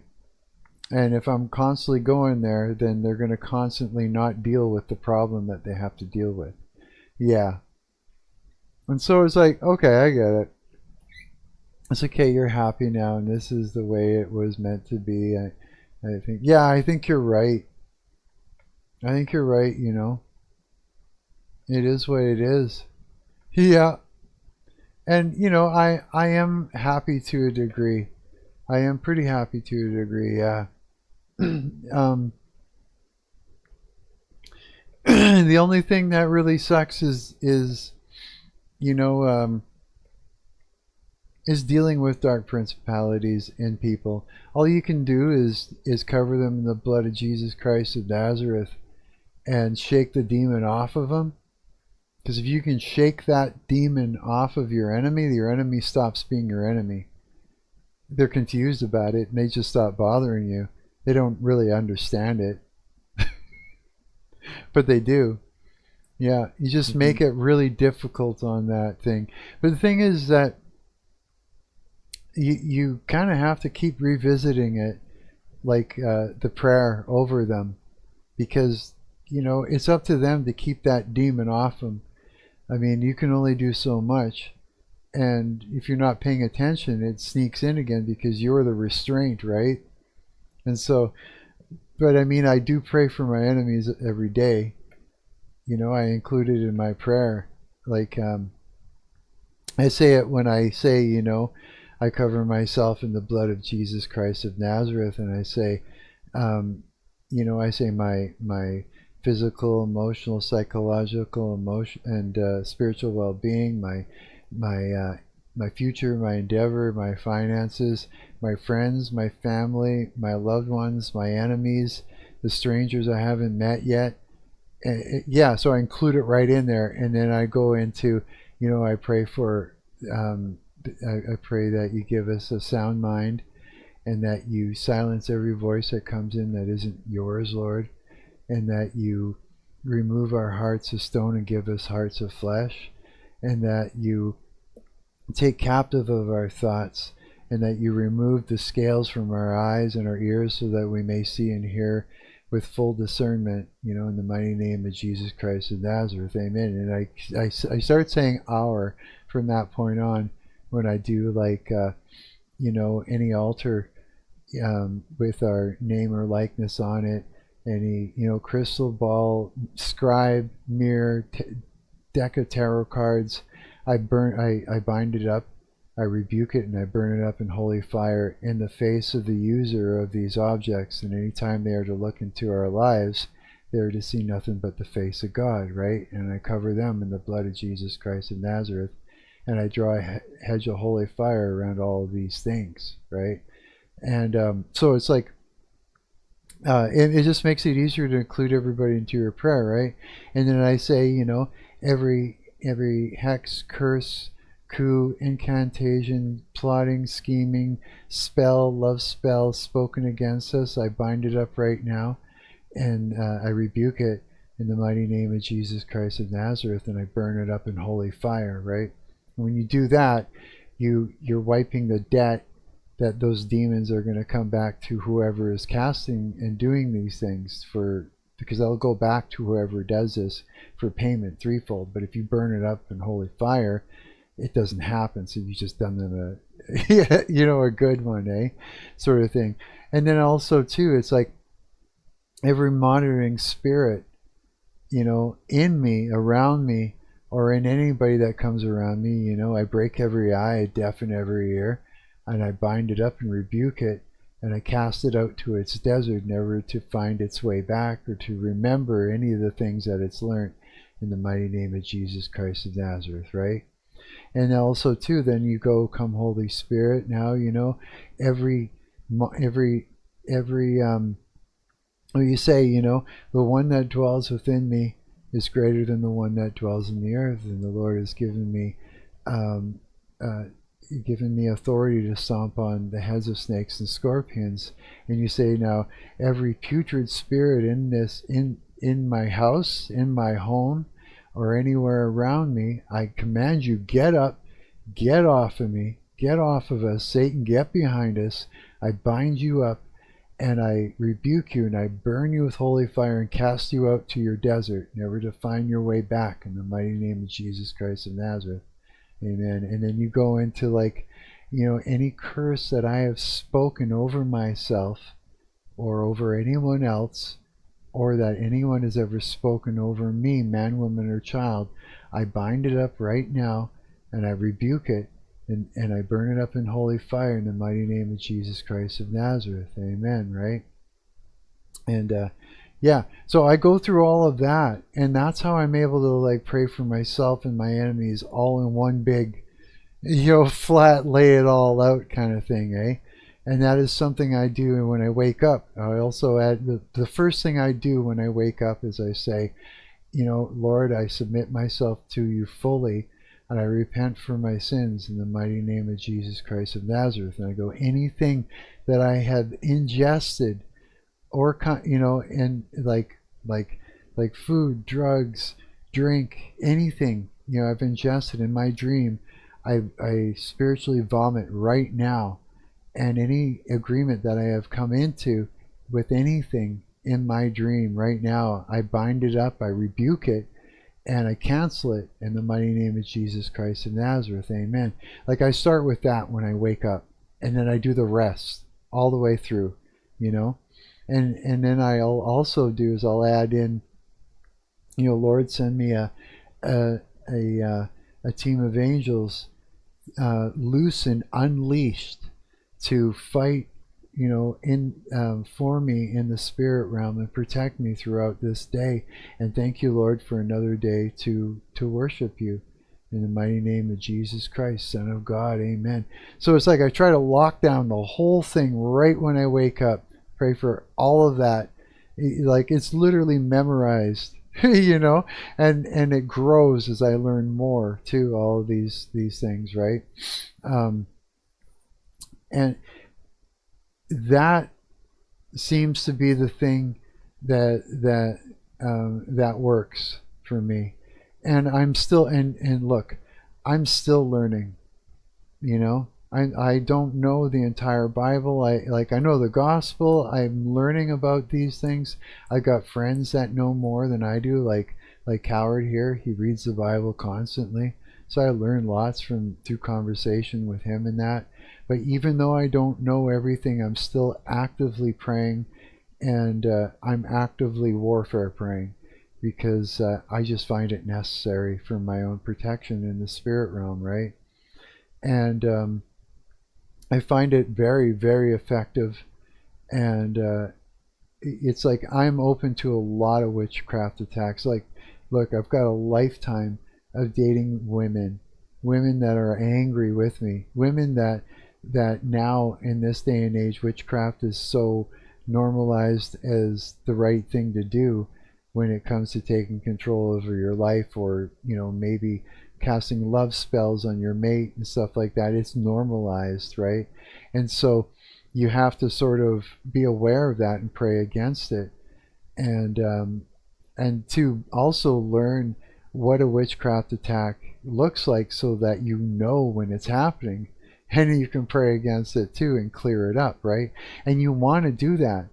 You want to do that also for the person that's casting these spells on you, because here's the thing: when someone casts a spell on you, right, they're sending demons out to do a task, and they will do the task, but then they go back to the person that casted the spell for payment, and the payment is threefold whatever the person has gotten these demons to do to you, right? So if you bind that up, and you rebuke it, and you burn it up in holy fire, well, you just done that person a solid, because now those demons aren't going back to them for payment, and you cover them in the blood of Jesus Christ of Nazareth, and you draw a hedge of holy fire around them, and you just straight up pray for them, right? For their protection, for everything, and for a sound mind, so that way they stop doing these things, right? Oh my God, the friend that stole the guy I was talking to was a witch, and I swear she was doing something to him, or maybe I'm just delusional. No, it's something they do. A love spell is a crazy thing. This is how a guy will know if a love spell's been casted on them. They're obsessed with the girl. The girl's constantly in their mind, and it's all lust. It's all lust driven, like the last girlfriend I had was doing that. And it only lasts for a little while. And then as soon as it wears off, you're like confused and irritated, and you don't know why you're there, and you feel like this is wrong. Why am I here? And then what happens usually is the person that does this knows to do it again. And they do it again. Now you're all about the person. They're in your head. You're obsessed with them. You can't stop thinking about them. You know, you're lustful like crazy towards them. Now here's the thing, is what I noticed, and this is why this person was stalking me 13 years later, is the demons come back for payment. So they were doing the same thing to her that she did to me, but threefold. They were making her jealous and paranoid and all the things, and she was sure that I was like screwing the neighbor and screwing this person. And if I had a friend that was a guy, she thought I was screwing him too, even though I'm a straight male, right? Like it was all up in her head, right? Now, when she started, stalking me not too long ago, you guys remember I went offline for that time and deleted everything on my channel. Stalking is so messed up. It is. And it's like the person that's doing it is suffering just as much as the person that's being stalked, right? That's the thing. It's like, it's all demonic, right? So when I started warfare praying against it, it all stopped. It all stopped. You know what I mean? And that meant that I stopped these demons from going after her, and I prayed for her to have a sound mind. And, I prayed over her finances, her future, her endeavors, everything. So her life got better as a result of it. Yeah, if you pray for your enemies, you remove the demons or loosen the grip of them on their life, the attacks stop. Yeah, for sure.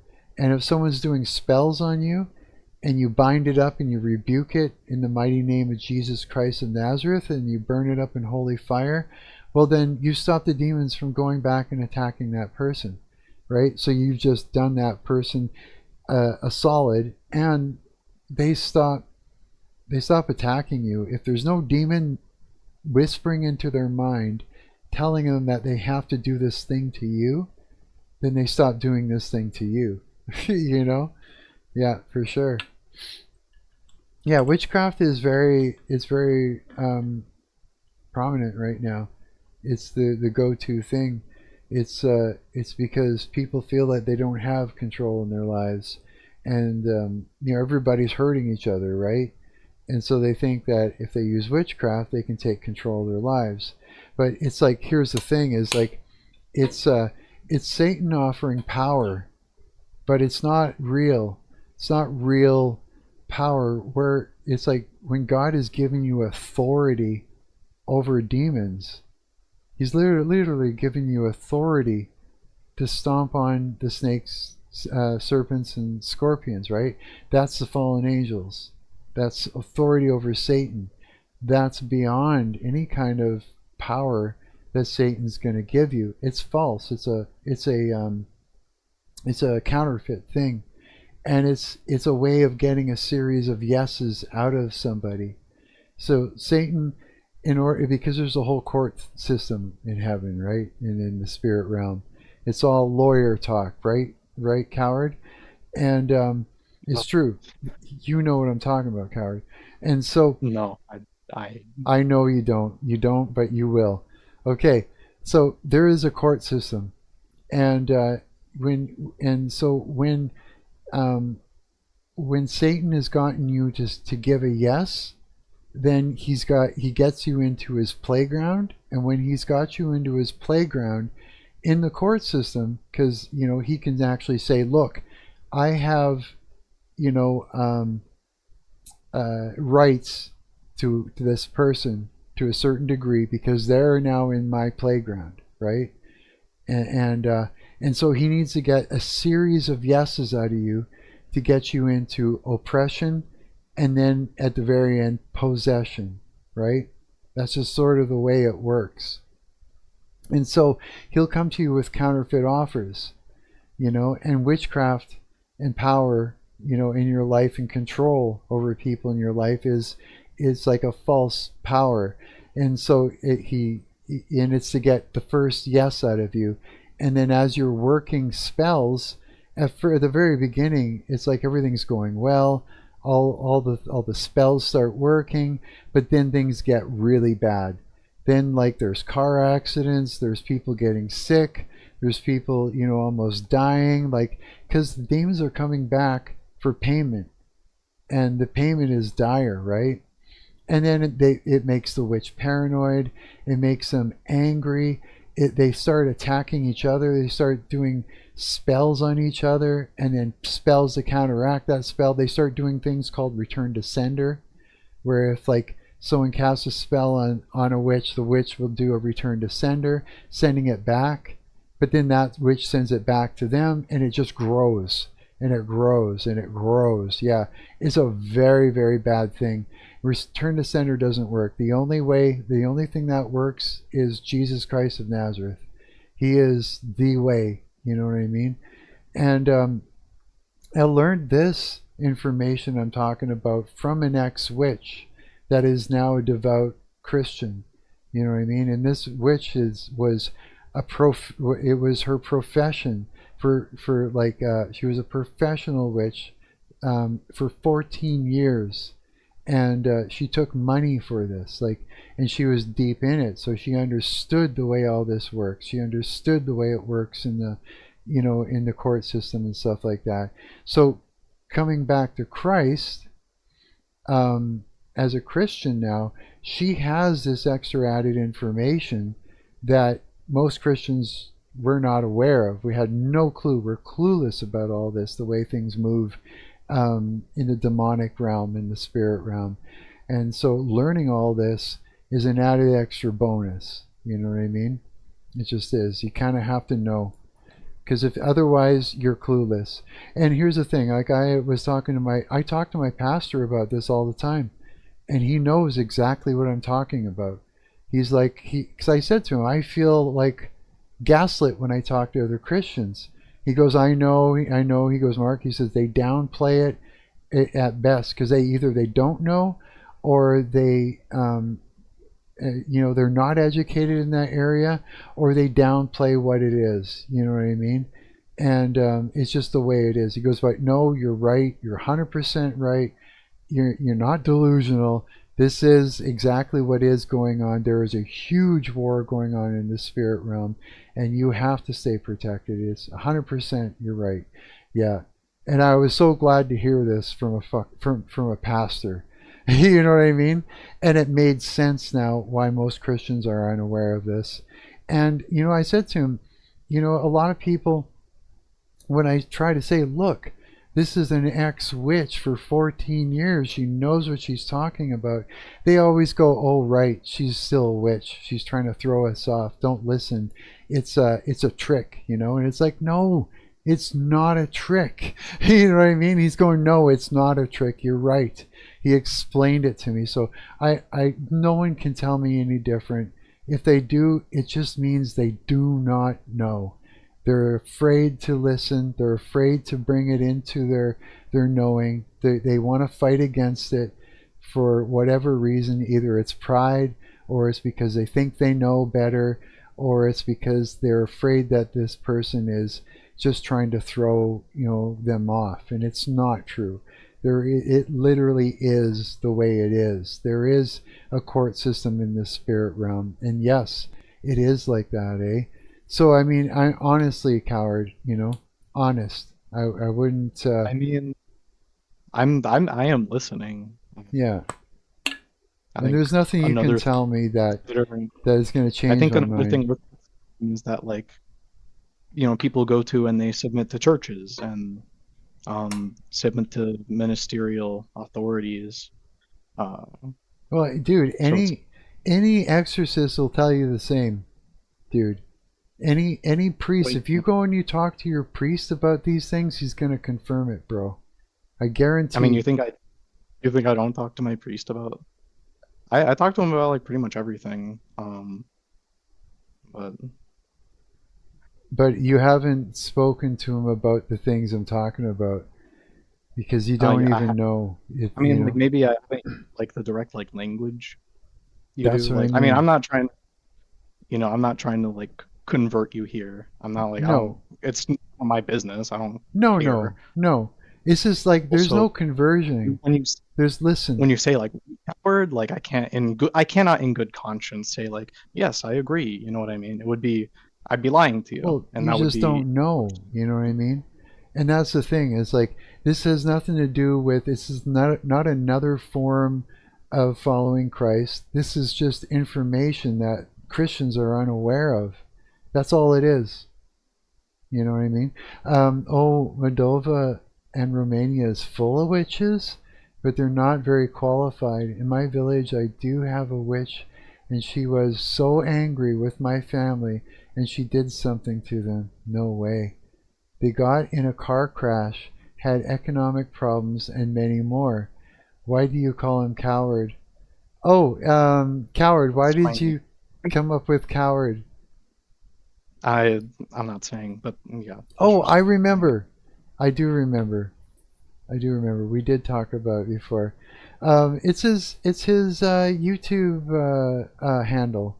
Yeah, everybody's got something. You know what I mean? Yeah, it's like no, dude. Like I don't.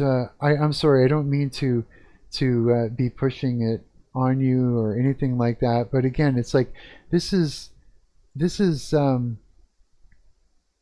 doesn't go against the Bible. This doesn't go against Christianity. It doesn't go against anything. This is just more information. I have no doubt. There's absolutely no doubt. Like you're a Christian, and there's no doubt that you're saved. You know, like that's like not in the question. The only thing is like, well, I do feel bad. It's like you say, like, right, coward, and it's like, well, what do I lie? I can't lie. But then like I say no, like I look like I'm mean. Oh no, So, no, I know. No, that's fine, dude.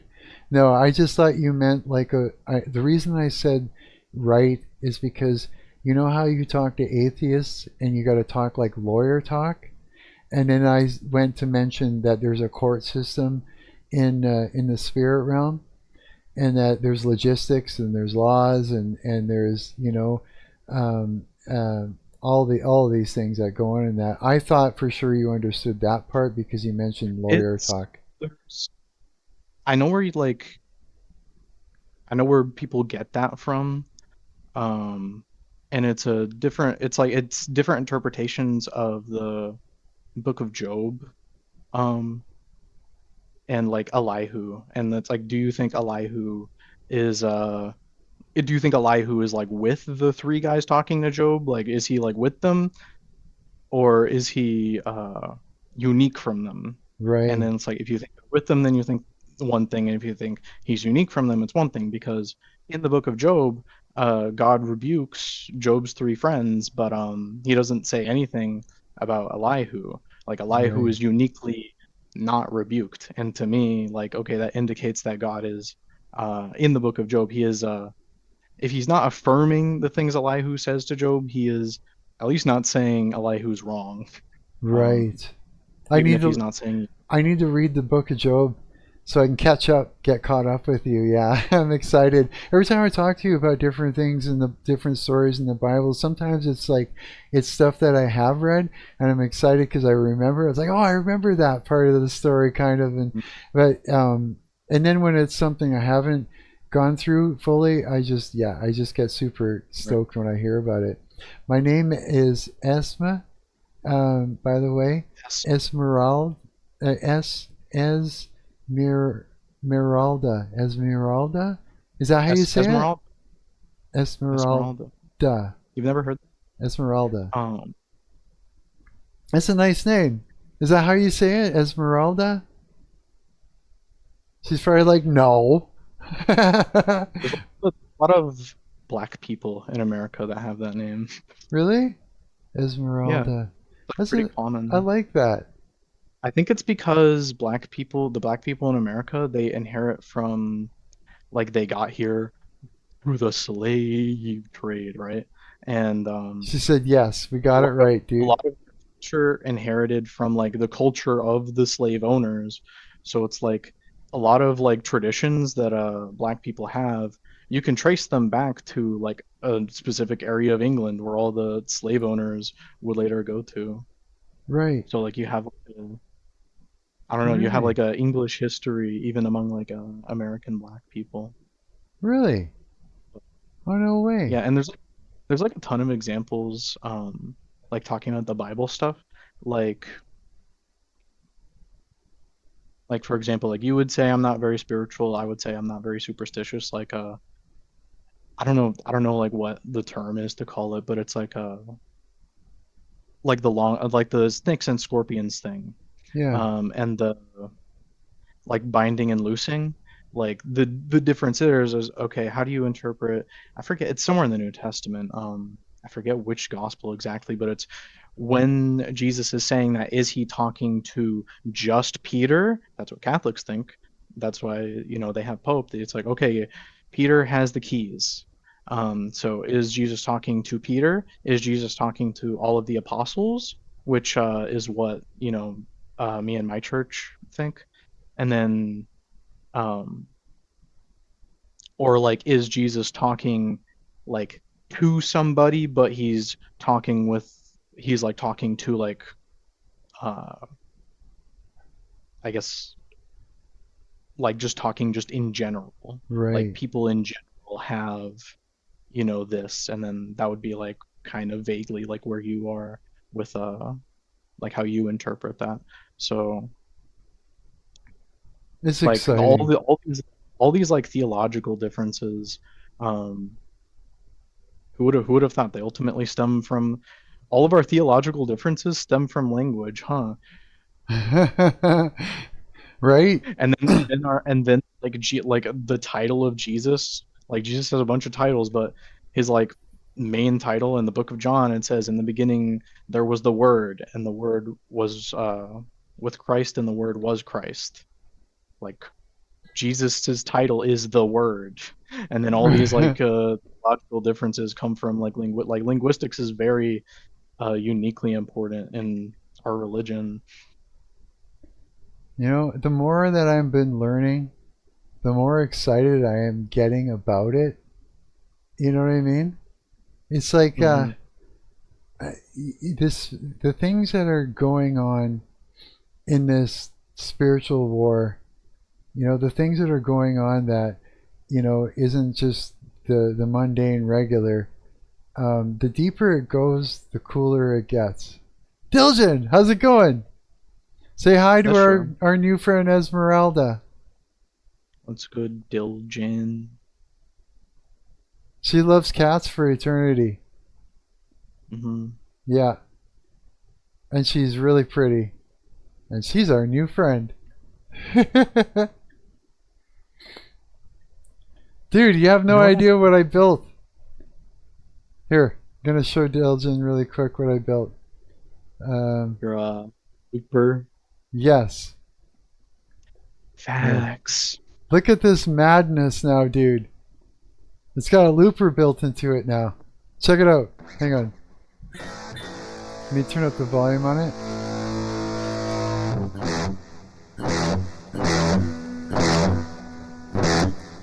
So if we go like this, and we go, hang on, oh wait. Hang on, I gotta clear it all first. Okay, watch this. I have so many cats, like 8. I want to get another one. Give me a kitten. Send it over the mail to me.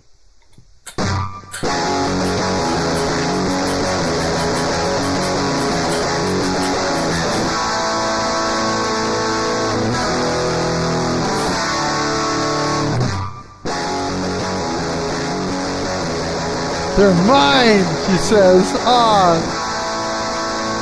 So look at that, Diljan. It's a looper pedal.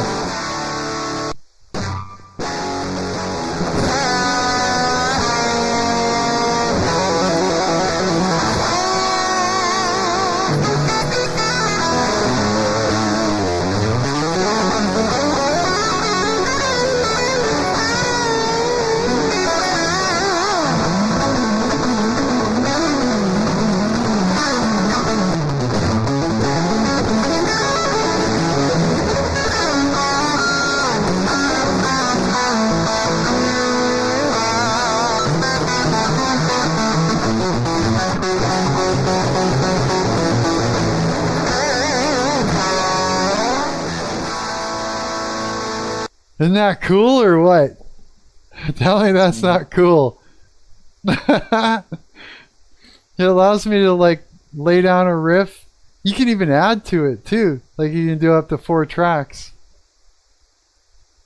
They're mine. I want one. Send me a really cute one.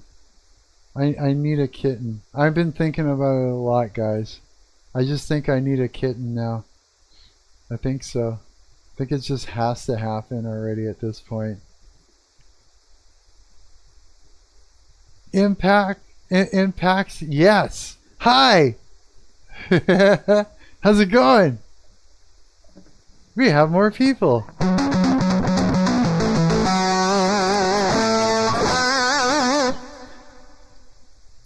You should definitely get a cat. I know, right? Dilgen, win. I know, right? Impact, yes. I'm doing good.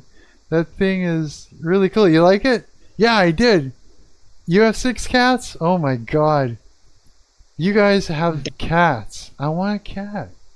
I do. I want a little tiny kitten that I can put in my hand and tickle its little... Oh no, I sound like Bubbles. And tickle its little belly. I do.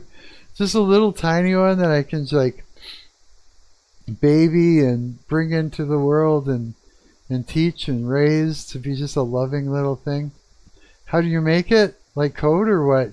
I did. I made it with, I vibe coded it right here. This is how I did it. What's stopping you from getting one? I don't know. I gotta move first. I think I gotta move, and then once I move and I get it all settled, I might just do it. But it's sort of like, it's sort of a money thing, I guess. I'm worried that, like, what if the cat gets sick and I need to, like, you know, vet bills would be like too much. What if they're too much? I can't afford it, and then, but like, what? The poor cat's gonna suffer, right? So I don't know. I think I'm more worried about that than anything, yeah. That's my only worries. Yeah, this thing's called lovable.dev, and you can do vibe coding. So I built it all by just talking to it over here and telling it what I wanted it to do. And every time it made it, I'd say, hey, or fix this, or hey, fix that. And until, and actually Coward was helping me out with the whole looper pedal thing.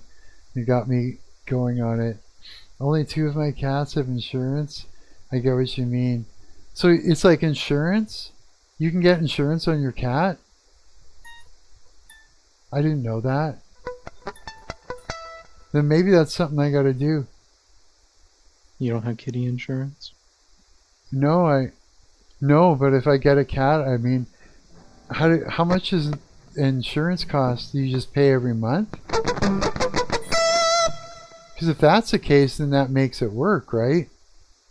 I was gonna like mention before you talked about like you have to move out first, like oh, like I don't know with your land, like with how your landlord is, I don't know if I'd feel like safe, you know, with like an animal, like back when I lived on by myself, I had a dog, but I had to like take the dog back to my parents and like have them keep the dog because he was poisoning my dog.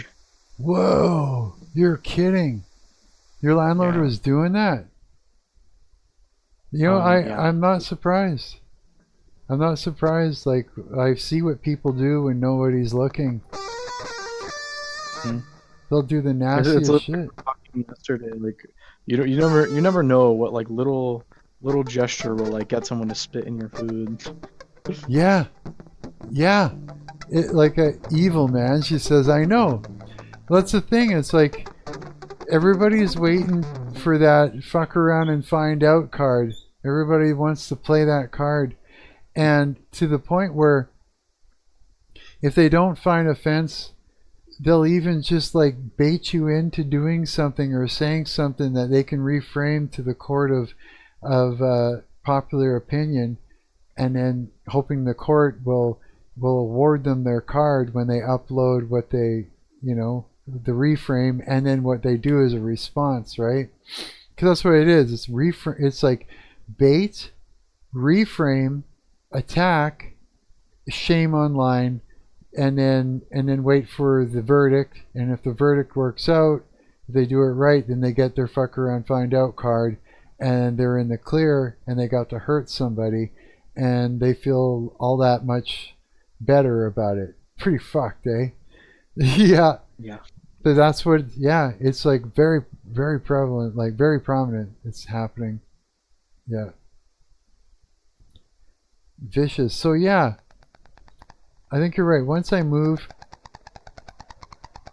then that's what I'll do.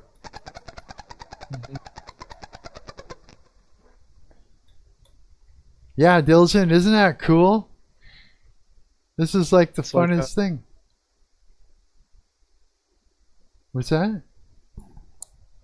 I just had like a thought that because the Bible, like, because Paul, we were talking earlier, like, Paul in Galatians talks about like being single, but like I think people in this time had a pretty like you know, how to put it, they interacted with more animals, so it's like probably wasn't as bad, I guess, like to imagine like being alone as it is like now.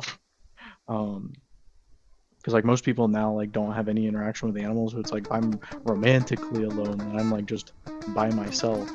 But like these people back then, like they had all these animals around them, and it's like if you ever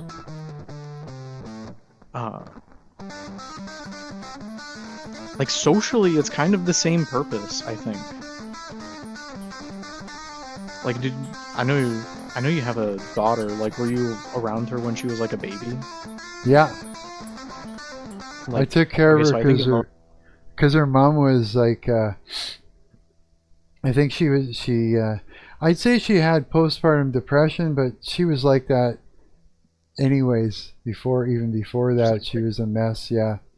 So, but yeah, she would sleep during the day, and then she'd be up at night. She'd hang out with this female singer I used to have. So, I mean, I got blessed with that situation because I got to like full on take care of my little baby, you know, and like feed her and change her and play with her and bathe her and all the awesome things. Yeah. So I got, yeah, that was great. Yeah, I do. Whatever. I did a lot of like when I was in high school, I did like a lot of babysitting and a lot of like, you know, like watching and stuff.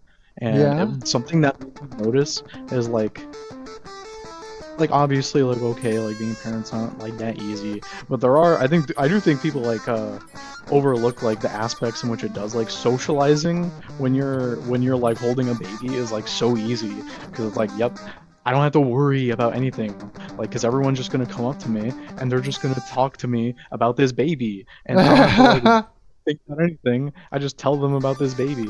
I don't need all my social worries in the world are completely gone thanks to this like little baby I'm holding.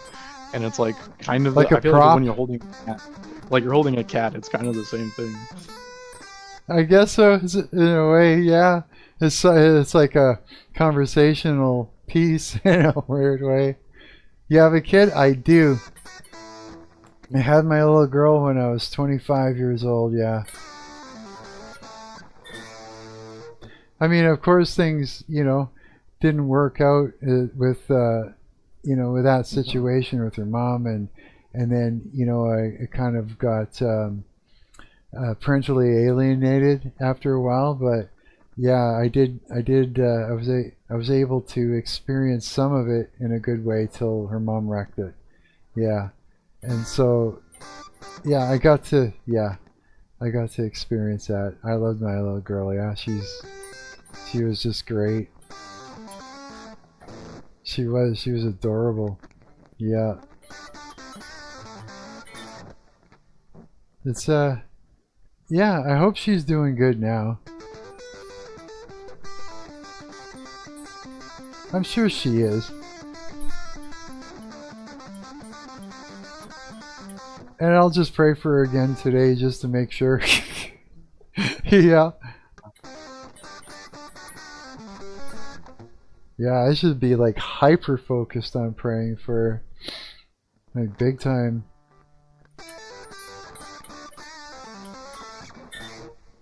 I mean, guess you're praying for it right now. Like, that's like just talking about this is that's a prayer also. is it? It is. Like, I never thought about that actually in that way, but I guess it is. Because I mean, like, just like you can accidentally speak a curse over yourself just by saying, "Ah, I never get this" or whatever, and then you don't. You know? I can see that. It's that's like something I've been thinking about a lot recently. And I don't have like, I don't know. I want to talk to my priest about it. Like, do you need the consent to like have faith? You know what I mean? Can you have faith and not know it? Can you pray and not know it? It seems like pretty sure, like, yes, you can pray and not know exactly what you're doing. Otherwise, like there's people in the Bible who they're praying and they absolutely don't have like credentials. They absolutely don't know what they're doing. John goes up to Jesus and he says, "There's this guy rebuking demons in your name, Jesus, but he's not one of us. He's not one of the apostles. We got to stop him, Jesus." And Jesus says, "John, what's wrong with you?" He said what? It's like that guy. Jesus said, "John, what's wrong with you?"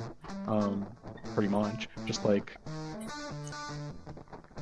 this, like it's pretty much just this crazy guy like casting out demons, you know, on the street. He doesn't know what he's doing. He's like kind of just like flailing around, but it's like, well, it's not like his tact that makes the demons go away. It's what he's actually doing, which is that makes sense, dude. It's like that makes you don't sense. get to stop being a Christian if you're bad. You don't get a get out of jail free card. You don't get to stop being a Christian just if you're bad at it. Right. That Like, makes oh, sense. you're bad at being a Christian? Too bad. Too bad. You're still a Christian. You still have to bear that responsibility. She says, "Guys, I'm going out. It was nice talking to you. Bye. It was great talking with you too. Nice to meet you. Hi, See you again. Esmeralda. Yeah, come hang out with us again, okay? We do this all the time."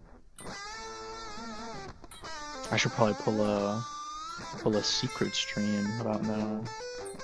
Yeah, you should. You need to get streaming. Absolutely. I like almost forgot to do the live stream today. My buddy like Ratco DM'd me. I was like, "Are you gonna do one?" And I didn't have the courage to tell him like, "Oh no, I forgot." Oh, no way, really? That's funny. Yeah. Oh, you're like, come on. You're like, stream. I'm not a religious person. Could you tell me why you believe in religion? Because it's like this. Here, this will explain it the best way, I think.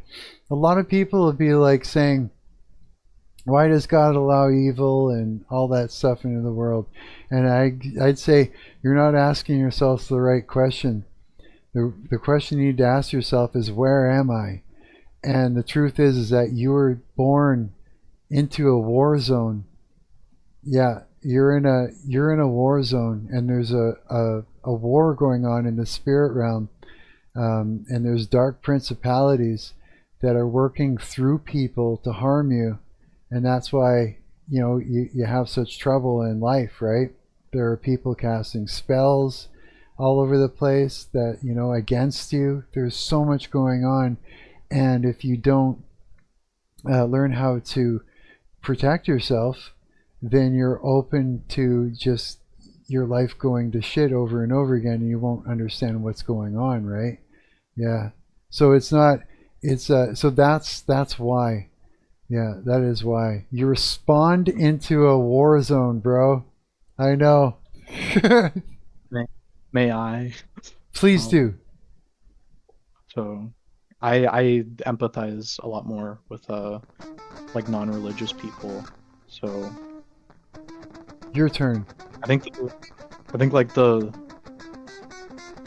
logical rundown of it is that you really don't get a choice to be anything but a Christian. Like, you can say you're not a religious person, but even if you live in America, at least, the tradition of atheism in America and the tradition of not being religious, that is itself a Christian tradition. It comes from Christian, like Presbyterianism. And if you like, even if you want to understand, like anything about history at all, you do have to like know the Bible. Like, you cannot interpret art at all, anything that you care about, without understanding the King James Bible if you speak English. And there's like, from there it's kind of it's just a rabbit hole, and you go down it, and it's you realize that the religion is more compatible with the things that are intuitive to you than you may have at first thought. That you don't need to have all this extra stuff on it that you think you needed to have. And if you were to gauge all the religions of the world on a scale of like how spiritual versus how atheistic they are, Christianity is by far the most atheistic religion, and it's like not even close.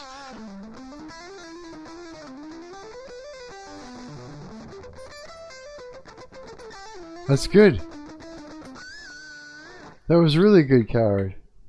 Hell yeah, it was. And everything I've seen, when you take like, it's the same exact thing for like a Muslim, for example. Like, you take any of these traditions, you take any of them to their logical conclusion, and from everything I've seen, it's like the best way for a Muslim to convert to Christianity and to actually stay a Christian and not like, go back to Islam after like 5 years, is when their reason for being a Christian was to become a better Muslim. So to see the good in being not religious, to see the good, the real fruit in being an atheist, for example, this can only be realized fully through Christianity and through this tradition. And it's like every non-religious person I've met so far, they never have an issue with Jesus himself. They only have an issue with Christians. Which is something that they have in common with Christians. Christians also hate Christians. Yeah. I when I went to church today, I was like, yeah, it's like some of the people there, it's just, some people are really nice, some people are just,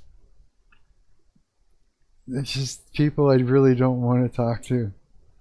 As sad as that is, I just don't like, even though they seem nice and they come in and they shake your hand and that, it's like someone slips in something condescending, or someone slips in something like, I'm better than you, it's just like, it is just so odd.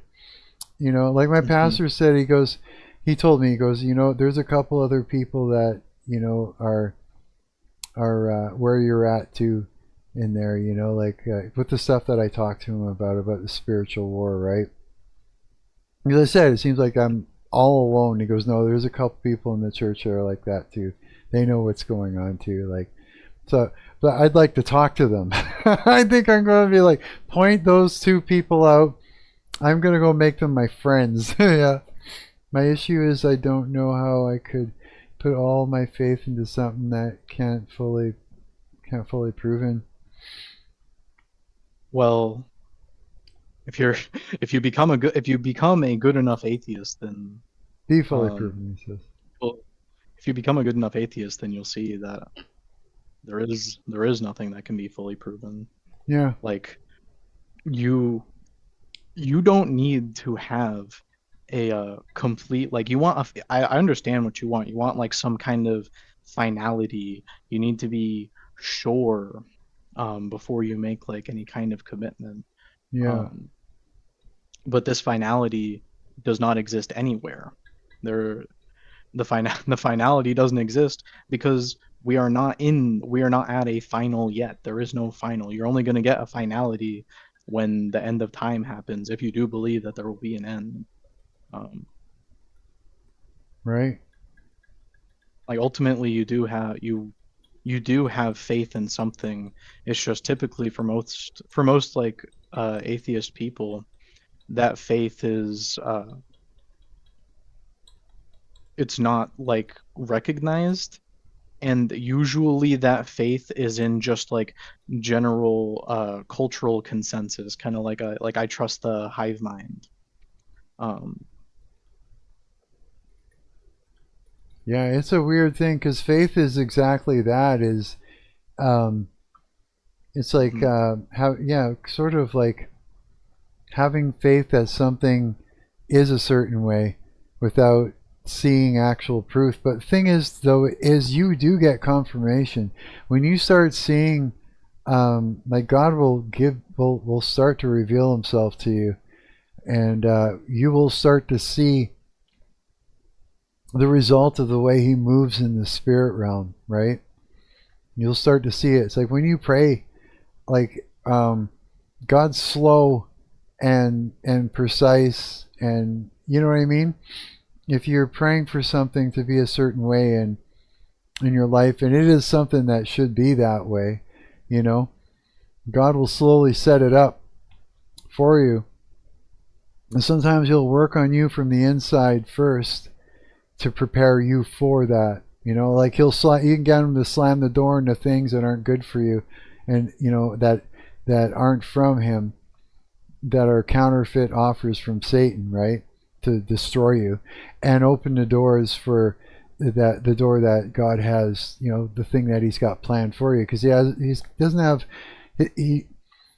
means to prosper you, not hurt you. He's not there to harm you. He's there to prosper you, right? He has something for you. He has plans for you, the thing that's right for you, and you're going to be happy with it, you know? And sometimes you have to be in that corridor because He has to work on you from the inside first and prepare you for these blessings. Sometimes you have to ask Him to remove the locusts from your life, because they'll just steal your blessings. They'll ruin your blessings or eat it up, you know? And that could be meaning like people that aren't good for you in your life, people that are trying to destroy you, you know, that you think are your friends that aren't, you know. You ask Him to shut the door on everybody that isn't good for you, and He'll start to remove those people from your life. You know, you ask Him to bring people into your life that are good for you, and He will, right? And when you start doing this and you start seeing it, you start having faith because of all this, you know, you just will. Your life starts to improve. It really does. I think confirmation just starts happening. After a while, miraculous things start happening, and you're like, okay, all right, I think I know you're there now. You know what I mean? Sometimes He doesn't answer, or He doesn't confirm for a long time because He's trying to give you time to strengthen your faith, right? Because if He's there by your side all the time, you know, showing that He's by your side all the time, then your faith isn't being strengthened. So if He's away from you for a bit, or it seems like He's away from you for a bit, not answering you, it's allowing you to practice being sure and having faith. Practice having faith that this is a thing, and then it's like there's a whole thing to it, right? A confirmation does happen, and when it does, it's mind-blowing, and you start to see reality differently. For example, you're supposed to, like, He wants you to take all your worries, all your anxieties, all your money troubles, all your troubles, and give it to Him. He doesn't want you to be worrying about anything. He doesn't want you to be anxious about anything. He literally wants you to put those things in His hands. For example, I can tell you the most craziest thing is that I had said to Him, I don't want to look at my bank account anymore. I don't want to be counting every dollar, to every paycheck, to every problem, to am I going to have enough for this? Am I going to have enough for that? Because it always just seems to not work out. I'm like literally going to put it in your hands, God, all of it. You know what I mean? And not only that, oh, I won't say the other part because that's his glory, but it's like put it all in his hands. I stopped looking at my bank account. I stopped thinking about money. I stopped watching the dates go by, hoping that it's payday coming. I just stopped all of that. And just, been careful about, I don't overly spend. Buy what I want to eat that day. That's it, kind of thing. I'm just still mindful about it. But you know what? I haven't since gotten an email in my bank from my bank saying I'm below $100 to watch it, which I used to get every month. They'd be like, oh no, every month it's gone. That doesn't happen anymore. And I never look in my account. And then one day I was like having to look in my account because I wanted to make sure I had enough to pay my friend $100 back, right, for his help in the past. And I opened up my bank account and I looked in there and I was like, what's going on? Like, where is all this? Where did this come from? What do you mean this much money is in my account? How the heck? And I'm scratching my head. And so I start looking through, like the, because you can look in your bank account to see what you spent, where the money came from, and all that stuff. Nothing made sense. Nothing made sense. There was no logic behind it. I was spending money, but it wasn't disappearing. It was like it made no sense. I just finally like, okay, and I closed it and I put down my phone. I'm not looking again, God. Thank you for providing for me. I believe you. I believe you now, and now I do not see reality as normal anymore because that was illogical. There's no logical reason for that to be the way it went. What I saw made no sense whatsoever. Not at all, and I don't want to know. I don't want to know. I do not want to know. No, and I will say this. I made a deal with him, and it's because I needed to see. I wanted to be a part of his big plan. Okay? And I say, Lord, I'm going to give the glory to you for this, because it's like sometimes he'll be like, you see that person or whatever, that's hurting, that needs something to eat or some money, like people will be sitting outside the grocery store or whatever, and he'll be like, walk up and ask them if they want something to eat or drink, and just go in and buy it and give it to them. And it's not me, it's not my money, it's not the goodness of my heart, has nothing to do with me. I am so lucky that God has given me the chance to be an errand boy for him and go and pick up a thing and pass it to them and then tell them God loves you, Jesus Christ loves you, and he told me to do this for you. I'm not doing it. It is not of my doing. He loves you, and he wants you to know that. And here you go, right? And so sometimes I get to see how much God loves other people, and I am so lucky that I get to be his errand boy and see his glory and his love for other people, right? And you know what? I still don't look at my bank account. And the way I see it is like this. It's like, God, this is your money. This is yours.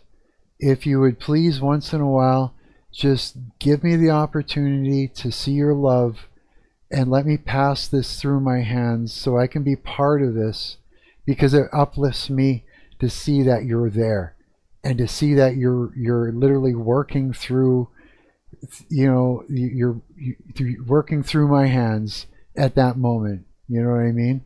And he does. And nothing, I don't look at my bank account, nothing changes. There's nothing.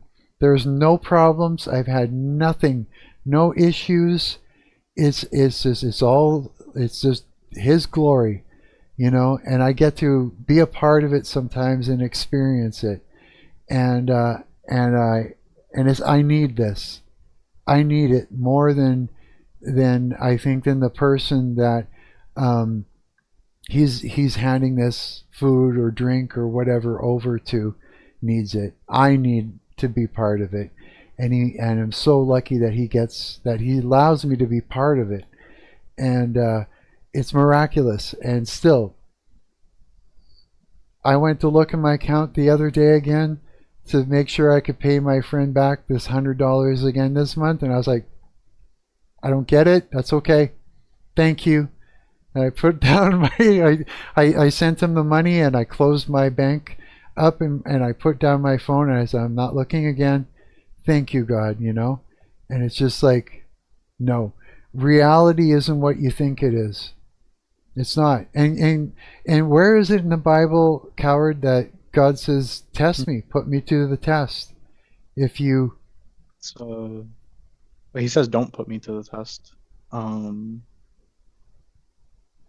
when like when Satan, they're talking about like when Satan is tempting Jesus, and he says, "Oh, jump off this cliff, and God will save you." And no, about like, you know, like giving to your, you know, like where was it again? I can't remember. I wish I could remember it, dude. But it had to do with like, you know, like say giving to the church.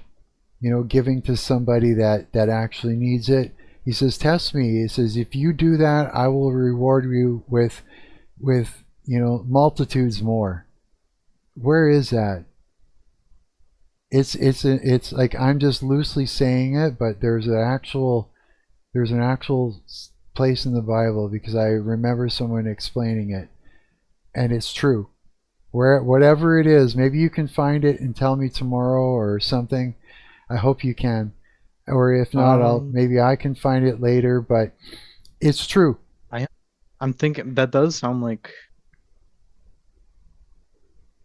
Deuteronomy. Maybe you can find it, but I think it's just either Deuteronomy. I think it's either Deuteronomy. Maybe I think Malachi is what you're talking. But is that what it is? Well, it's like the fact that this is confirmation to me, because this is something that should not even happen. Like this, like financially, this should not be happening to me right now. Nothing makes sense. I do not see money coming in when I look. I do not see money being deducted from what's there. It doesn't make sense. So I don't spend much time looking at it. I just go, okay, I get it. And that's it. It's like, God is miraculous. He is God, you know, and he is what he says he is. He is who he says he is, and I believe it. And he does miraculous things, and I've seen it. And I've seen him do things that just blow my mind. There's like no logic can make sense out of it. So I don't even come up against it. I just go, yep. Yes. Okay. Yes, it's true. Yes. That's all I can say.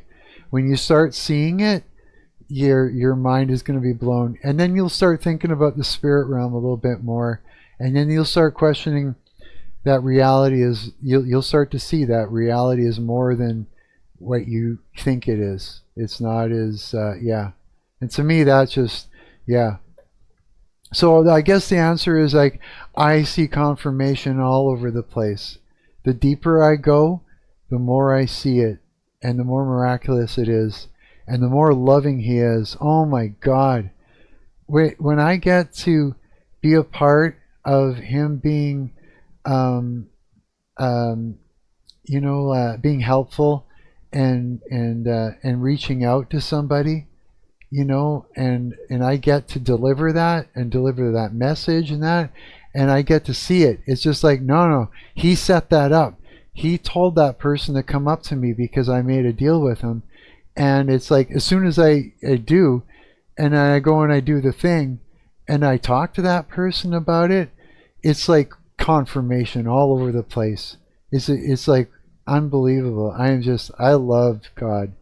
I love Jesus so much. He is the most beautiful thing I've ever experienced in my entire life. Yeah, he has so much love for us. And yeah, and I think getting to do that allows me to experience what that feels like. Yeah. Does that make any sense? I don't know if that makes sense, but it does to me, yeah. And I think you can like kind of see like just between me and my buddy Marcus that like we are obviously two very different people who think about this stuff in radically like different ways, like almost diametrically opposed ways. Um, Oh yeah. but still, like the conclusion is like the exact same. The conclusion is like Yeah. ultimately Christ, and that's the biggest thing I want to like hammer home is Yeah. that whatever your natural proclivity is, um, if you take it to its logical conclusion, if you're a Muslim and you try to be, I'm going to be the best Muslim I can possibly be.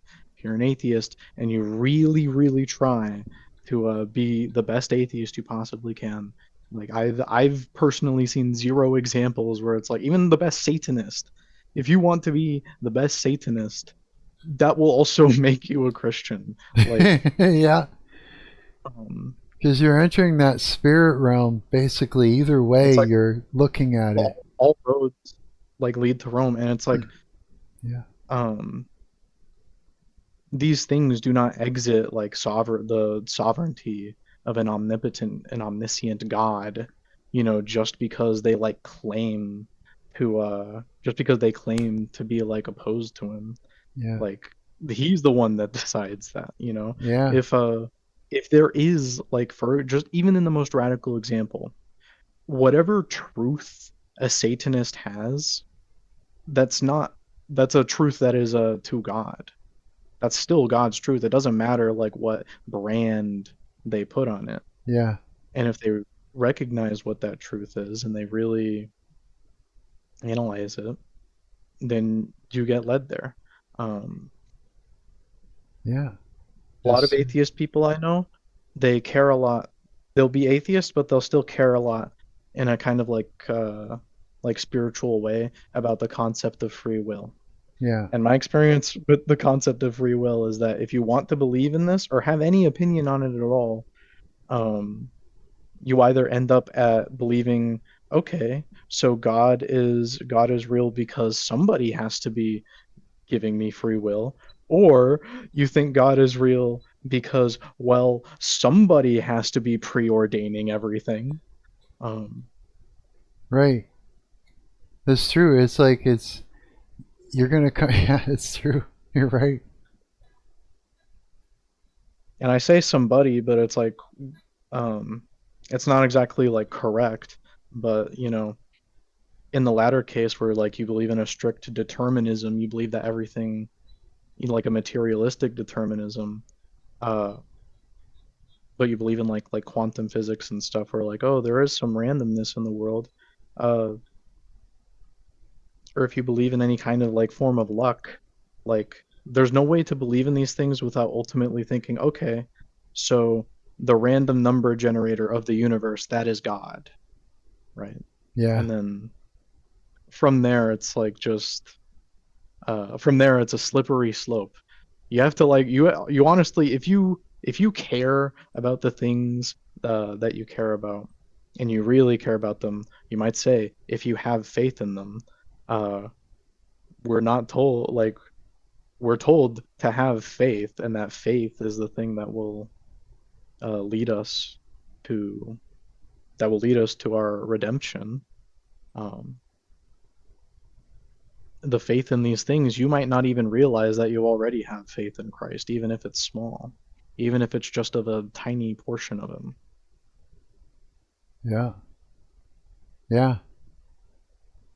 It's part of our reality. However you look at it, it's you know. So I mean, I do think now's probably my last chance to go hit the game, Devin. dude, I gotta get off stream too. I am like so burnt now. I've been doing this for I don't think I've been streaming long. 5.5 hours. That's not my longest stream, but that is lots, yeah. I should go too. I want to go to the store and get something to eat, and I'm like hot and everything. Thank you for the talk. Thank you for coming and hanging out with us and having the talk with us too. I'm going to be thinking more now. Oh, that's good. Oh, I'm glad. Heck yeah. You'll have to come and hang out again and tell us what you've experienced in that. Tell us about your life and about your day. Yeah. So, Cowrie, you're going to go? I'm going to go too. Yeah. Peace and love, you guys. Hey? No, I just said I'm gonna go hit the game, Devin. Yeah, go check it out. Cowrie does, here, let me share your channel here with them so they know. Cowrie does, here, let me find it. Cowrie does game dev stuff. And so do I. But he primarily does game dev stuff. And all his streams are like really, really cool. They're really chill and everything. This is him right here. This pretty face here is the one that you've been hearing. And this is there's his channel. I'm gonna copy and paste this into here. Paste. Goodbye. I'll make sure I come back. Okay, good. You better. I hope to see you. And there's his YouTube channel. So if you ever see him streaming, come pop in and you can talk to him too, and you can learn all kinds of stuff. Yeah, for sure. And yeah, so I guess we're both going to take off. Okay, Coward, you have a good day. I'll catch up with you later, and peace and love to the rest of you guys. I'm Mark. I'm your parasocial, holy smokes, parasocial friend on the internet. And if you ever see me streaming, come pop into the chat and hang out with us. All right? Okay. See ya. Bye.